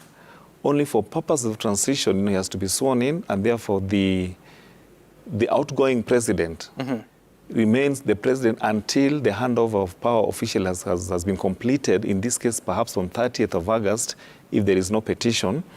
Now, that means that, of course, post the announcement, you can expect enhanced security, change of protocol, and he'll be treated as the president. You can expect communication, and I think Bobby has put it correctly, communication will now follow formal channels. Right. Of course, as he walks out, he may want to give us a short speech, it is a Thanksgiving speech, but you can expect the protocol to change immediately post-announcement, and you can expect the outgoing president to gradually, minimize his contact with the public to allow the assumption of office, the committee on the assumption of office, to issue the official communication. I think by law, right now, the president, His Excellency Uhuru Kenyatta, has probably completed the transition and is only in State House for purposes of handing over power. Should there be an emergency, then he would continue. If there's no exceptional emergency, he will be holding forth only for a limited period to facilitate the transfer. So yes, in short, we will have two presidents actively, one in office, one waiting to come in, but enjoying the same perks. That's what it is. And of course, the president-elect will have an office of the president-elect can actually issue formal communication. Javas, you wanted to add something? Well, yeah, that's very true. And then again, since the time when Kenyans went into election on August 9th, and new officials, new politicians, new leaders voted into office, we know that now the issue of incumbency that's temporary arises, becomes active. For example, right now, you know that we do not have a sitting parliament, all right? We do not have a speakers of both houses, the Senate and the National Assembly. There are some things now that, factually speaking, the executive can do to the limitation of the law, and also anticipating that the arm of government, that is the legislature, will, according to program or schedule of law, get to be sworn into office. Now, these transitions that we witness, for example, the one we are witnessing through this election, puts to the fore one thing, that we are an organized and progressive democracy, something that other countries envy. So we as Kenyans actually should celebrate the fact that we can have such kind of peaceful transitions, and we are trusting that we're going to have a peaceful transition, and that whoever will be declared the winner will appreciate the fact that the majority have made their choice or their decision, and the fact that it will be prudent and an expectation, a great expectation of the people of Kenya, that insightful or incitement statements will not be made by that person who will not have succeeded to be elected, or politicians from allied parties within their coalitions. So I want to pleasantly imagine that we are going to learn from the history that we've had. And in this country, Gituko, I'll tell you this, that Kenyans are generally rational to a great extent until that rationality is stretched beyond elastic limits by the incitement of politicians. And so we need to appreciate that politicians have to know that upon their shoulders, imaginably strong, that Kenyans have placed so much hope, that they know that the duty and responsibility of nation building is placed upon those shoulders or the laps of our leaders. And so the entire world's eyes are upon this country. The eyes of the country are upon Bomas and Chebukati, and what kind of reactions will be drawn from various parts of the country once that announcement is made. We expect order, we expect civility, but I think we also expect good manners. And I'm getting some reminders here that in August 2017, yes, Raila Odinga was not in the auditorium as the president-elect was being declared, but he had been there alongside his NASA principals hours before the announcement by IEBC, but left. Of course, they had also been pursuing some more time to allow for verification of results. That never happened, and eventually ended up at the Supreme Court, and that election was nullified. And Rashid, I'm being told that in 2013, something else also happened, because Uhuru Kenyatta at that time had already left cabinet. So had William Ruto, remember, in 2013. But as soon as they were declared president-elect and deputy president-elect, they were accorded special security, obviously, but also their homes, both in Nairobi and upcountry, were secured, more security deployed to them. And of course, there was established the president-elect's office. It was at the KICC. So maybe these are things that may happen, whether it's Raila Odinga, whether it's William Ruto. And if it is William Ruto, then it's interesting because he's already the deputy president. So having an office of the president-elect, we don't know where it will be situated. If it is Rigathi Gachagua being elected as deputy president-elect, he'll have a special office also and more security to his home or family. And the same would happen to Martha Karua if she's elected to be deputy president-elect. The same sort of security would be beefed up at her home in Nairobi, but also in her upcountry home. And the same for Raila Odinga if you are to be announced the president-elect in this. Na nafikiri Sam, hilo ni swala ambalo kwa likizungumziwa sana wakati wa kampeni, kwamba tunasema kwamba tufanye kampeni na ikifika mahali tukishamaliza uchaguzi, matokeo yakipatikana, kwa utaratibu tuangalie yule ambaye atakuwa amepata wadhifa huo na yule aliyopo, kuwe na kule kuchukua mamlaka ama kupokeza mamlaka mwingine kwa njia ya utaratibu, maelewano, amani, bila tashwishi yote. Nafikiri ni swala ambalo Wakenya wangependa kuliona. Lakini pia kwa taarifa ni kwamba ule msafara ambao tumeweza kuona wakati ule pale Bomas haukuwa msafara ambao tunatarajia uwe ni wa mgombea wa urais kwa tiketi ya Azimio la Umoja wa Kenya, Bwana Raila Amolo Odinga, lakini labda muda wote kutoka sasa tunatarajia kwamba msafara wake labda utakuwa unatoka maeneo ya Karen. Basi tukipata picha za moja kwa moja tutakueleza msafara huo unaelekea wapi. Lakini kwa hivi sasa ni kwamba kwa taarifa zonazo ni kwamba yale magari tulikuwa tumeona yakiingia pale haukuwa ni msafara wake. Lakini pia kuna jambo moja ambalo mmeweza kulizungumzia na unapozungumza kuhusu masuala ya kuchukua mamlaka kwa ofisi na kadhalika. Tukiangalia ule mseto wa viongozi katika kambi zote mbili, tunaona kwamba pale kuna watu ambao ni weledi wa kazi, kwamba kuna mtu ambaye ako upande wa Azimio, lakini mtu aliye katika Kenya Kwanza anajua yule jamaa ni mzuri kwa masuala fulani, na kuna watu ambao wako Azimio wakiangalia upande wa Kenya Kwanza anajua ni uzuri. Tunaweza pata siasa komavu kwa yoyote akiingia madarakani, anapokuwa anaunda serikali yake katika nyadhifa muhimu, akavunja utamaduni uliokuwepo na akabisha hodi kwa kambi ya simu kwenda kutafuta utendaji, akajumuisha katika serikali yake. Tunaweza kuona kitu kama hicho kwa mara ya kwanza taifa letu la Kenya? Inawezekana. Unakumbuka kwamba haitakuwa mara ya kwanza kufanyika. Nasema kulingana na zile siasa zilivyokuwa, yani kwa sababu kumekuwa na siasa kali na kampeni kali. Lakini sasa hivi huenda ikawa ni changamoto kubwa sana. Kwa mfano, acha tuchukue taswira hii. Kwa majadiliano haya, Bwana Odinga ana ule muungano wake wa Azimio. Alafu kwa mfano akipata ushindi, itakuwaje kwamba ana vyama karibu 26 ambavyo vimemuunga mkono, aondoke katika vyama hivyo 26 badala ya kuchukua mmoja wao ama wote, karibu wote kutoka mrengo huo, kumfanya waziri ama katibu wa kudumu, achaenda akachukue mtu kutoka kwa mfano mrengo wa Kenya Kwanza. Ama kwa mfano naibu wa rais William Ruto awe ndiye ametangazwa mshindi, na kumbuka kwamba kuna vyama ambavyo vimemuunga mkono na kumpatia huo ushindi. Itakuwaje kwamba ataacha kuchagua watu katika mrengo huo, wengine ambao walimpatia walimuunga mkono wawe sio wakuu wa vyama, aende katika upande ule mwingine? Iwapo atazingatia hiyo kwa mara ya kwanza, kuna wale ambao watamchukulia kwamba ni msaliti. Kwa hivyo itakuwa ni vyema kwamba hata akitaka kwanza ajadiliane na wenzake katika mrengo, alafu apeane muda ateue baadaye, lakini asiteue moja kwa moja. Lakini ingekuwa ni vyema sana kwa ishara. Tutaletaje mtagusano na kuondoa tofauti za kisiasa? Kama labda nimesema na mhitaji Steve, na nyinyi mnajua uwezo wake Steve, na mnasema usimchukue kwa sababu alikuwa upande mwingine. Je, tutaweza kufika pale mahali tunataka kama taifa? Yawezekana, kwa sababu ukiangalia katika mataifa endelevu kama vile Marekani, tukiangalia kama rais wa atamu ya 16 Abraham Lincoln aliwateua wale ambao walikuwa ni wapinzani wakubwa sana wake. Ukiangalia Rais Obama pia akawateua watu ambao walikuwa wapinzani wake wakuu. Kwa hivyo inawezekana, lakini sio jambo rahisi.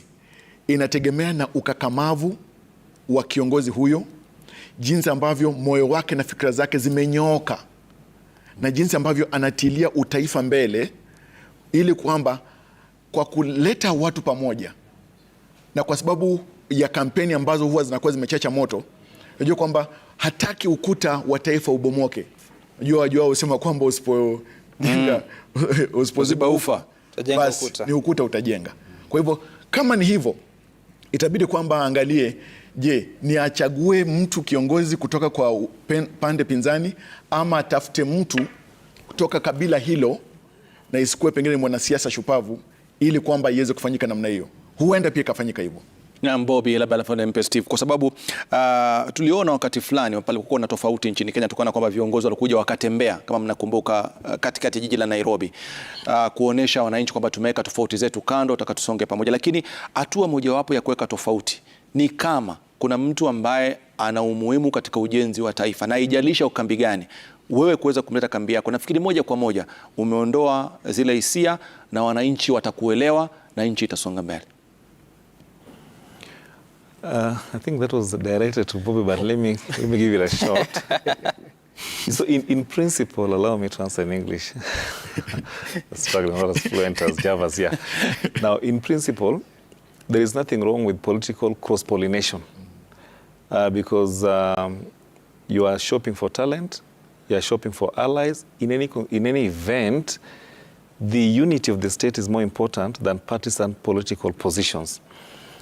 But in our local context, we will also appreciate that what happens is not necessary to advance national interest. Sometimes cross-pollination is founded on very narrow parochial interests, like just killing opposition. You know, we saw this since time immemorial. In Moi's time, he would co-opt members of the political opposition into his government to silence them. and he would appoint as many as, and Bobby here can tell us about that, because you know, before we had this new constitution that delinked the executive from the legislature, you had nearly a third of members of the National Assembly serving in the cabinet, sometimes even from the political opposition. That makes it very difficult to check the government. I think what we must not do is to create or inject impurities, political impurities that can contaminate the ideology of a political party, because we still need to have a clear, coherent political communication coming from the political opposition. You have the leader of minority that says this is the second most largest party in parliament. Ideally, we shouldn't be having people aligned to the political, to the minority party serving in the majority government. You get? Because then that undermines accountability. But if you're looking for technocrats, bureaucrats, in this election we've seen the likes of David Ndii on the other side, the likes of Professor Makau Mutua on this other side. If for one reason or another, whoever wins the presidency wants to co-opt either of these technocrats, they would be at liberty to do so, because then they'll be coming to lend their professional expertise. That's okay. Na pia Bob, labda kuna mtu atasema itakuwa ngumu kwa sababu hata watu wakienda kupiga kura, labda pengine kila mrengo ulikuwa kuna tayari unajua tukishinda huyu nani. Na kuna lile swala kwamba watu wanaogopa kwamba anayeshinda anachukua kila kitu, kumaanisha anayeshindwa hana nafasi kisheria ya kuwa na nyadhifa yake kama kiongozi wa upinzani rasmi kisheria. Mlichukua ya maoni wakati tunasema tunasubiri katiba ya mwaka 2010. Hili mbona alikuweza kuafikiwa? Manake ni kwa sababu ya mfumo ambao tulikubaliana kama Wakenya tuwe nao katika uongozi wa ngazi ya utekelezaji wa kitaifa, yani national executive, na tulichukua mfumo wa kimombo tunasema presidential. Na kwa hivyo sasa unaona kwamba ni zile taasisi za dola ama vitengo vya dola ambavyo ndivyo ambavyo vinatiliwa msingi na kipaumbele. Kwa hivyo kuna national executive, kuna bunge la kitaifa, alafu kuna mahakama. Kwa hivyo katika huu mfumo utakuta kwamba na ule mfumo ambao sasa upinzani ama kiongozi wa upinzani yupo katika bungeni na wadhifa wake bungeni maalum, utakuta kwamba ni katika ule mfumo wa ubunge, yani parliamentary system. Na hapa tumejaribu kuileta hapo awali. Ukiangalia rasimu za katiba za awali kama ni ile ya Bomas na hata ile ya kwanza, sisi kama Committee of Experts tulikuwa tumeichapisha Harmonized Draft Constitution of Kenya, ilikuwa inajaribu kuleta hii mifumo yote miwili pamoja, mfumo wa urais. Kwa hivyo iwe kama mseto, mfumo wa urais na mfumo wa ubunge, lakini mwisho wa Kenya wakaamua kwamba ni mfumo wa urais ambao utakuwa nao, lakini si ati kwamba hakuna upinzani. Tofauti ni jinsi chanzo na chimbuko cha serikali, na serikali inaendesha shughuli zake kutoka wapi. Kwa hivyo mfumo wa ubunge, unamshtua Steve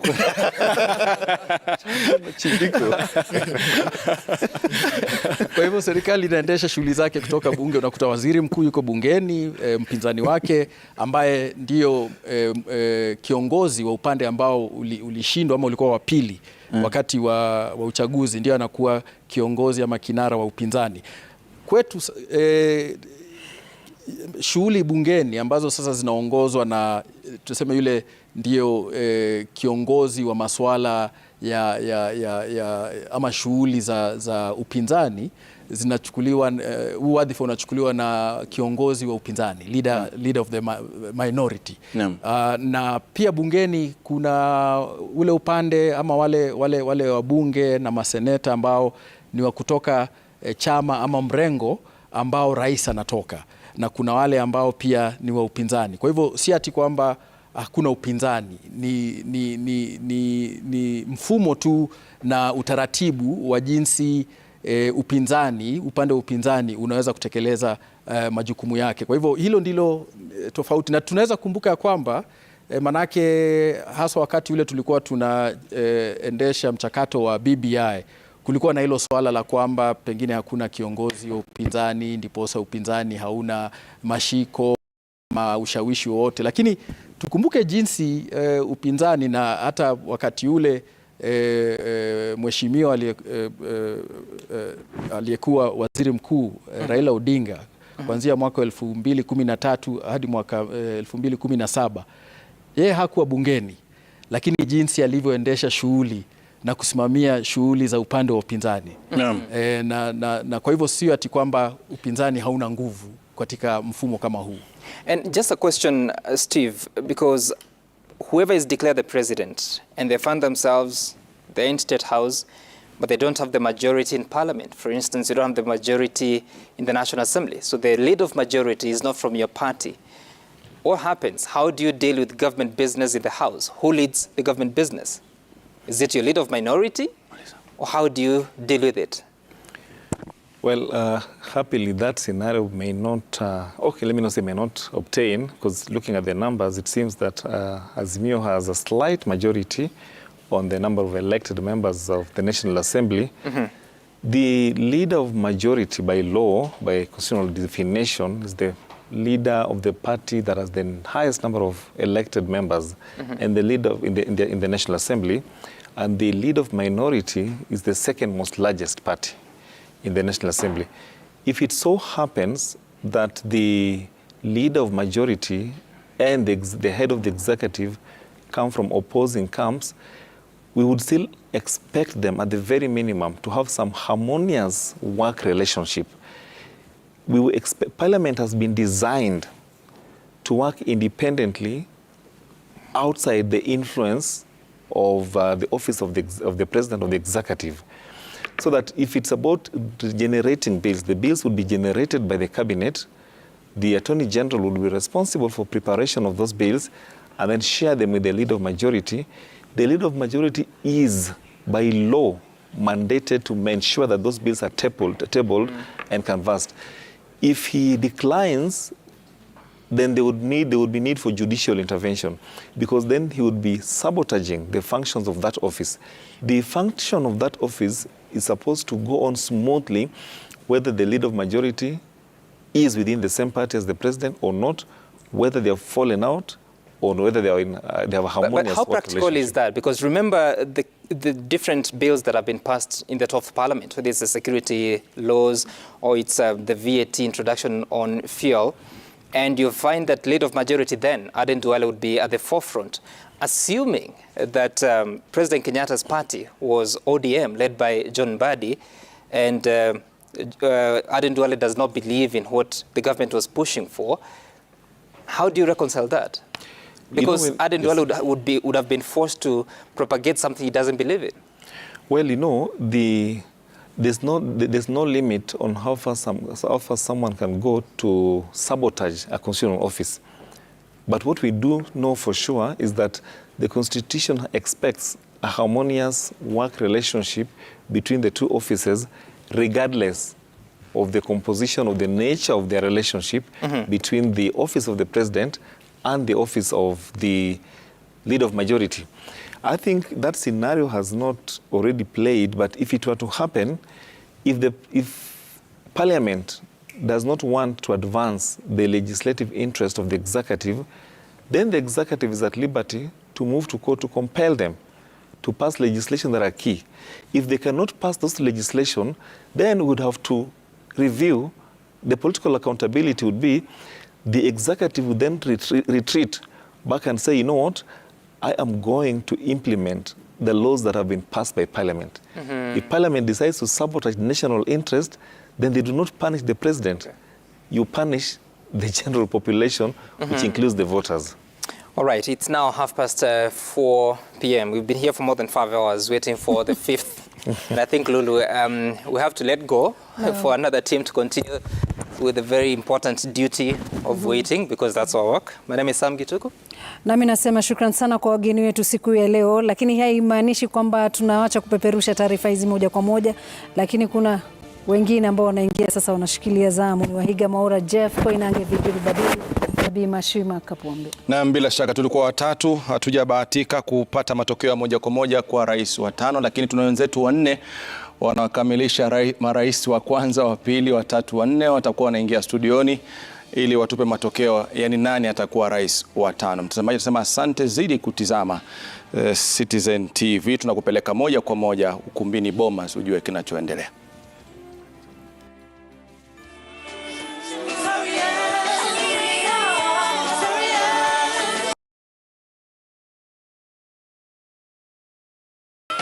Kenya jaito beautiful, mazingira togwateka alafu aba Kenya na bantu wonderful, proud to be Kenya na grateful.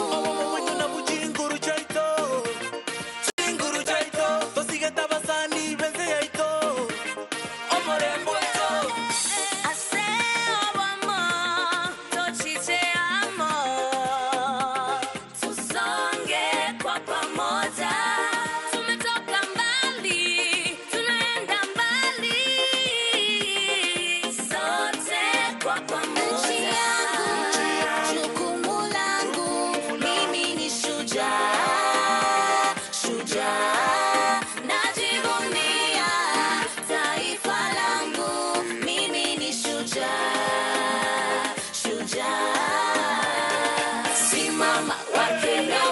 Simama, simama, simama, wewe shujaa, simama, simama, Wakenya wote simama, simama, wewe shujaa, simama.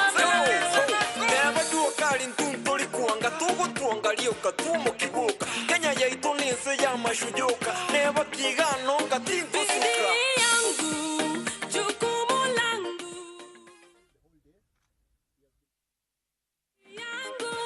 Hatuchagui kazi, kazi ni kazi.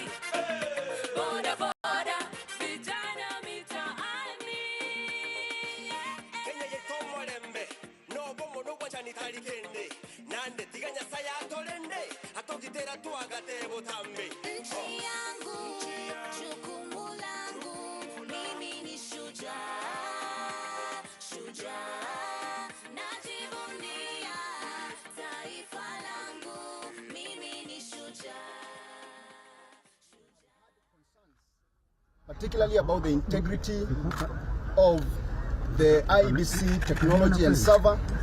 We have intelligence and reports that their system was penetrated and hacked, and that some of the IEBC officials actually committed electoral offenses, and some of them ought to have been arrested if they were not arrested.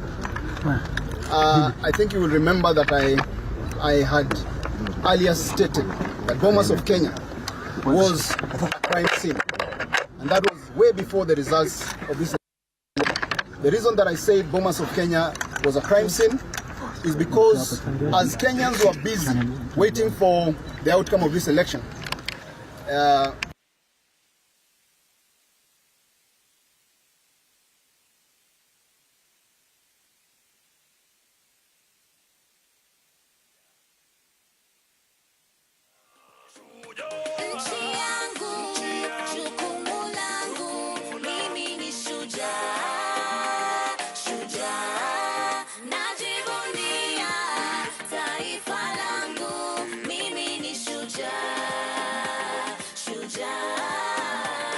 Simama, Wakenya wote simama, songe pamoja. Simama, wewe shujaa, simama.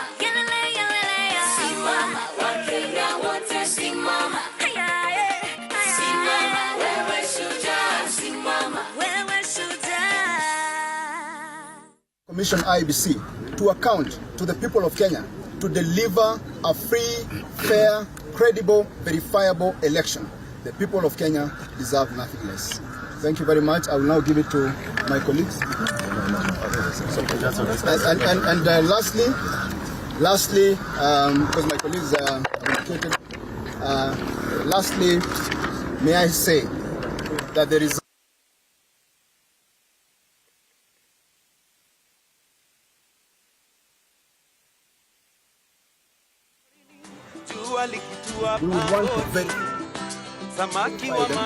we will be able to know and to tell the Kenyan people, because a result that is not verifiable is not a result, and therefore That is our, and the chairman had actually assured Kenyans that he will run this process transparently, which he has not. Is the party chairman, party leader, presidential candidate coming here?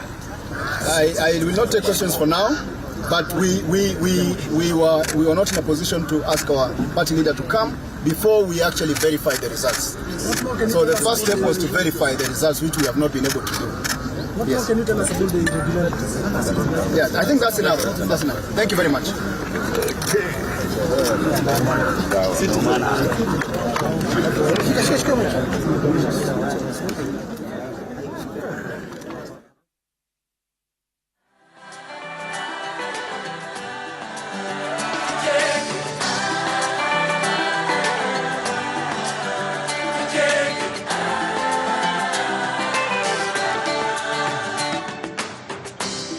Kukinyesha tusinyeshewe, tuwe salama. Serikali kaingilia, tapunguza gharama. The day is finally here, tunahama.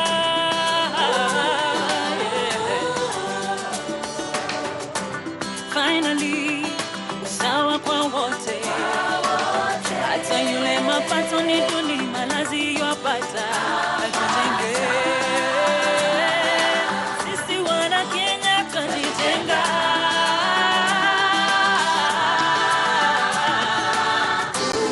Tuanzeni kujenga. Watoto wetu wasikose mahali pa kwenda. Chukua mawe na simiti weka kwa mabega. Tunajenga. Tunajenga. The journey starts with you and with me. Freedom is here. Mimi na wewe ndio wenye nchi, tujenge pamoja. Tuanzeni kujenga. Watoto wetu wasikose mahali pa kwenda. Chukua mawe na simiti weka kwa mabega. Tunajenga. Tunajenga. Tuanzeni kujenga. Watoto wetu wasikose mahali pa kwenda. Chukua mawe na simiti weka kwa mabega. Tunajenga. Tunajenga. Tuanzeni kujenga. Watoto wetu wasikose mahali pa kwenda.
Kenya.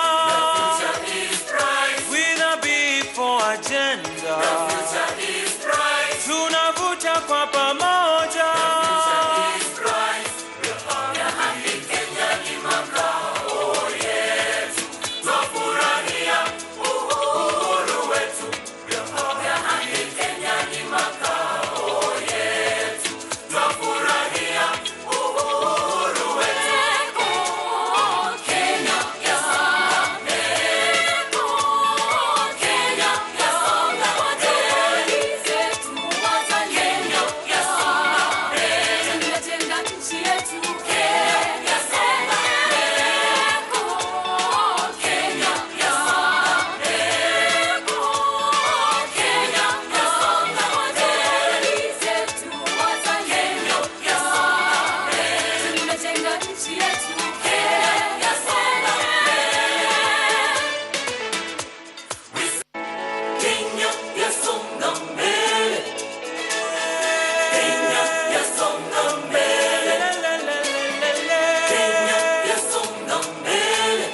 Kenya yetu Kenya yasonga mbele.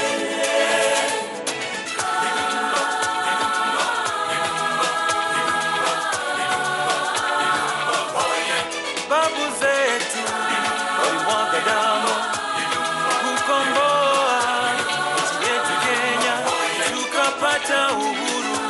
Kwa juhudi zao tunajitawala, kwa ujuzi wetu tunasonga mbele. Kenya yasonga mbele. Kenya yasonga mbele. Zetu wazalendo yasonga mbele. Tunajenga nchi yetu. Kenya yasonga mbele. Kenya yasonga mbele. Kenya yasonga mbele. Zetu wazalendo yasonga mbele. Tunajenga nchi yetu. Kenya yasonga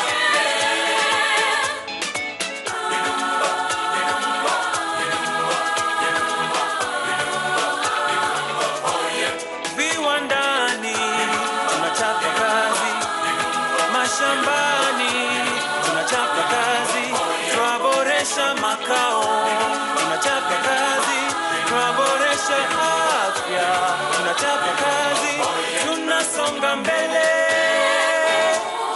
Kenya yasonga mbele. Kenya yasonga mbele. Zetu wazalendo yasonga mbele. Tunajenga nchi yetu. Kenya yasonga mbele. Kenya yasonga mbele.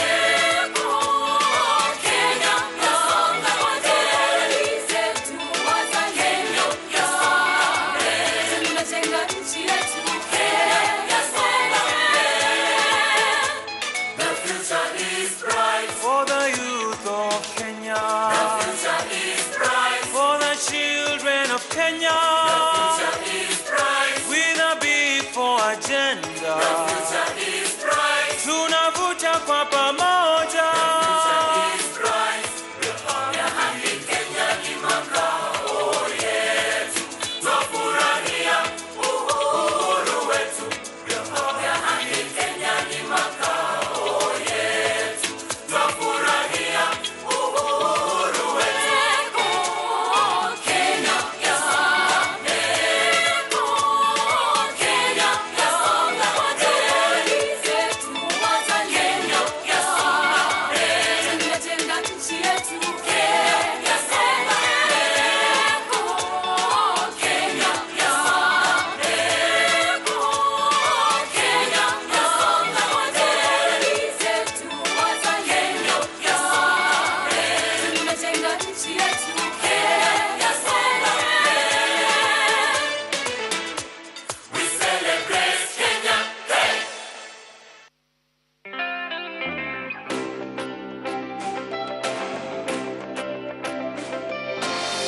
I hear a whisper in the wind of a people with a dream. Different colors of a nation come together for a win.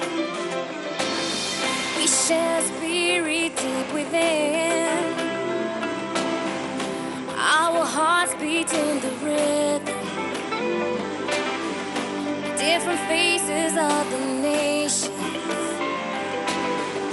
come together for the win. Pamoja tunaweza, twajijenga.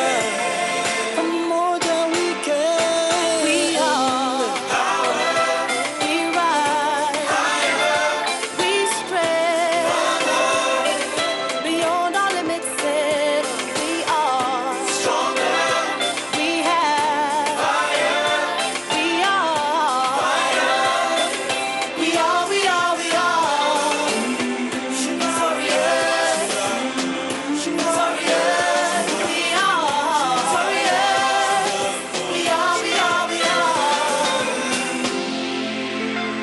Do the incredible.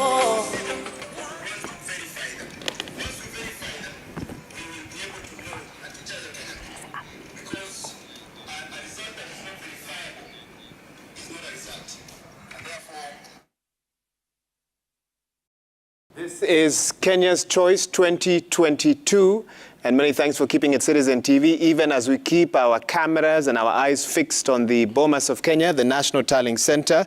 My name is Wahiga Mwaura, and I'm not alone here in studio. I'm together with... Naam, bila shaka mimi ni Mashirima Kapombe, tukiwa tunaendelea tu kusubiri tangazo hilo kutoka IEBC. Mwenyekiti wa IEBC Wafula Chebukati alikuwa anatarajiwa kutangaza rais aliyechaguliwa mwendo wa saa 9.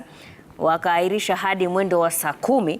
Sijui kama wanangojea saa 11 ndio iwe the 5th at 5 p.m.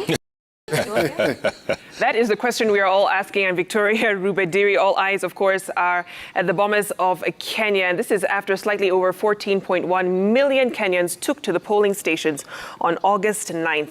And their votes taking that journey from the over 46,000 polling stations to now the Form 34C, bearing the final result of the presidential race. 4 presidential candidates campaigned, they debated, and now waiting for this moment of reckoning. But we also have Jeff Koinange here in the house, folks, and I tell you, it's been a wait and a wait and a wait.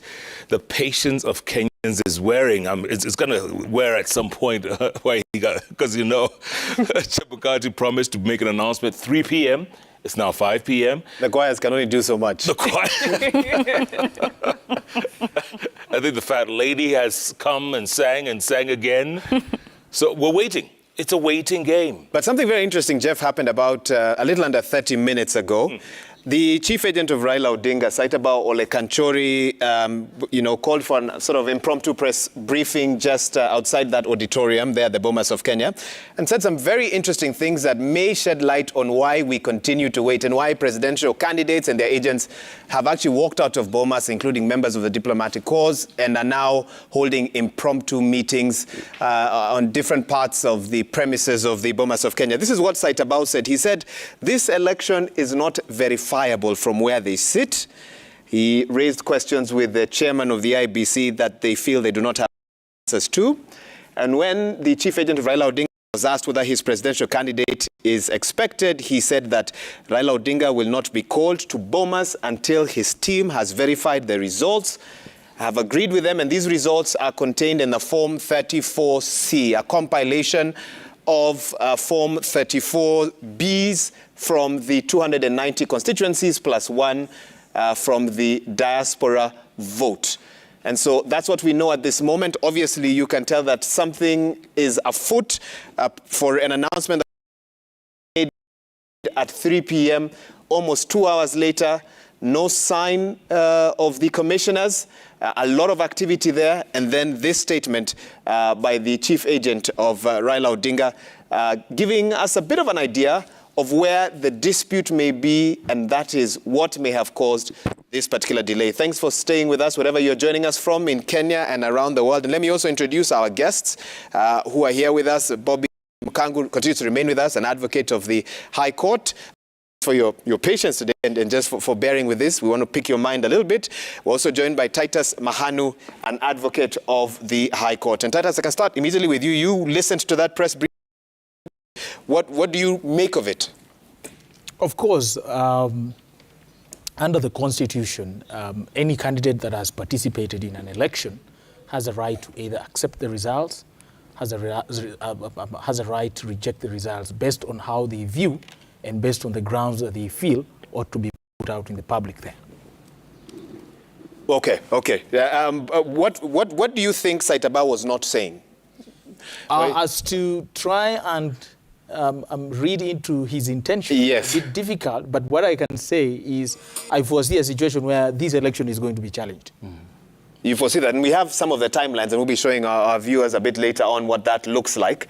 But my goodness, this is quite a turn. And definitely, if the elections are going to be challenged, we are looking at a scenario where the petition challenging the declaration has to be filed within 7 days. And 14 days after filing of that petition, the Supreme Court needs to determine it. Now, the question will be, or it will depend as to how the verdict will come. If the Supreme Court will be able to overturn the declaration, then we are staring at another 60 days within which another fresh election needs to be held. And of course, we are looking at probably towards the end of October before we can conclude this exercise of elections. Nadhani Mkangi, ukiangalia jinsi hali ilivyo pale, baadhi ya viongozi kutoka pande zote mbili walikuwa wametulia awali. Sasa hivi unaona ni kama wengine wanatoka, wengine wanarudi, wengine wanapigana pambaja. Je, inakupa matumaini kwamba kutakuwa na tangazo leo la rais aliyechaguliwa? Nadhani manake mwenyekiti na tunasema ndio tuseme mwenye shughuli ya leo, Mheshimiwa Wafula Chebukati alikuwa amewatangazia Wakenya na tunaweza kusema ulimwengu mzima, manake macho yanaangazia Kenya leo, kwamba atatoa taarifa ama matangazo yake rasmi kuhusu ni nani ameibuka mshindi wa uchaguzi wa urais wa mwaka huu hivi leo, na hata alikuwa ametaja kwamba hii shughuli itaanza saa 9 mchana. Kwa hivyo nadhani ataendelea na shughuli na atatoa matangazo yake.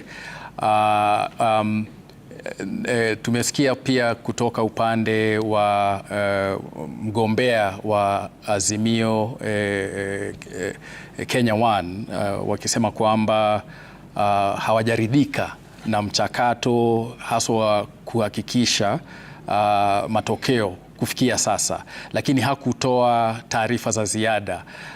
Pengine kwa upande wao manake wanajua siku za makataa. If I can interrupt you, just let our viewers know, there seem to be some leaders exiting the Bomas of Kenya. I've seen outgoing Murang'a Governor Mwangi wa Iria is leaving. Outgoing Governor James Ongwae should be of Kisii also leaving. A sign, and of course they are Azimio leaning. We don't know where they're headed to, possibly to converge either at KICC at the Azimio Command Center, or maybe even to meet with presidential candidate Raila Odinga, but that is their motorcade, and they have left the Bomas of Kenya. And this is a kind of activity we may see in line with that statement by Saitaba Ole Kanchori that they haven't verified the results. They are not clearly satisfied if Chebukati was to read or make an announcement right now. And so this is very telling. Mkangu, you can continue.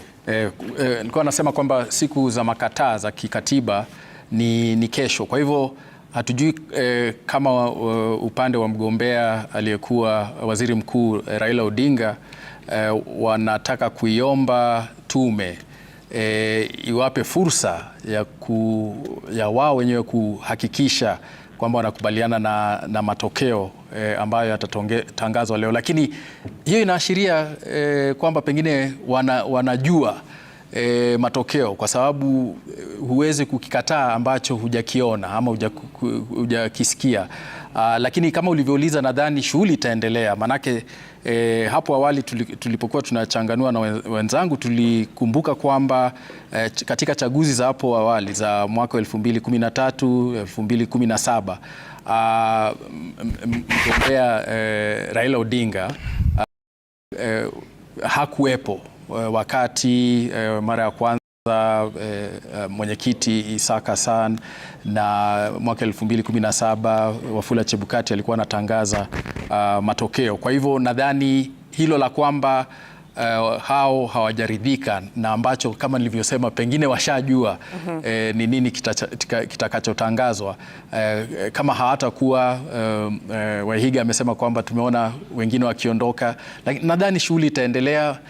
Wafula Chebukati atafanya matangazo yake, na kwa sababu huu sio mwisho wa mchakato, manake matangazo ya Wafula Chebukati sio hapa, mfumo wetu sio kama nchi jirani Tanzania, ambapo hakuna fursa ama nafasi ya kupinga matokeo katika mahakama ama katika taasisi nyingineyo. Hapa kuna hiyo fursa, na kama hawajakubaliana nayo basi wana yeyote, manake hata sasa hatujajua matokeo. Lakini pia Chebukati alisema kwamba atahakikisha kwamba hili tangazo halitafanywa usiku. Naam. Je, kuna uwezekano kwamba si kama Titus anaweza jibu hilo, kuna uwezekano wa tangazo hili kutolewa kesho? Naam, nitajaribu kujibu kwa Kiswahili. Kulingana na sheria, kuna sheria ambayo inaitwa Interpretation General Provisions and Interpretation Act Cap 2 ya Kenya, ambayo inapatia mwongozo kamili wa kuchanganua mambo ya muda, kwa sababu kikatiba Chebukati amepewa siku 7. Lakini ukiangalia katika ile sheria, siku 7 katika kisheria inamaanisha siku kama 8-9 hivi. Maanake siku ambaye jambo lafaa kufanyika huwa haihesabiwi. Kwa hivyo bado ana muda, na hata ikiwa labda kungekuwa na kazi imemzidia hivyo, kana kwamba hawajamaliza mambo ya verifiability, angeweza kuenda kotini na kuuliza muda zaidi. Manake katiba haijatoa mwongozo kamili ya kwamba siku 7 zinapoisha basi hiyo shughuli inakuwa imeishia hapo. Hapana, imesema tu ana uwezo wa kutoa uamuzi wake chini ya muda wa siku 7.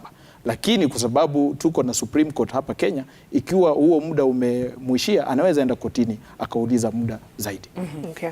Bobby, let me bring you in here because there's a lot of speculation, especially on social media, as to what appears on that Form 34C and whose signatures should be appended on it. I've been seeing talk of some chief agents refusing to sign that form.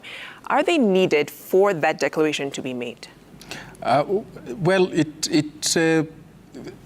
at the end of the day, and we've seen even forms that stem from the polling stations, which some do not have signatures from the agents, and so that detail is recorded, and the signatures from the agents indicate a consensus, an agreement with what is indicated in those forms. So at the end of the day, the forms were still transmitted. The returning officers still did bring them to the National Tallying Office. So it is not the signatures of the agents that particularly legitimize the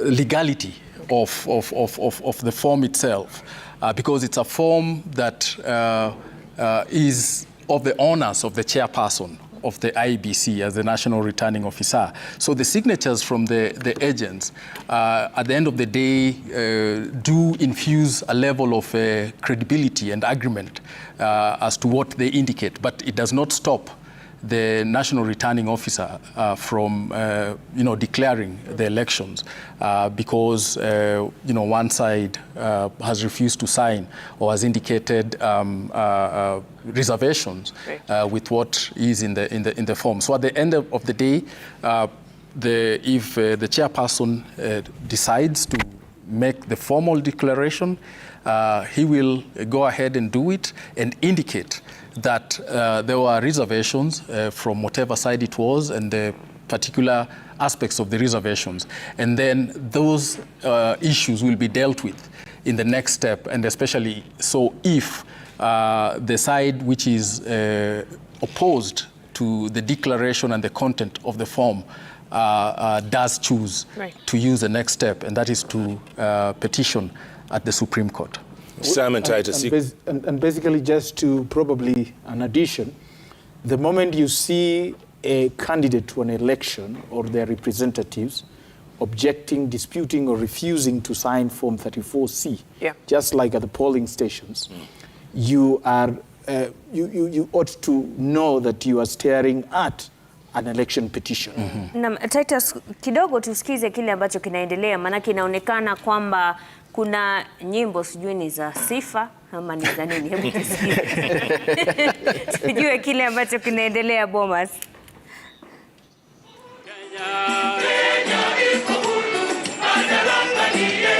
Serikali yetu imbioni,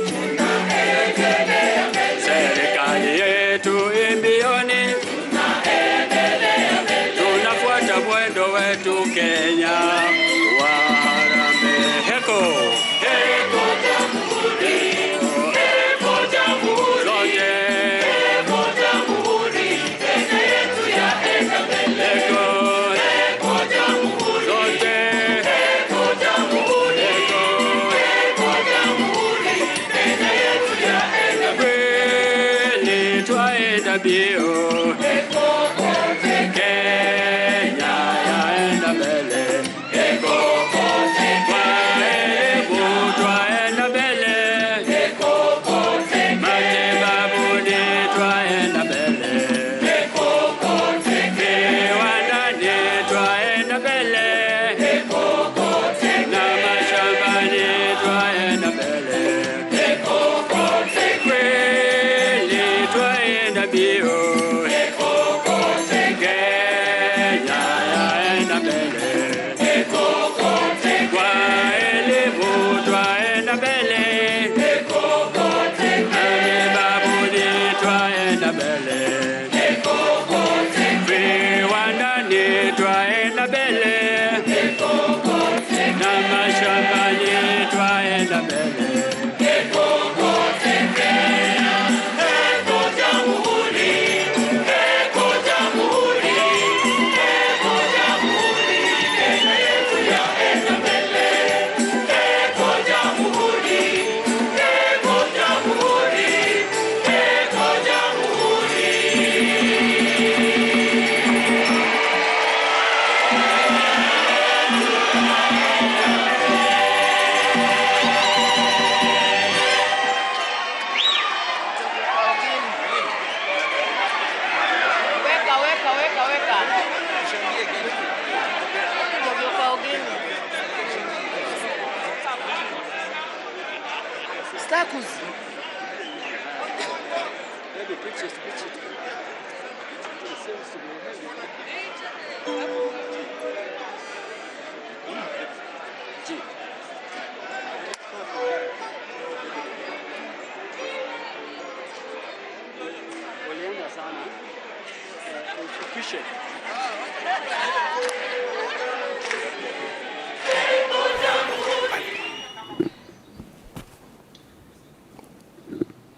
And folks, if you're listening in, you can tell from the body language of the people in that auditorium.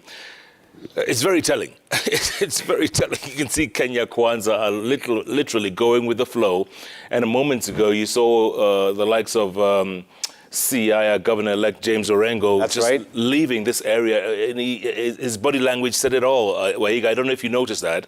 There's a lot of movement here. This is a secure part of the auditorium. It's very hard to get in there, Jeff.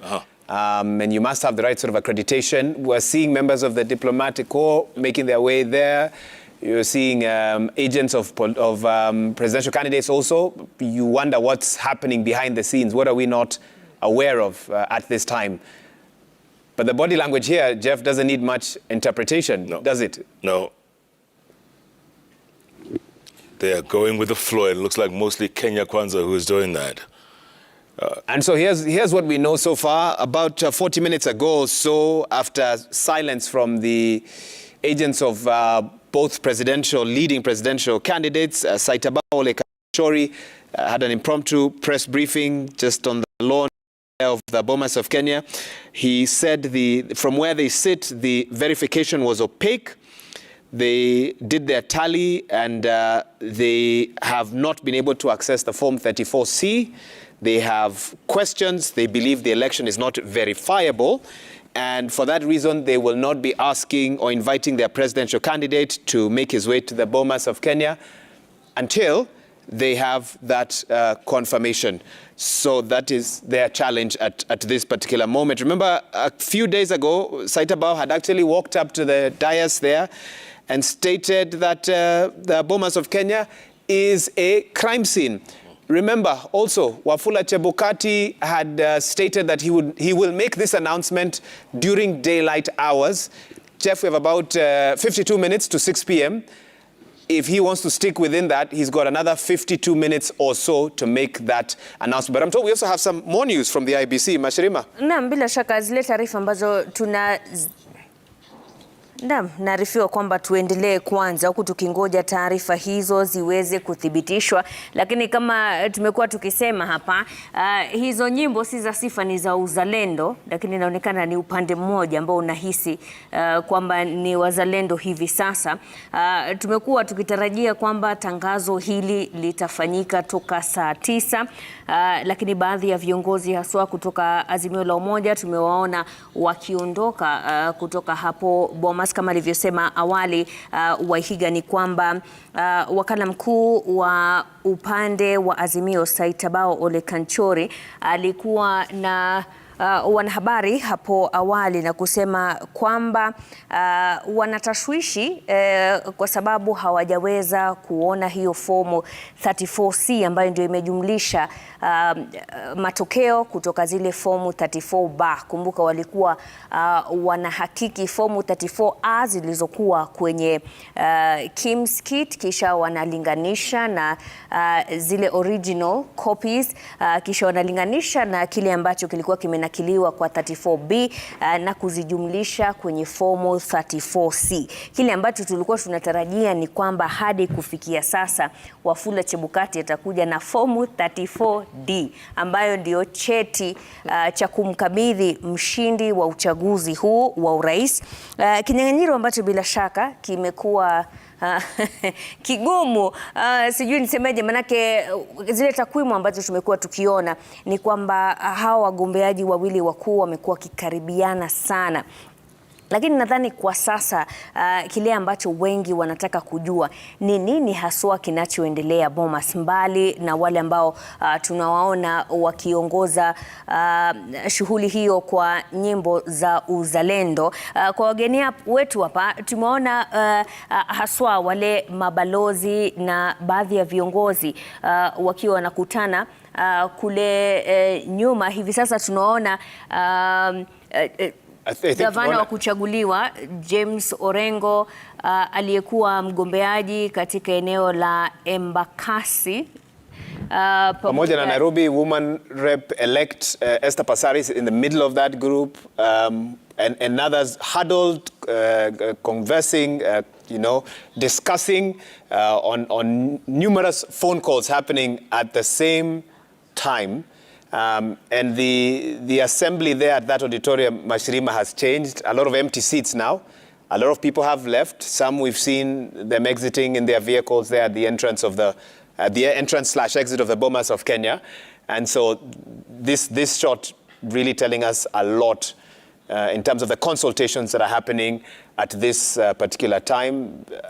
Now, at this moment. Waihiga, awali ulikuwa unatueleza sehemu ambapo tumeona hao mabalozi na viongozi wengine wakiwa wanaingia. Unasema ni sehemu ambayo si rahisi kufika. Nadhani wewe na Nimrod mlijaribu wako.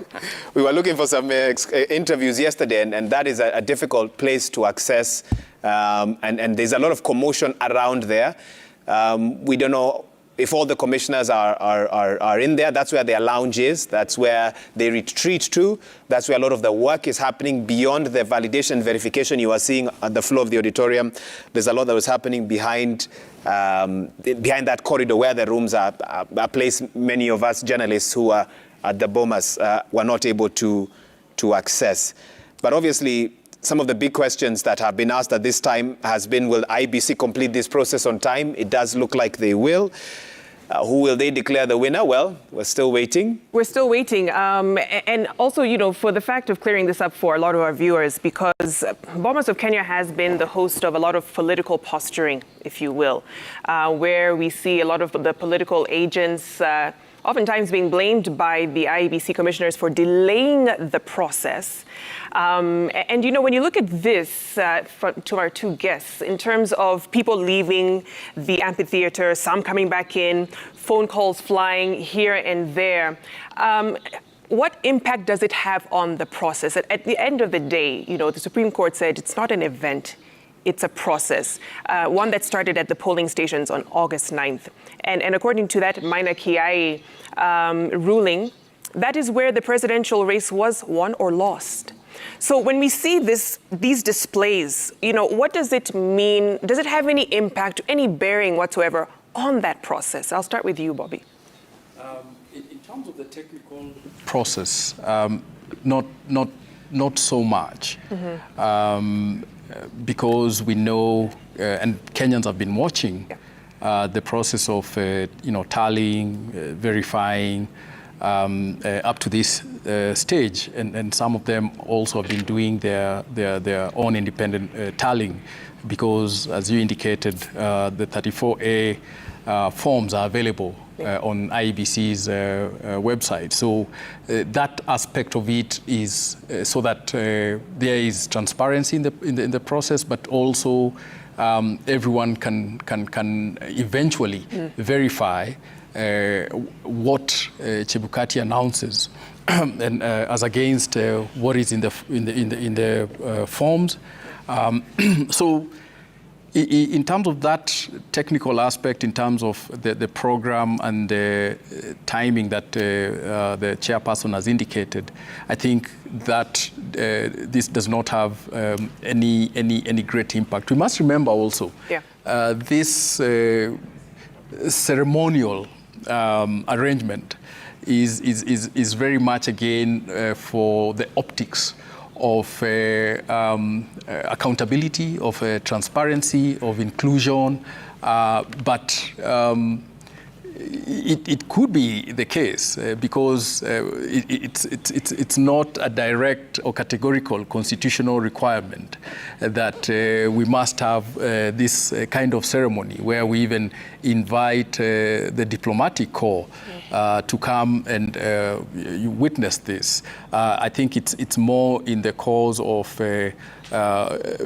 considering this to be a major national and state event that the IEBC does make it, and declare in this very, very regaliad, if I may use that term, kind of event. Definitely, I think it has an impact, as I said, in terms of the optics and what those communicate out there to the Kenyans who are following this particularly, but also to the rest of the world, because they have been following this, they have been watching the events at IEBC, at Bomas of Kenya. And now we are seeing the choirs are back early in the morning. It was very much a celebratory mood with everyone in the auditorium, getting up and dancing and getting down, as we say, to the music that the different choirs and musicians were tuning out. So this I think has more impact in terms of what it communicates. Okay. Gentlemen, if you could just look at the screens right now, look at live pictures of quite a few people literally walking out. There are quite a few people walking out, even as the religious... But I'm not sure where... That was the Kenya Kwanza presidential candidate, UDA presidential candidate, William Ruto. I'm not sure where he's heading to, because what we're seeing on the auditorium is a build-up in terms of arrival of different delegations here to the dais there. We've seen interreligious council members, Jeff. Right. They've filled up some of those seats now at the stage. Archbishop Jackson Olesapit of the Anglican Church, Archbishop Martin Kivuva, the chair of the Kenya Conference of Catholic Bishops, Bishop Emeritus David Oginde, who's the chair of the, I think, Evangelicals Association of Kenya, and others. We're now seeing also presidential candidates also arriving. So I suspect Deputy President William Ruto, who's the Kenya Kwanza candidate, is being routed to probably be somewhere behind the scenes here, as it seems that we are now closer than ever before to that announcement, Jeff, that Kenyans and the region and the continent and maybe the world have been waiting for since 3 p.m. Inaonekana kuna shughuli hapo ni kana kwamba lile tangazo ambalo tumekuwa tukilingoja litafanyika muda wowote kutoka sasa. Lakini unajua wanahabari huwa tuna tabia ya kusema muda wote kutoka sasa, alafu tutaendelea kusema muda wote kutoka sasa hadi saa 1. Kwa hivyo ni kuwa tuna subra tuweze kuona kile ambacho kitaendelea. Namwona huyo ni mgombeaji wa chama cha Agano, David Mwaure, akiwa pia anaingia hapo kwenye eneo hilo la Bomas ambapo viongozi hao wa dini tayari wamekaa kwenye viti wakingojea tu tangazo hilo kutoka kwa Wafula Chebukati. And I think everyone will be keenly following Jeff, the announcement that Wafula Chebukati makes, whether it aligns with Article 138 of the Constitution. The requirement to avoid a runoff would be to have a candidate who receives 50% plus 1 votes across the country and at least 25% of the votes cast in each of more than half of the counties. And there's been a lot of speculation that could this be the first run of the country? We'll see. Well, the man and the team that know could be stepping up onto the screen there. Any moment from now. Any moment from now, Jeff. Literally any moment. There's becoming a bevy of activity over there. Wahiga, you said you tried to get into that space a while ago. We did. We used everything we could to try and labda leo mngefaulu. Our way there. The security team has been enhanced almost 3 times this week. There was a lean team on Tuesday into Wednesday. From Thursday, it was escalated. Even getting into the gate was a problem, even with the right documents. And yesterday, you had to fight to make your win, especially with the incidents. I know you guys saw, and we were in studio with some of you. Yeah. Laptops, and all, commotion over different issues. And so the security team here has had to keep changing their protocols as they assess the situation on the ground.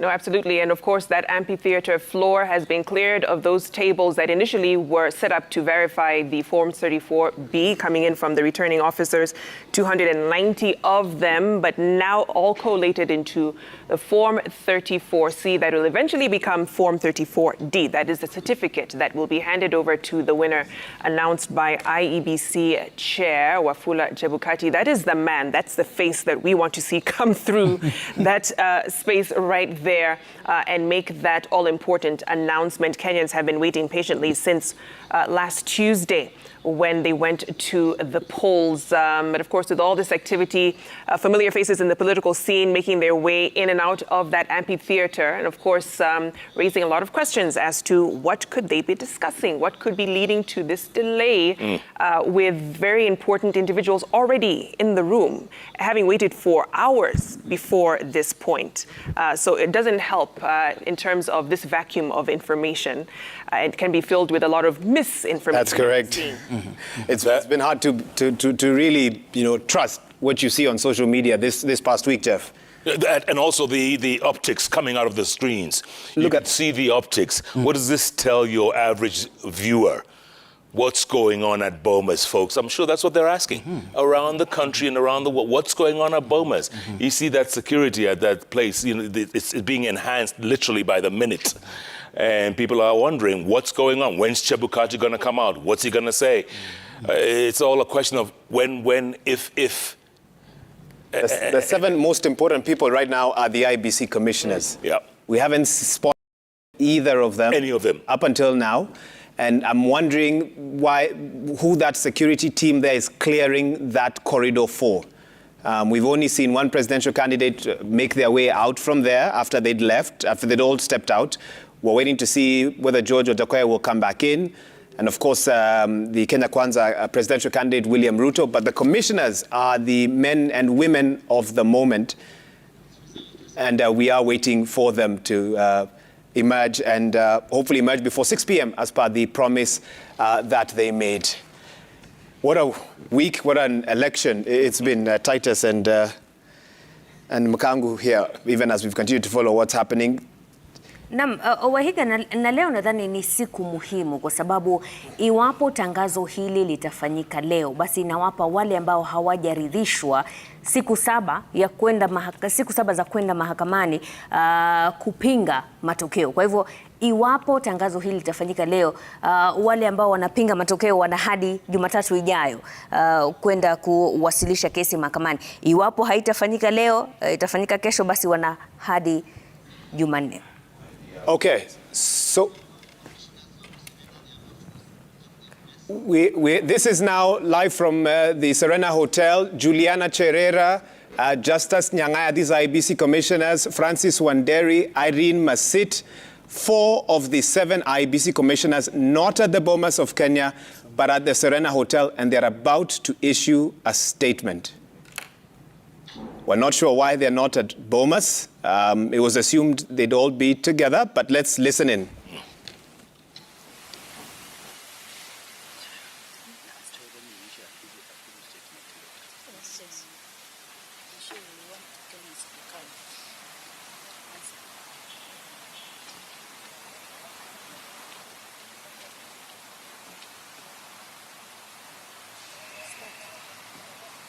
Ready?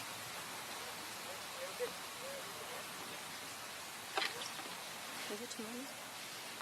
Well, good evening.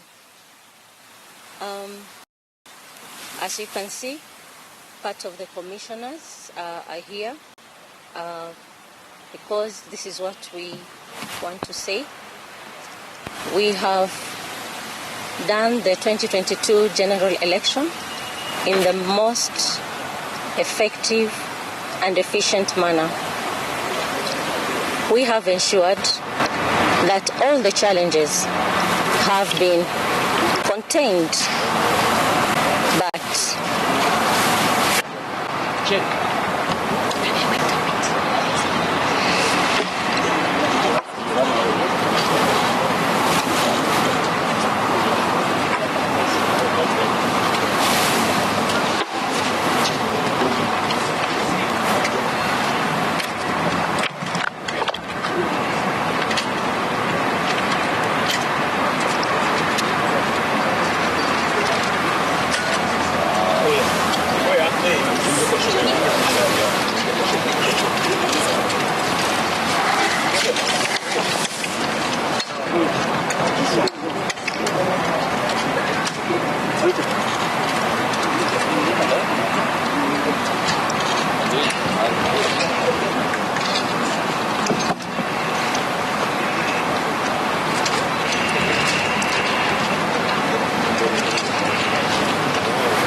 go ahead. Stop, okay. As you can see, we are part of the commissioners in the IEBC. We have conducted the 2022 general election, and we have ensured that we have improved the standards, and we have ensured that we have consistently communicated what is happening. We have partnered with all stakeholders, and we'll say it for a fact that as the Commission, we have done a good job. But some things need to be put out there. As you can see, the 4 of us, we are here, not at Bomas of Kenya, where the result is going to be announced, because of the opaque nature of how this phase has been handled. We therefore cannot take ownership on the results that is going to be announced. However, we have an open door that people can go to court And because of the same, we urge Kenyans to be peaceful because the rule of the law is going to prevail. Thank you. Why can't you take it together? What's happening? I said because of the opaque nature of this last phase of the general election, and we are not able to take ownership of the results that will be announced.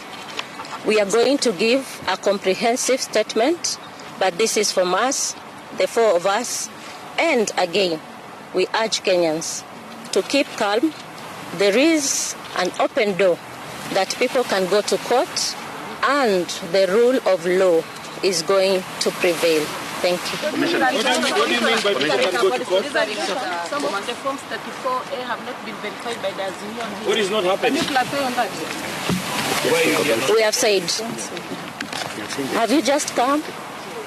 Commissioner. Commissioner. A recap because we are not going to take questions. Agreed. We will give a comprehensive detail of today's. I have said. When is that likely to be? They want a recap. There are people who missed. Yes. We are saying we have upped the standards of election in this country. We have step by step faced the challenges that have been there.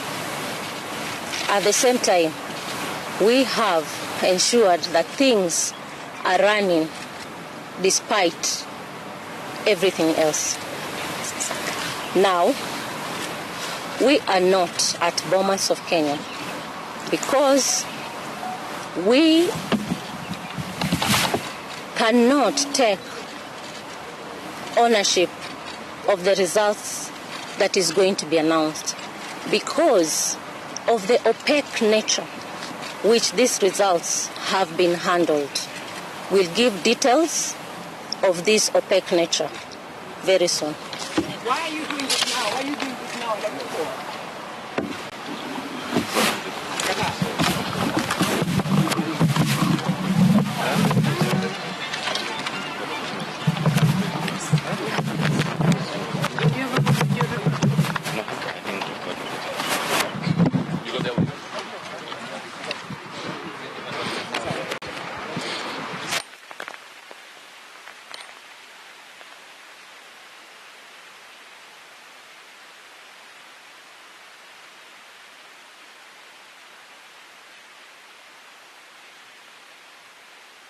Naam.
Those are live images from the Bomas of Kenya, the National Tallying Center. We've also brought you that short press briefing by 4 commissioners at the Serena Hotel.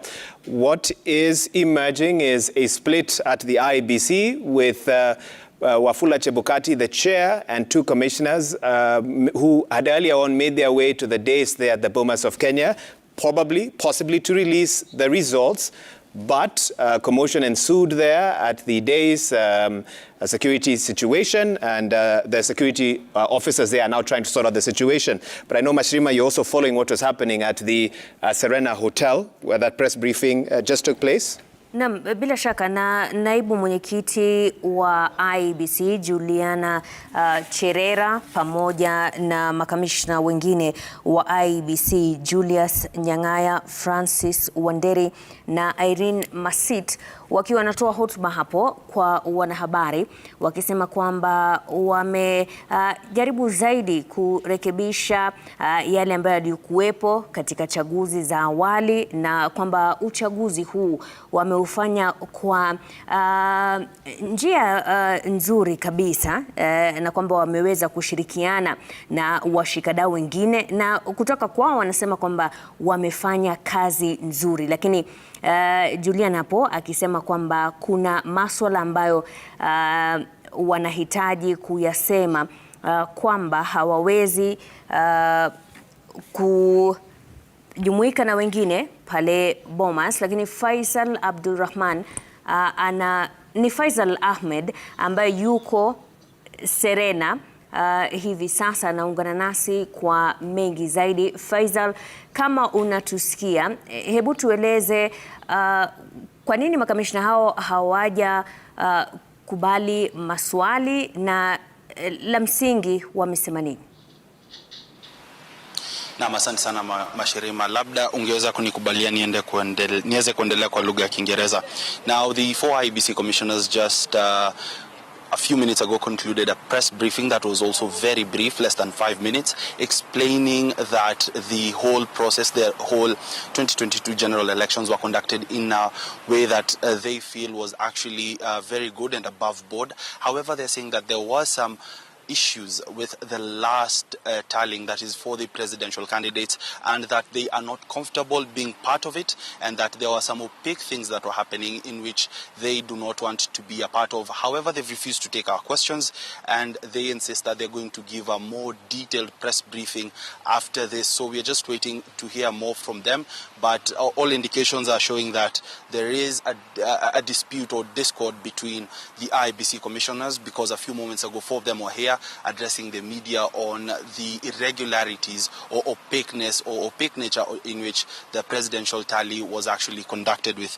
Now, from here, we're just going to see if they're going to give us that detailed brief or if we are going to actually go somewhere else and see what's happening. But so far, that is what we have here from Serena Hotel, and we just are keeping our eyes and ears open in case anything else pops up. Mashirima. Ahmed hapo kutoka Serena akiwa anatueleza yale ambayo yamejiri katika mkahawa huo wa Serena, akisema kwamba makamishna hao 4 wamejitenga na matangazo ambayo tulikuwa tunatarajia kutoka kwa mwenyekiti wa IEBC Wafula Chebukati, ambaye ni afisa mkuu wa uchaguzi wa urais. Makamishna hao wakiwa ni naibu wa IEBC Juliana Cherera, Julius Nyang'aya, Francis Wanderi na Irene Masit. Now, Sam and Titus, you saw the pictures coming out of Bomas. Last 6 days, it's been pretty calm and tranquil. And Waiga, you were there yourself. You saw that for yourself. I mean, there were isolated incidents here and there, but right. nothing close to what was... Nothing close to what we've just seen the last 30 minutes or so. And Chebukati had actually come down. He was on the dais, like you said, and then he disappeared back upstairs. 4 commissioners have taken off, saying they aren't going to go with the results of what they call the opaqueness of the election. The last phase, specifically. That's what she kept emphasizing. What's going on? Jeff, to be honest, of course, without doubt, the situation has been complicated by the statement that has been read by the 4 commissioners from Serena. If they had not read the statement, probably one would say it would have been a bit easier to cascade along the legal provisions. But having come out very clearly, very unequivocally, to state that they do not wish to be associated with the results that are going to be announced at Bomas, it really complicates the situation. Remember, this is something that we have never stared before in this country. So perhaps in as much as they have said that parties that dispute to it have a right to go to court, which of course is provided for in the Constitution. But the message that is strongly sent out there is that towards the tail end, the whole process has been compromised. And compromised in the basis that at this point, I suppose Chebukati is remaining with 3 commissioners. So it's 3 commissioners. Two commissioners. Two commissioners against 4. And I mean, in all strings of imagination, I wouldn't want to speculate, but how does it come to a point where 4 people are disputing against 2? Bobby? Nikiongezea Kiingereza mani Endelea tu kwa ile lugha ambayo wewe mwenyewe unaridhia. Yale mwenzangu aliyosema ni kwamba hawa wanne. Bobby, let me interrupt you for a second. I can see there William Ruto's mother being escorted. I don't know if it's to the days or outside. Of course, she's been here as all this has been happening, and we certainly hope the authorities here will quickly restore peace and calm to this auditorium. It's very crucial because the declaration of the president-elect will be made here. So I think she's being escorted out. Yeah, looks like out. Probably the state of security there is not one that can be guaranteed, but it is very unfortunate what has transpired here.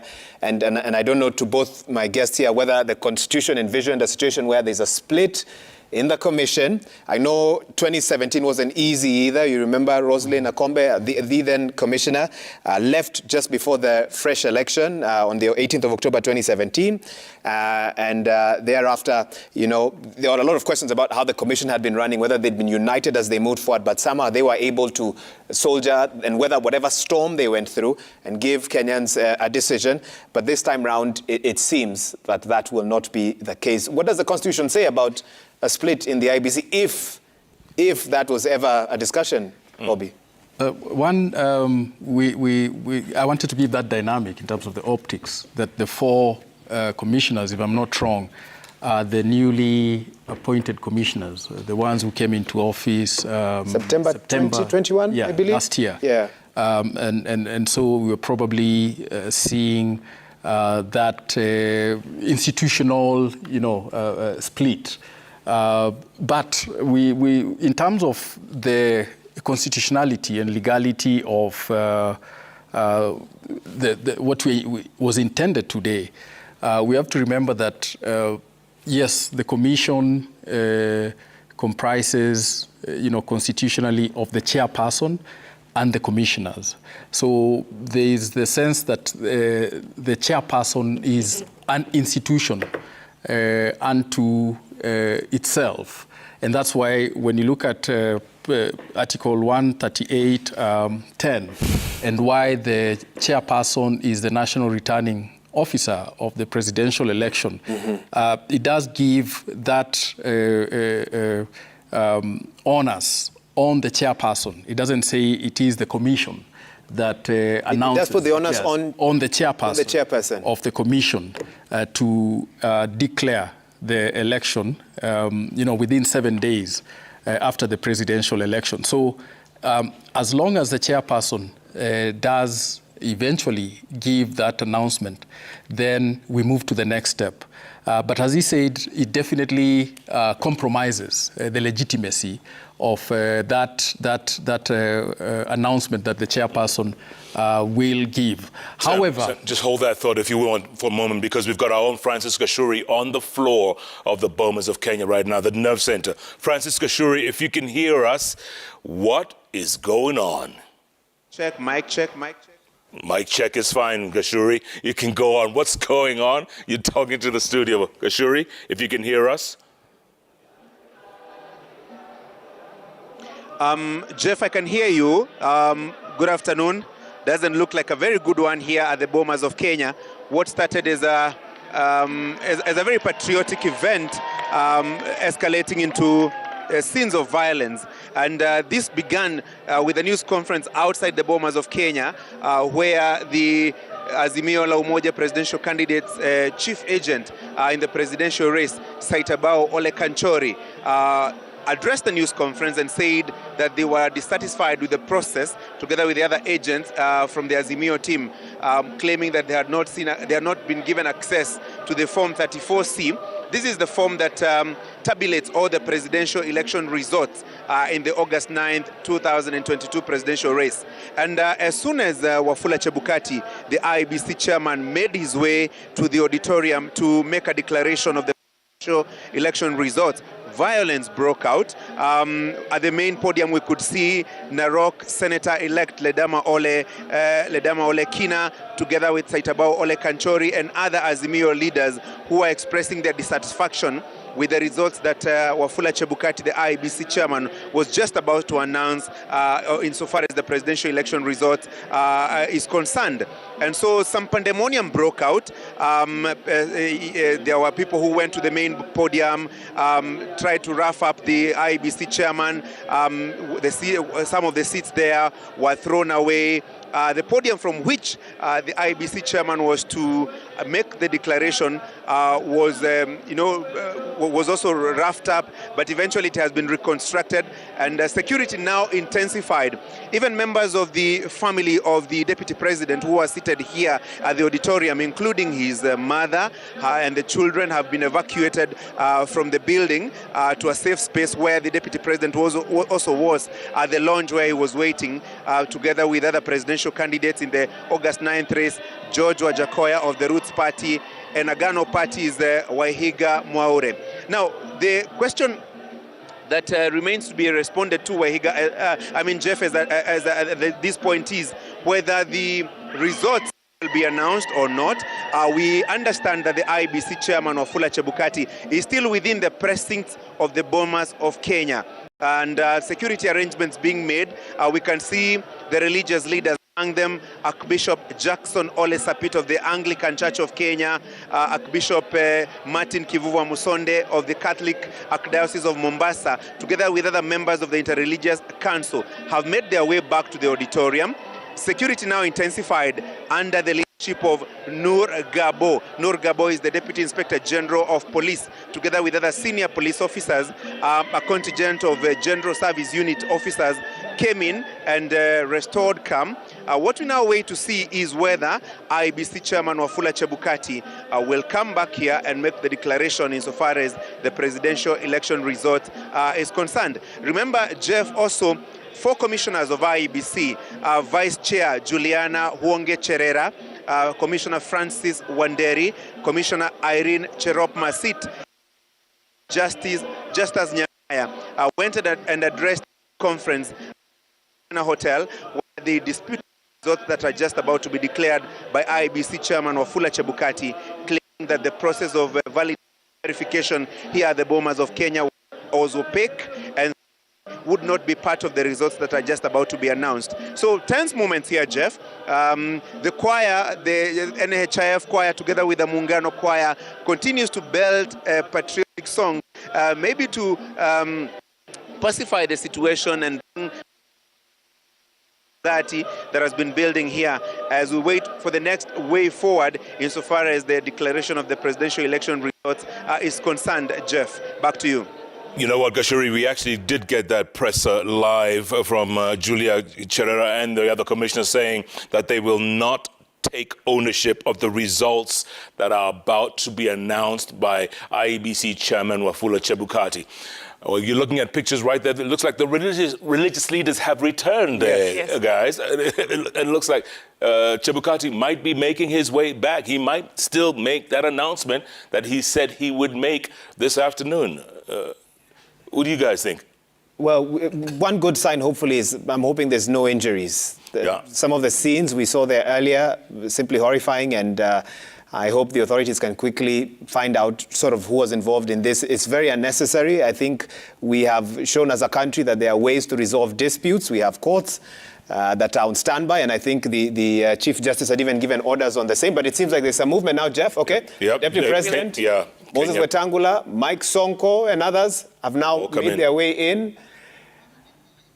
I already said I've seen the Deputy President, William Ruto, leading that team there to take his position there. I think someone in the gallery didn't quite hear me a bit earlier on. And of course, the Kenya Kwanza UDA candidate. I guess, Jeff, we are now waiting for the 3 commissioners. That's right. Because they are the only ones. And it's only Wafula, actually. Article 138, subsection 10, right, stipulates the chairperson of the IEBC shall announce the president-elect. And he's the national returning officer and the presidential returning officer as well. So as much as there are 7 commissioners, the task of reading the name of the president-elect is up to Wafula Chebukati as envisioned in the law. It looks like everyone's standing right now, which is a sign, guys. It's a sign.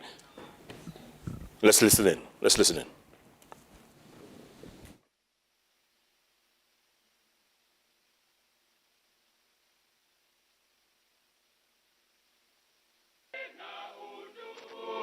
Amani na uhuru, raha tupate na ustawi.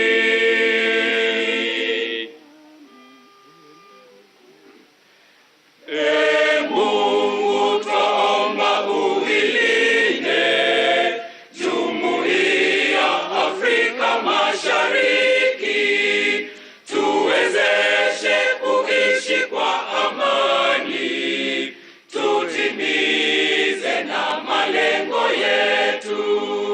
Jumuiya yetu sote tuilinde, tuwajibike, tuimarike. Umoja wetu ni nguzo yetu, idumu jumuiya yetu.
One.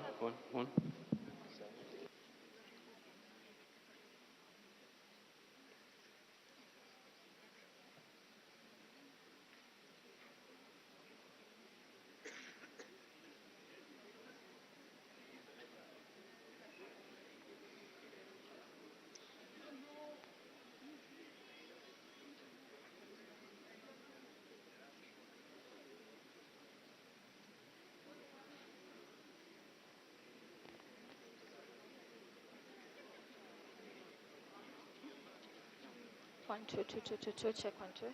Check 1, 2. 1, 2. Microphone checking. Check 1, 2. Check 1, 2. Check, check, check. 1, 2. Singike kwa house, please. So.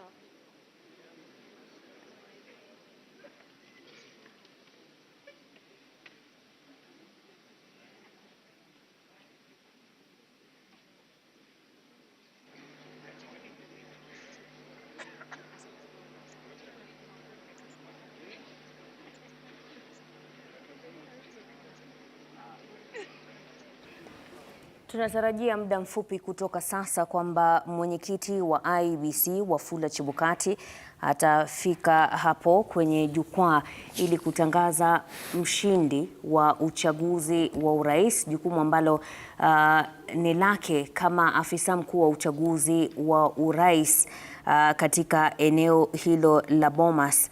Mbali na yale ambayo tumeshuhudia awali, zile rabsha zilizokuwa katika ukumbi huo wa Bomas, na kwa upande mwingine makamishna wanne wa IEBC wakijitenga na lile ambalo wanasema ni tangazo litakalotolewa Bomas. Tunaona kwamba maafisa wa usalama wamerejesha hali ya utulivu katika ukumbi huo, mama mzazi wa naibu rais William Ruto akiondolewa katika ukumbi huo, lakini tayari tunaona pia viongozi wa dini wakiwa wamekaa hapo kwenye jukwaa pamoja na naibu wa rais William Ruto, mke wake Rachel na mgombea mwenza wake ambaye alikuwa mbunge wa Mathera Rigathi Gachagua. And as you can see there, the hall restored to order, thankfully, to the action of the authorities. There we can see the IEBC chair, Wafula Chebukati, making his way to the dais as we await him to make the declaration of the winner of the 2022 general election presidential race. He, of course, is the national returning officer, the presidential returning officer, and he will make public the contents of the Form 34C, which will then become the Form 34D that he'll hand over to the winner once he announces. And of course, there, Deputy President William Ruto, the UDA presidential candidate, who is also joined by his wife, Rachel Ruto. Let's listen in now.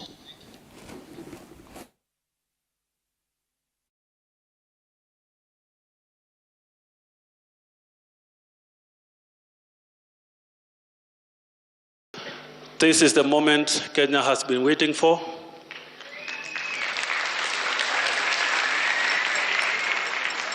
The nation has been anxious, but we want to urge all Kenyans, let us now put our anxiety aside. The Bible says the end of a matter is better than the beginning. We want to urge the country to remain united. We have families to look after, an economy to grow, children who will go back to school. We want our nation back. Let us all pray together. Heavenly Father, here we stand before you as a nation of Kenya. We have always seen your hand of mercy, looking after us, watching after us. Even when we push ourselves to the brink, you always know how to lift us up. Lord, we want to ask you that you'll guide the nation of Kenya today as we are going to hear the announcement of the process that has always been on. And Lord, when we hear the outcome, our prayer is that you'll keep this nation united. You'll make us find our being and love one another and care for each other, for we all belong together. None of us is going to go anywhere. We will remain to support each other and grow this country. We commit, oh God, all those who have been leading us to you in their various formation, that you will bless them. And as the election has come to a conclusion, we know there are those who have lost. Lord, we ask that you will help them as they come to terms.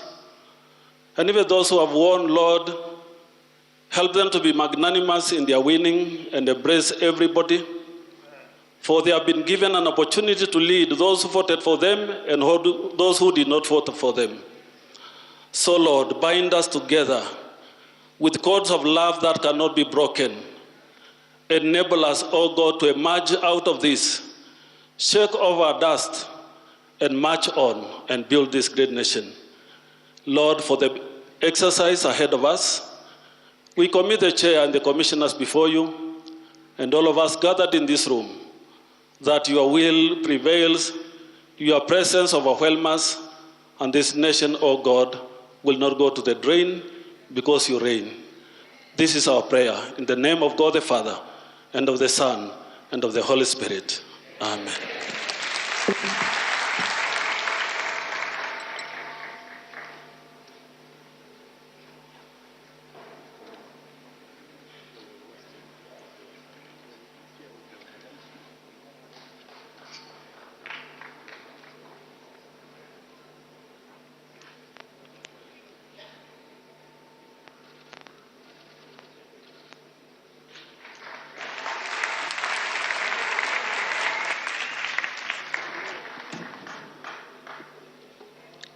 Good evening.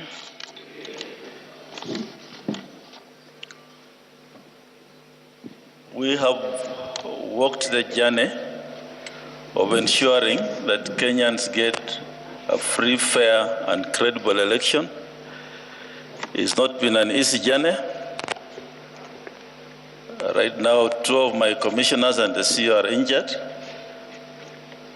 And of course, they are being treated. We have staff who have been profiled. There's a staff returning officer in Bakassi West who disappeared while on duty. We have staff who have been arbitrarily arrested for no reasons. We don't know where they are. Some from this National Tallying Center. But we have a constitutional duty to perform.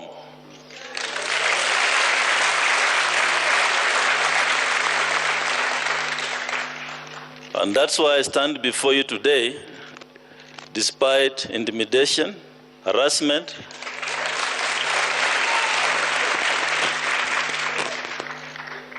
I took an oath of office to serve this country. And I've done my duty in accordance with the Constitution and the laws of the land. And I feel proud that I've been given this opportunity to serve Kenyans. This, of course, will be my last election to preside over. And for those who will come, we have prepared for you what the Constitution envisaged from us, an independent electoral commission.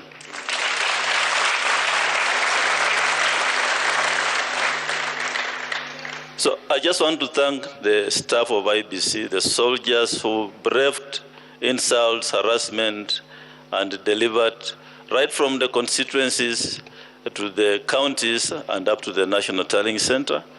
I want to thank stakeholders, state and non-state stakeholders who have worked with us on this journey, and more particularly the members of the diplomatic community and the religious leaders who have been keeping vigil at this center for the last 3 days. They have been here throughout, 24 hours a day.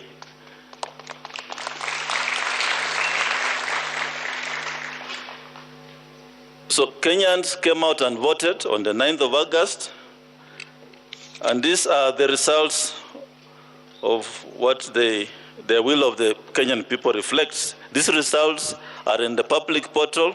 The same results which I'm reading here are the ones in the public portal.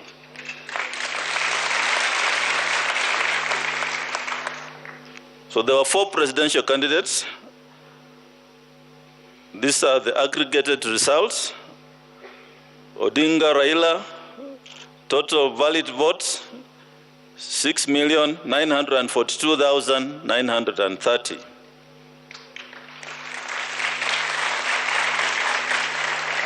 And this represents 48.85%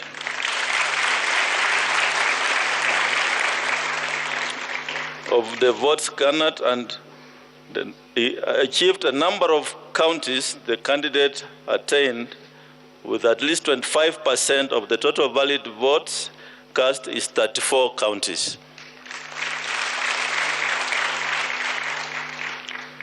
Ruto William Samoei, number of valid votes, 7 million.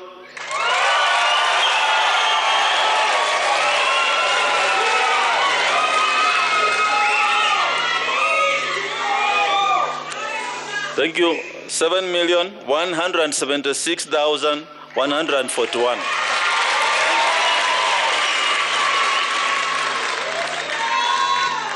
This represents 50.49%.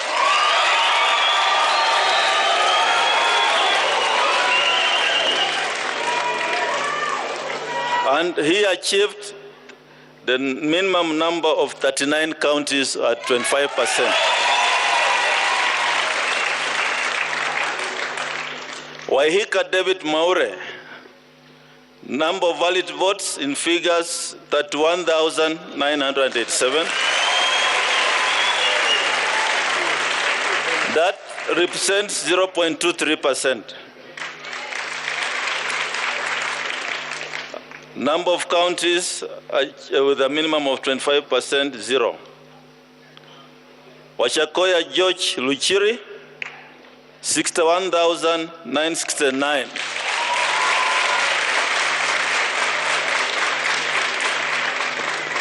Those are valid votes.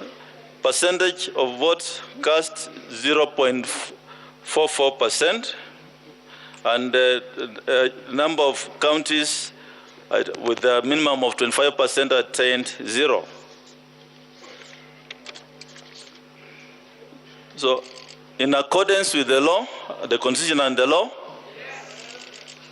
I, Wafula Chebukati, Chairperson of the Independent Electoral and Boundaries Commission, hereby declares that Ruto William Samoei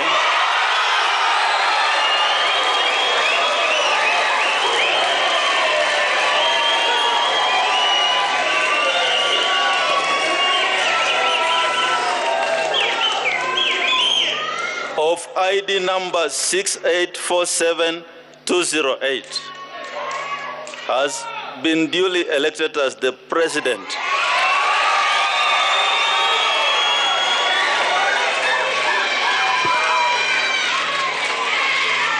of the Republic of Kenya under the provisions of Article 138 of the Constitution in the presidential election held on 9th of day of August 2022. And I'll proceed to sign the certificate.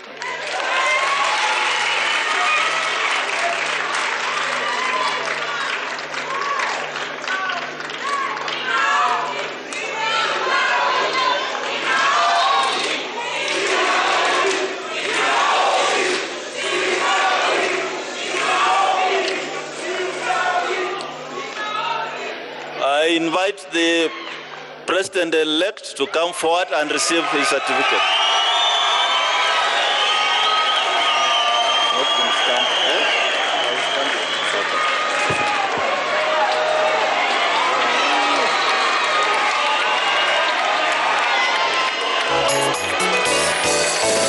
Habari njema kwa Wakenya wote, tume huru ya uchaguzi na mipaka isiyoegemea upande wowote, inayodumisha demokrasi Kenya. Kura yako ni siku zako za usoni, chagua uongozi utajivunia.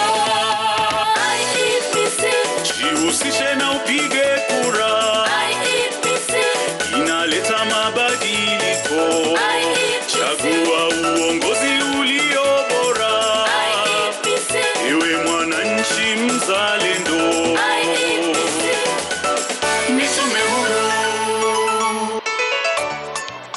And of course, the president-elect had a running mate.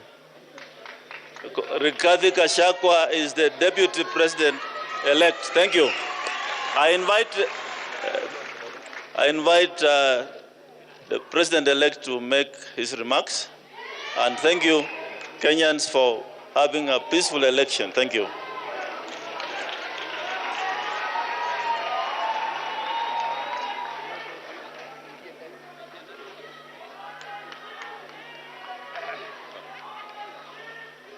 Thank you. Thank you very much. Asanteni sana.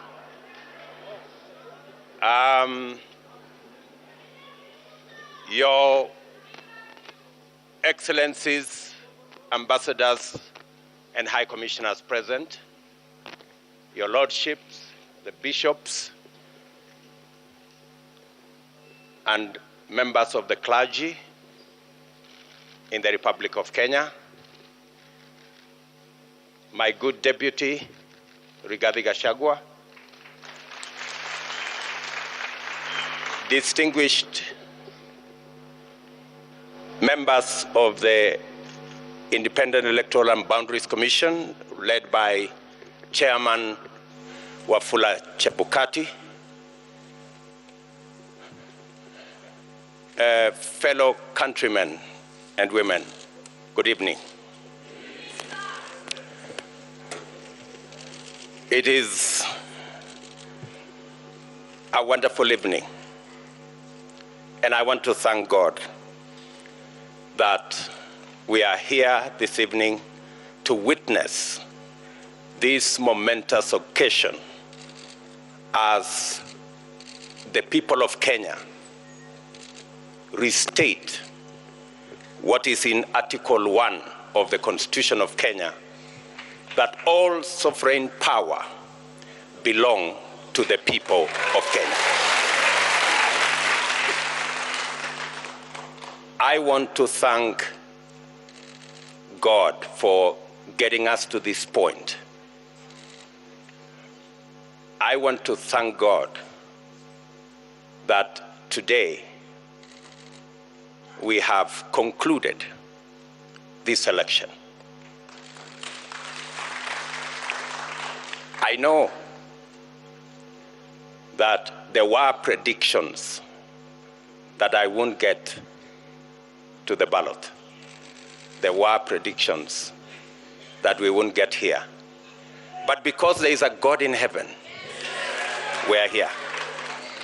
And I want to, in a very special way, say and confess that without God, we wouldn't have been here. My gratitude also goes to the people of Kenya, the millions who listened to us, the millions who participated in our campaigns peacefully, the millions who turned up to vote for us on 9th of August, and the millions who have waited patiently until this announcement has been made.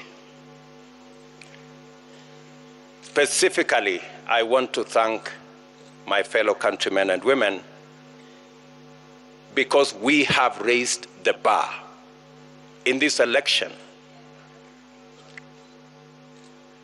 Jointly, we have raised the bar. This election was much about the issues than the ethnic configurations that have always informed our elections. Gratitude goes to the millions of Kenyans who refused to be boxed into tribal cocoons. I am a very proud Kenyan this evening that the people of Kenya have raised the bar on us who are seeking leadership in our country.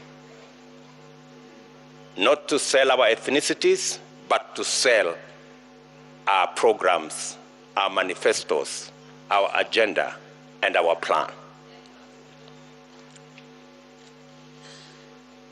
Let me also say right at the start that in here and in this election, there are no losers. The people of Kenya have won because we have raised the political bar. I want to say that the people of Kenya, led by the 14 million who turned up to vote, are the biggest winners.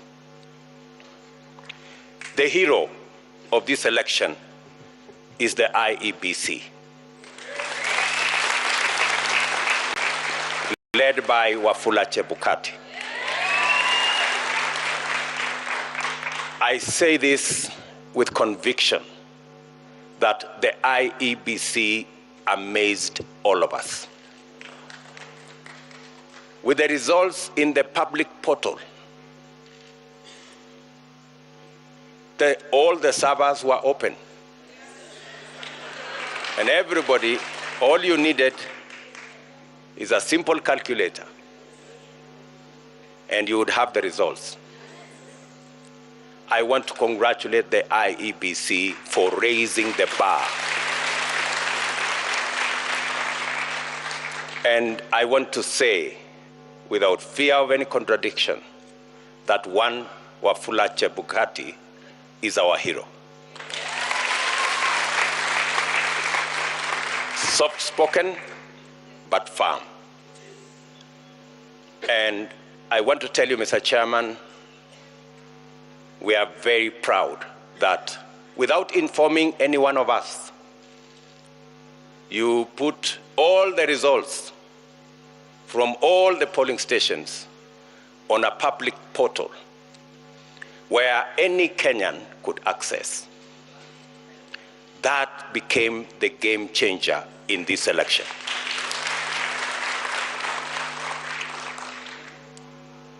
Let me also, at this point in time, thank our partners, the religious leaders, who were part of this process right from the beginning. For the first time, we saw religious leaders spend time at this Starling Center and prayed for this process. I am sure their prayers will not be in vain. I also want to thank our development partners, our diplomatic community, and all the observers who came in their thousands to be part and parcel of the process right from almost 2 weeks ago to its conclusion in this auditorium. To all of them, I tell them the people of Kenya are eternally grateful that you took your time, valuable time, to watch over this process so that the right thing can happen. I want to thank my worthy competitor, the Honorable Raila Odinga, for a campaign that we all dwelled on issues and we tried to sell an agenda to the people of Kenya. I want to promise that I will work with all elected leaders and all leaders in Kenya so that we can fashion a country that leaves nobody behind. What the people of Kenya have done, they have assigned us responsibilities. There will be those of us who will be in the executive, but there will be those of us who will oversee what we do in the executive. Both responsibilities in government and in the opposition are important for the people of Kenya.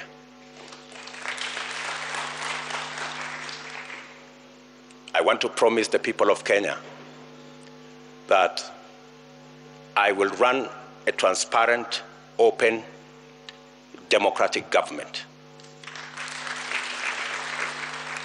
And I will work with the opposition to the extent that they provide oversight over my administration.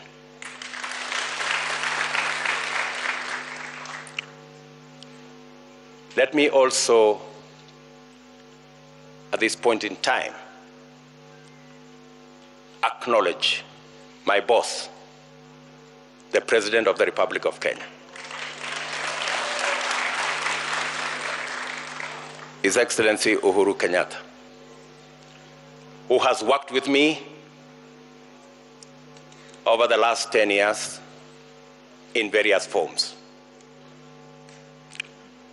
And I want to commit to the people of Kenya that I will build on the foundation that President Kenyatta and I put together and take this country to the next level.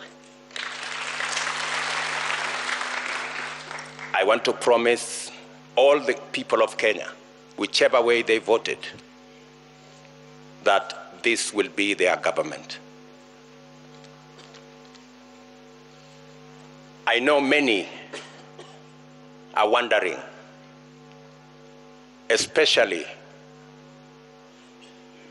those who have done many things against us. I want to tell them that they have nothing to fear. There is no room. There is nothing. There is no room for vengeance. There is no room for looking back. We are looking into the future.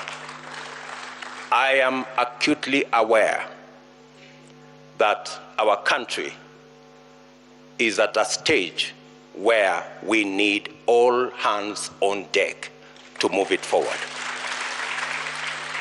We do not have the luxury to look back. We do not have the luxury to point fingers. We do not have the luxury to apportion blame. We must close ranks and work together for a functioning, democratic, prosperous Kenya. I want to thank the members of my team, starting with my wife and family.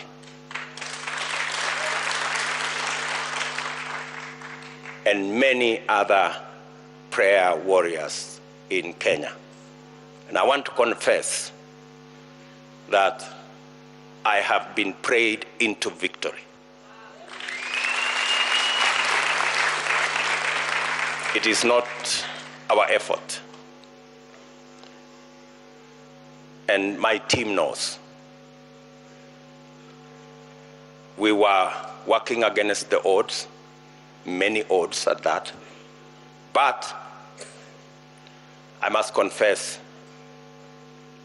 that it is God who brought us this victory.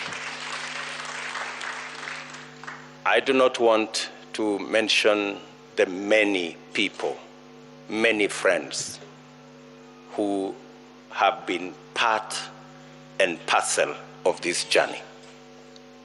Many people have paid huge sacrifices for us to get here.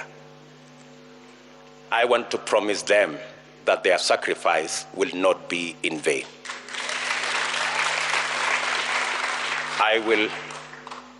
I and my team and I will work very hard to make sure that we don't let the sacrifices made by many Kenyans, we don't let them down. I am very confident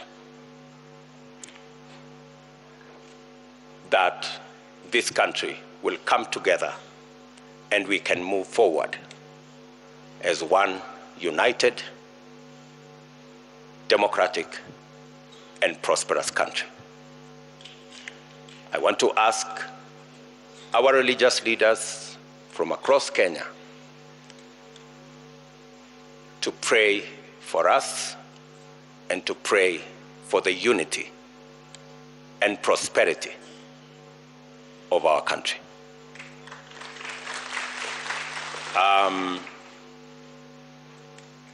I will not want to say more than that because I will be making other statements in the course of time. But let me say to all of you, thank you very much for being here this evening to witness this very historic, democratic occasion that moves our country to the next level. And let me thank my very able deputy, Rigathi Gachagua, for the sacrifice and the commitment he has demonstrated and the hard work he has put in, together with all our teams, Musalia Mudavadi, Moses Wetangula, JB Muturi, Mr. Mutua, Amazon Kingi, and all. Let me not go down that route because I will disappoint some people because that list is very long, especially the men and women, members of parliament who were elected with us in Jubilee. And they have paid a heavy price for us to get here. Ladies and gentlemen, waheshimiwa, let me say, I owe you. You are great people. The sacrifices you made, withstanding the many incidences of blackmail and threats, I want to tell you, you have earned your place in the history of Kenya, because today we're going to form a government together to serve the people of Kenya. So with those many remarks, let me say to all the people of Kenya, I give you my word that I will work hard to make sure that this nation moves to the next level, is united and is prosperous. Asanteni sana.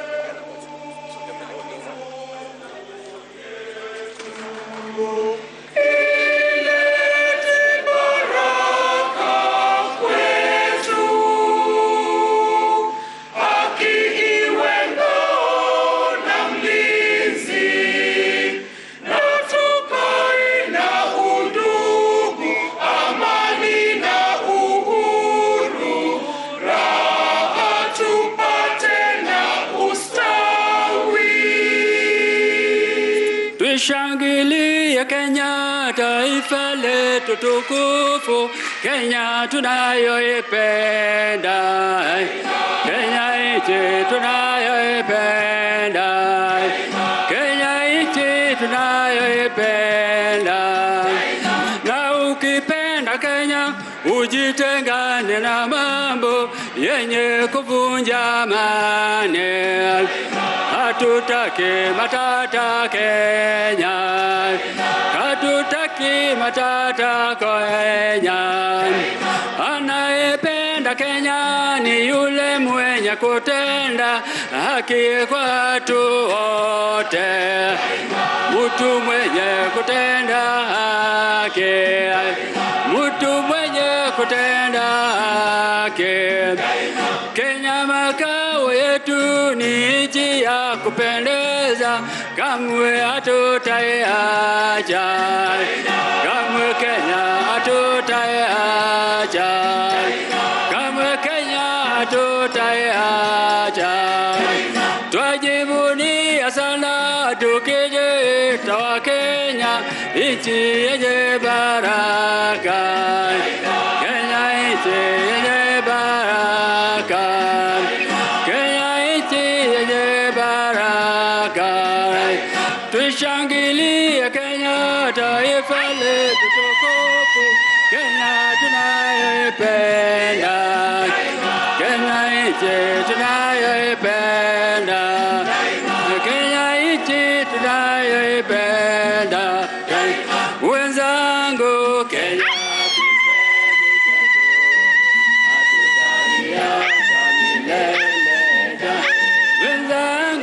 Kenya kipenzi chetu, hatutaiacha milele. Kenya kipenzi chetu, nchi yenye upendo, hatutaacha Kenya daima na milele.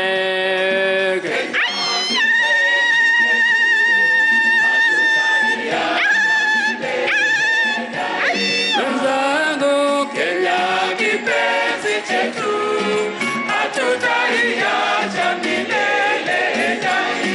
Tumeapa sote wananchi wa Kenya kutumikia Kenya daima na milele. Kenya kipenzi chetu, hatutaiacha milele daima. Wenzangu, Kenya kipenzi chetu, hatutaiacha milele daima. Kenya ni mama yetu, tena ni baba yetu, hatutaacha Kenya daima na milele. Kenya kipenzi chetu, hatutaiacha milele daima. Wenzangu, Kenya kipenzi chetu, hatutaiacha milele. Sitaiacha Kenya nchi yangu,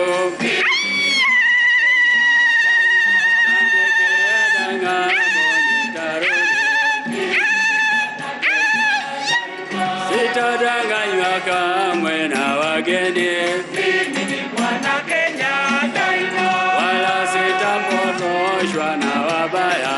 Mimi ni mwana Kenya daima, sitasaliti Kenya nchi yangu. Mimi ni mwana Kenya daima, wala sitautandika. Mimi ni mwana Kenya daima. Wema wangu,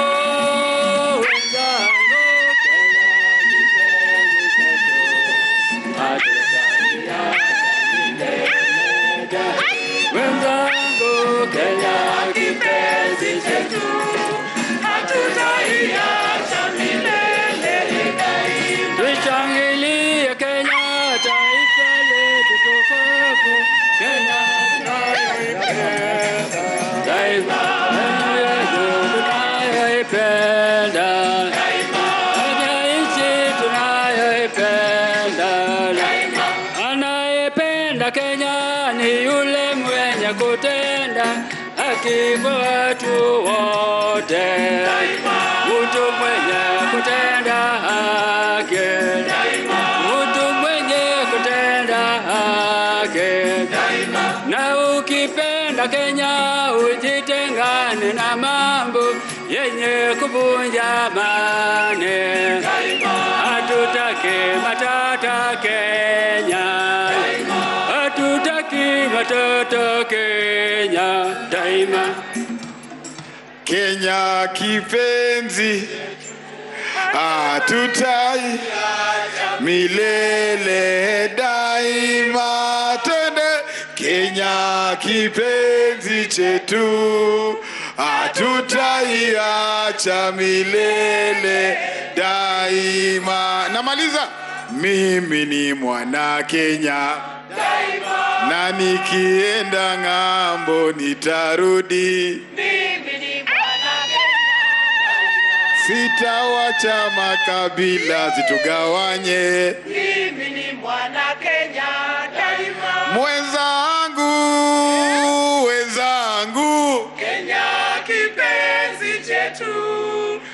hatutaiacha milele daima. Kenya kipenzi chetu, hatutaiacha milele daima. Mungu Baba twaomba, uilinde nchi yetu, tuimbe tuishi kwa chuki situmalize, tusameane, tupendane, ni wewe Mungu.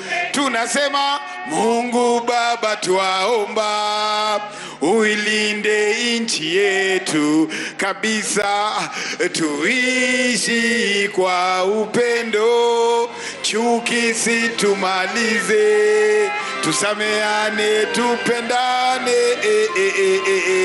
ni wewe Mungu. Can we say love, love, love one? Umeweka DJ? Haya, sawa sawa. Asanteni wa Kenya kwa amani. Tunaenda pamoja tuimbe wimbo hii, na baada ya hapo nasema kwanza kabla kwenda, asanteni kwaya, tujipigie makofi. Watu walisema wajue mnatoa nguvu wapi, Mungu awakumbuke.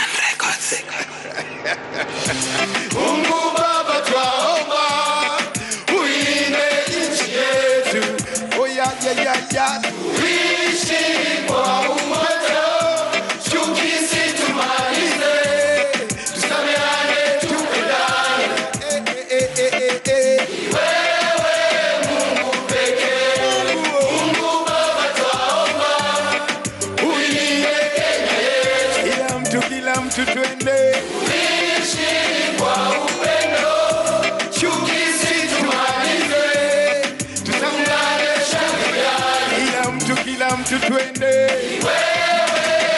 Hapa kabisa, love, love, love one another. What can you do to say not love one another? We say serve, serve, serve one another. What can you do to say not serve each other? We are the leaders of today, we are the kings of today, we are the princes and the queens of now.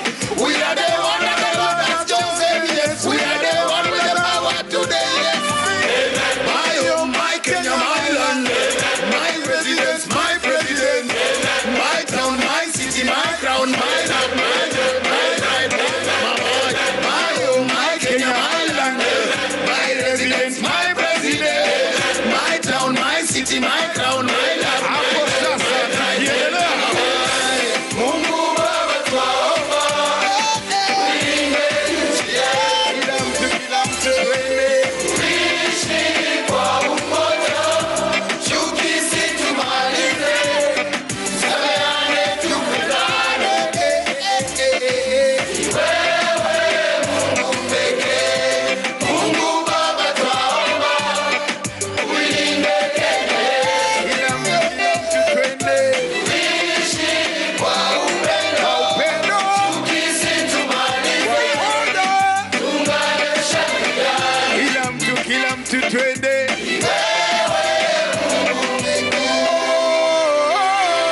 Raundi hii wasee na washow, tusipochunga Vision 2030 itakuwa Vision 3020. Violin.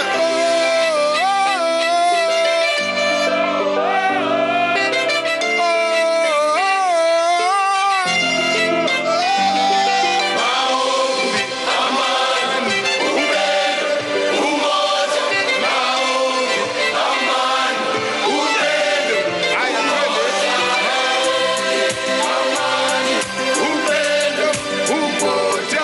Maombi, amani, upendo, umoja. Maombi, amani, upendo, umoja. Maombi, amani, upendo, umoja. Amani, upendo, umoja. Maombi, amani, upendo. Twende Kimasai sasa.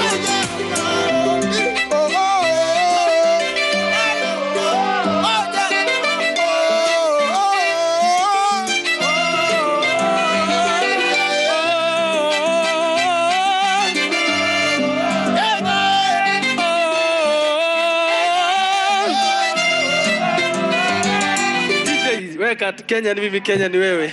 Tumalizie pamoja hiyo, si ndio? Haya, twende pamoja, weka mikono hapo. Tumalizie kwa pamoja. Kwenye kaputa. Kenya ni mimi. Kenya ni wewe. Wanakwenda twende pamoja. Hayo.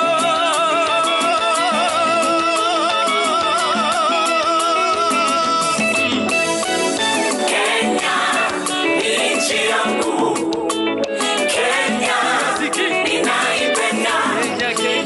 Kenya ni nchi yangu. Kenya nitaijenga. Kenya ni mimi. Kenya ni wewe. Kenya tuwa moja. Kenya ni mimi. Kenya ni wewe. Kenya tuwa moja. Babu zetu walituonyesha maana ya umoja. Hizo nyayo zao tutakiwa kufuata. Hivyo twasema amani.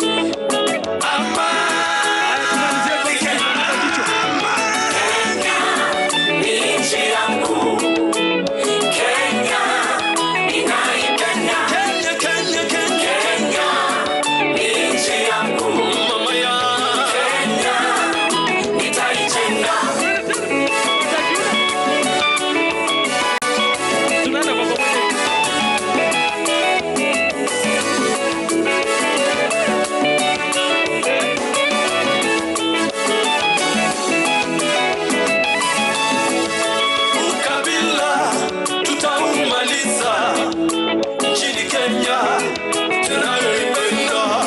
Vijana kwa wamama, wazee kwa watoto, tunasema amani, amani nchini Kenya. Pembe zote tuseme amani. Mungu Baba katuweka pamoja, akijua